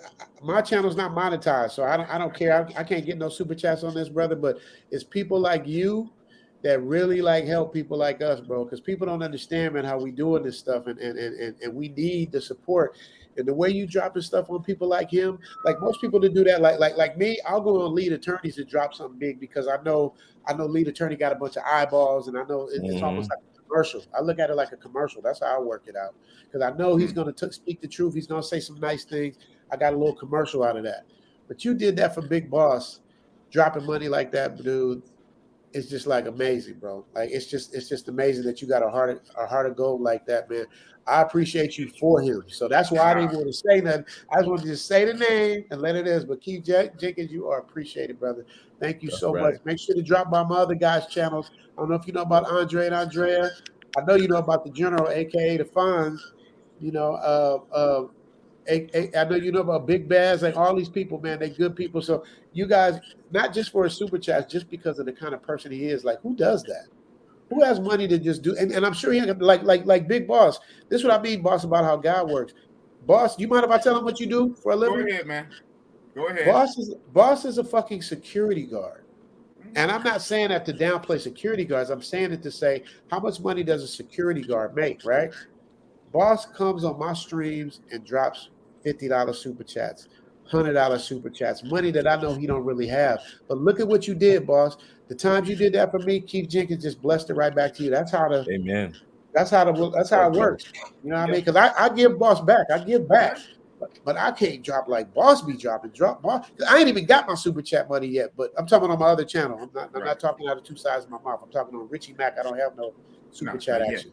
Yeah, but on the other one. So you know, boss, I appreciate you for your heart for what you've done, bro. And I'm glad that it's coming back to brothers like Keith Jenkins, man. Thank you so much. The Keith universe, Jenkins, man. It's the boss. Yeah, universe. man. We Absolutely, all one. man. Shout out to Keith Jenkins. Absolutely. Book him. Off topic, Richie Mack, but are you tracking on Chocolate Man in Thailand? Yeah. Chocolate Man in Thailand. Oh yeah. Coming on. He's coming on. He could have made some good content. Yeah. You said that before. Chocolate Man was actually supposed to come on, but he where did he go? He went to somewhere. He said he had to go. So probably next week I'll probably have Chocolate Man, because I just wanted this to be about TaylorMade because it's our first time meeting. Excuse my out, man. I got cold or whatever. I hope I ain't got that thing. But I feel fine. But yeah. Chocolate Man is gonna be on, man. We gonna rock with that. Gail at night came up the call. That's Gail as usual. Let's see if Gail dropped her own link. Dave Alter. That's my boy. Let me know when I'm in it for $100. Dave Alter is my guy at home, man. That's my dude. Like, he always had my back through a bunch of stuff. Dave, I love you, man. I miss you. Come out here. We're gonna play some golf. That's my guy. And you know what? And let me tell you what I love about Dave with you guys. I think I might have said this before. I don't know if y'all know, but Dave is y'all don't jump on Dave. That's my guy. Dave was a rock hard, 100% all excuse making Trump supporter. Like, we would go at it. Like, anything Trump did, Trump could shit in the toilet, it would be gold. Like, anything. But the reason why I say all this is because we love each other even from our differences. Like, he believed strongly one way, I believe strongly the other. We argue and go back and forth. We were going to do a podcast called I'm Right, You're Wrong. You know what I mean? That's what we was going to do, called I'm Right, You're Wrong. He's obviously the wrong one, but that's what we was going to do because of the back and forth we can still love each other. I've got other people that, you know, if you're a Trump fan or you're not a Trump fan, you can lose friendships and family members over that shit. I know. So with him, shout out to Dave. We in the same camp, Dave. Absolutely, it's all love. America first. Yeah, that's why I had to ask Big Boss. yeah. Me and the general had that conversation. But we still good. We still good. Hey. Yeah. You know what I mean? But see, my problem with Dave, Dave, I ain't saying that to you. I wouldn't say it to you back in front of your face. My problem with Dave is I don't mind, like, I call him the Orange Man because I don't like to say people's names because it triggers all kind of shit. So I just say the Orange Man, right? 45. The Orange Man does his stuff. It's like, okay, but like the boss. But I'm saying, but when he's wrong, you can't defend him when he's wrong. Like, you can't make him every time he's wrong, make talk around why he's wrong. Like, you know, that's all I'm saying. Because everybody's right and they wrong, but like, damn, you know what I mean? But that was our thing. We go back and forth and all that shit. So shout out to you, Dave. Love you, bro. Let me see, get these last ones. Gail at night, yes. Subscribe to TaylorMade Dreams, yes. AKA the General, AKA the Fonz. And I didn't want to be quiet when you said that because I'm real. This is your show. That's why I put my little soundbite in. Yeah. Right. Here's this now it's my turn, boss. Yes, this right here is one of my number one Patreons, man. Bruce Rain. Okay. Shout out to you, bro. You can cam up if you want to, Bruce. Bruce always, man, he's always supports me. He's always doing things. He writes me at least 3-4 times a day. Bruce Rain says, so how do we get in contact with Richie Mack for the services? Bruce Rain, what are you talking about, dude? You're one of my Patreon members. What are you talking about? You can write me whatever you want. You know what I mean? Whatever you want to get, you can get. You're my guy. Pause. Shout out to Bruce Rain. He's your Keith Jenkins, huh? Yeah, Bruce Rain's my guy. But he ain't dropping it like Keith Jenkins, but I'm saying he's loyal, you know what I mean? And when you have loyal subscribers or friends, whatever, ain't nothing better than that. So that's what it is. These last ones are Bruce Rain. So how we get in touch? We already said that, Bruce. John, what up? Richie Mack. Woke up, my brother. John said that's Baz. That's is that you? Oh, he did that about an hour or two back. Yeah, that's about 2 hours old. About 2 hours back. Oh no shit. Okay. Actually, I'm looking. Got you. Okay, I'm going through the drop the link. Okay, Snuggle wants to drop the link. Gail, can you drop the link for Snuggle if they still around? This is 2 hours ago. That's old too. Yes. Okay. All right. Well, good. Well, it's time for me to tap out anyway. It's 4:12. There you go. It's 4:12 a.m. My big ass eyes is heavy. I ain't gonna be able to edit nothing tonight. I'm supposed to be golfing in about 4 hours. So we're gonna see what we can do. But I want to individually thank each of y'all individually. First, I got to start with the man himself. Let me how do I do this? I'm gonna learn how to do this. What y'all say, struggle stream? How do I solo him? How do I solo him? Click it on him, on his box, on the one that has like the person symbol. Click that. Got you. Okay, there we go. There we go. So now, and click that comment to disappear it. Click that comment, it'll disappear. Okay, got you. Yeah. Okay. There you go. So there we go. There we go. I don't know if I should do this first or last, but I'm gonna do it first. First, I gotta say to you, I'm gonna look you eye to eye. My big ass eyes is getting heavy, but I'm gonna look you eye to eye, man to man, and tell you, man, Taylor-Made Dreams, what an honor, brother. What a real honor it is to meet somebody like you. You are royalty. You are somebody who needs to be respected, revered.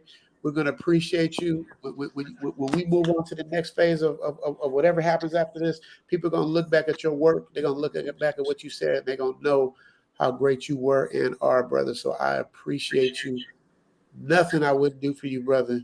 Thank you so much for being, man. I almost to the verge of tears, man, because to see brothers come together means so fucking much to me, man, because it's so hard to get niggas to fucking come together. Like why is it so fucking hard? So when it happens, it's like it means so much, brother. So I appreciate you. I'm gonna go to sleep, but when I wake up, I'm gonna hit you again and tell you got the picture. I'm gonna hit you again and tell you again what I'm saying and let you know, brother, like when you get to Thailand, you already know. That I can tell you. When you get to Thailand, you already know. I appreciate you. I want everybody to follow this brother because he's laid the groundwork for people like me and people who are coming along and people who are doing their thing like this. Like, give props to the people that came before you, man, because there's always going to be somebody coming after you. Like you said, the same people you see up, same people you see on your way down. So the fact that I asked you through the big boss and you was there, actually, you guys, I'm going to keep it a buck. Taylor-Made Dreams hit me up an hour before showtime and said, hey, I ain't forgot. We doing woo, woo, woo because we have time differences. He reminded me he's been 100 the whole time. This dude is real. Y'all need to follow him. Y'all need to be his friend. Whoever doesn't know him or doesn't follow him, you guys make sure you do because this is a real one, brother. So salute to you, brother. I appreciate you for everything. Honestly, brother. Like, man, you don't even know. And congratulations on your kid. Man. Oh, man. Amen. Oh yeah, dad, father. I had to get that up. We got it soon. Yeah, absolutely. Moving on to the plug. Let me go to the plug now. To the plug. Yo. Big boss. Big Gotta boss. tell you, brother, if it wasn't for you, I wouldn't know half of the people. I would not know half of the people that I met, black people that are doing their things. If it was not for you going out of your way to help me, brother, I appreciate you. I appreciate everything you've done. I appreciate what you stand for. I appreciate the childlike behavior of you that I love that makes you so fun. Stop. You know, all that shit you do. Yeah. I love all that shit, man. I thank you so much, brother. And I'm always going to be here to support you. Whatever you need, I got you, brother. So just always know that. I appreciate you, man. Everything you do, man. So if I ever forget to tell you, I'll tell you now. I appreciate you and I love you. And thank you so much, brother. I appreciate you, man. Thank you. So much. Let me get to Tony right quick. Baz, you come in. Let me get to Tony.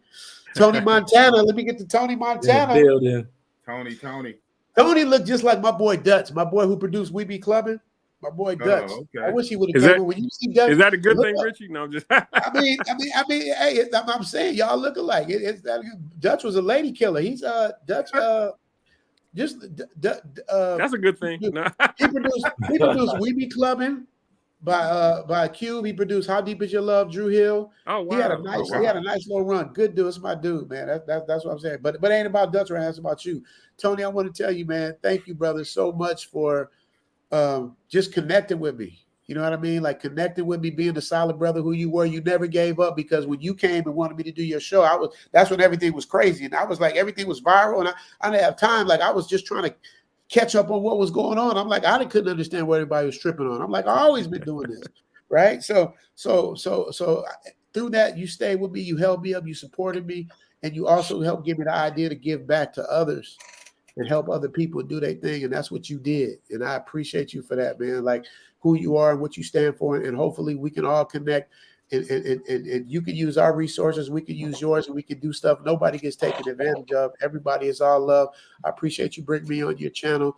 I appreciate you being positive with me. I don't care if you're bringing me a pimp or you bringing a host, the first host of Rap City, Clifton Powell, whoever it is, you always going to be solid with me. You always going to be my guy, bro. So thank you so much, Thank you, man. Richie. And Richie, I just want to say, man, likewise, brother, I ain't going nowhere. You my brother for life. I know we don't know each other, but we know each other, you know, through our brotherhood and cultivating what we're doing now, man. So I'm honored. I'm blessed to be able to, you know, work with you and engage with you and all the rest of the good brothers on this chat, you know. So thank you, Richie. Thank y'all. I appreciate it. Thank you, brother. Thank you, brother.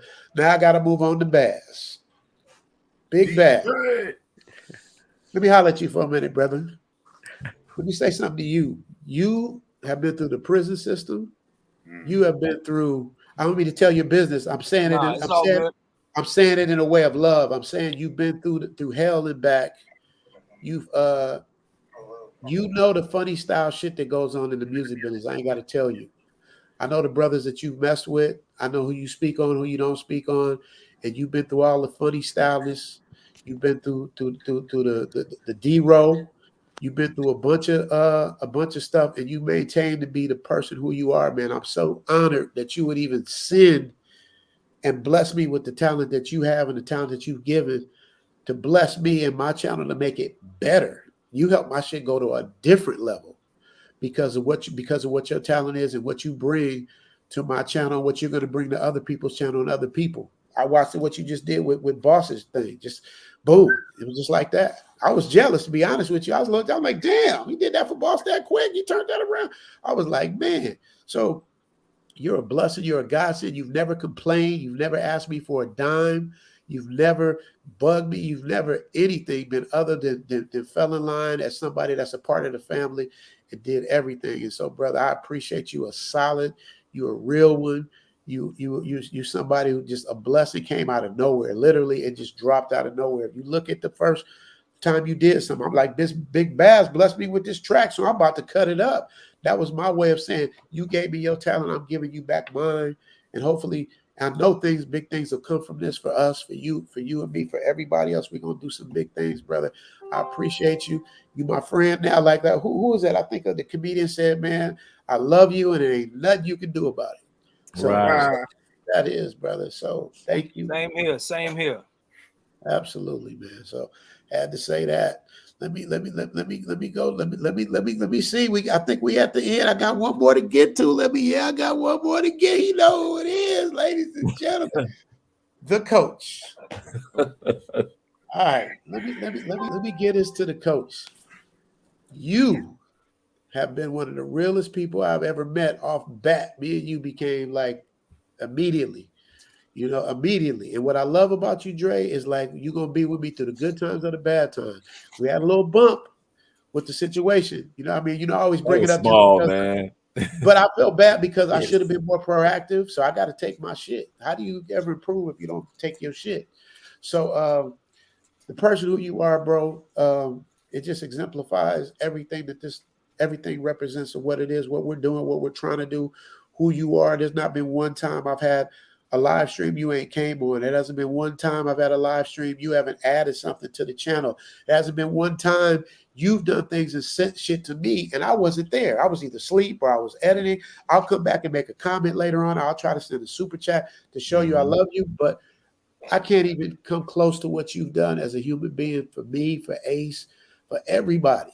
Like you've been solid for everybody. You plugged me with Ace. I would have never been able to do that without you. You're like my other plug besides Big Boss. You've always been solid, brother. You're a good dude.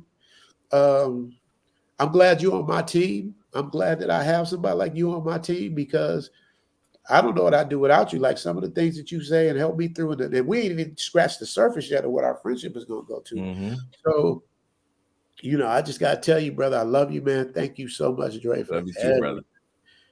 This shit brings me to the verge of tears. I'm glad the camera ain't on me. You don't understand, man. It's like I've been in Hollywood all my life, and it's a bunch of funny style ass niggas. That's why you don't see me with a bunch of Hollywood niggas. I got the Hollywood shit, but most of them are funny style. So real people do that. Yeah, I think that's the appreciation that we all have for you, Rich, man, is that as fast as you've come on board, it would have been easy for you to go the ego route, for you to go the route that I don't work with small channels, or I don't help people with their editing, or I don't connect people. It would have been easy for you to go that YouTube ego route. And many of us would have said, okay, I can see him being like that. But you didn't. You took the time out, and you're still the same day one dude all the way to this day. And that's why it's so easy for guys such as Russ and all the rest of us to collab with you, because you still have that humility. And if people didn't, like you say, you know, I used to be a DJ, and people kind of like take it for granted. I've heard your mixes, and I'm like, oh, this dude like the for real, like the real, like doing major concert DJ. But you keep all that about yourself very humble. And even when you bring on some of the stars that you brought on, you still come from a humble, everyday guy perspective. And I think that's what make guys appreciate you. You are an everyday guy living the dream that a lot of guys look forward to living themselves, man. So I just want to let you know, just based off all the rest of us, man, we don't have nothing but love for you. Anything that you need from us or want from us, we're here for, man. Yeah, man. Thank you so much, brother. I appreciate that, man. I appreciate it so much. Now you might just want to get you some sleep. We can't help you with that, but yeah. That's what I'm gonna do, man. We can't help you with that. Yeah, I'm gonna give me some sleep, man. But just so y'all know, man, it's like it's so real. Like everything I'm saying, where I'm coming from, and I'm not saying all my celebrity friends are funny style, because they not. Like I got some good ones, like Michael J. Wright. That's a real one. Like the people that's been on my show, they're real ones. You know what I mean? But the connection is different for me, because I got, like I said about like with Baz and Kibo, it's like I got a street upbringing, and I got a whatever the other side is upbringing. So, you know what I mean? So I'm not street enough a lot of times for my street people, because I ain't done that. I ain't never been locked up. And then I'm not Hollywood enough for some of my Hollywood people. So I've always been in the middle. And that's what's helped to keep me humble, because I've watched them come and I've watched them go. I've watched them blow up and I've watched them disappear. I've watched them turn into crackheads. I've seen a bunch of shit.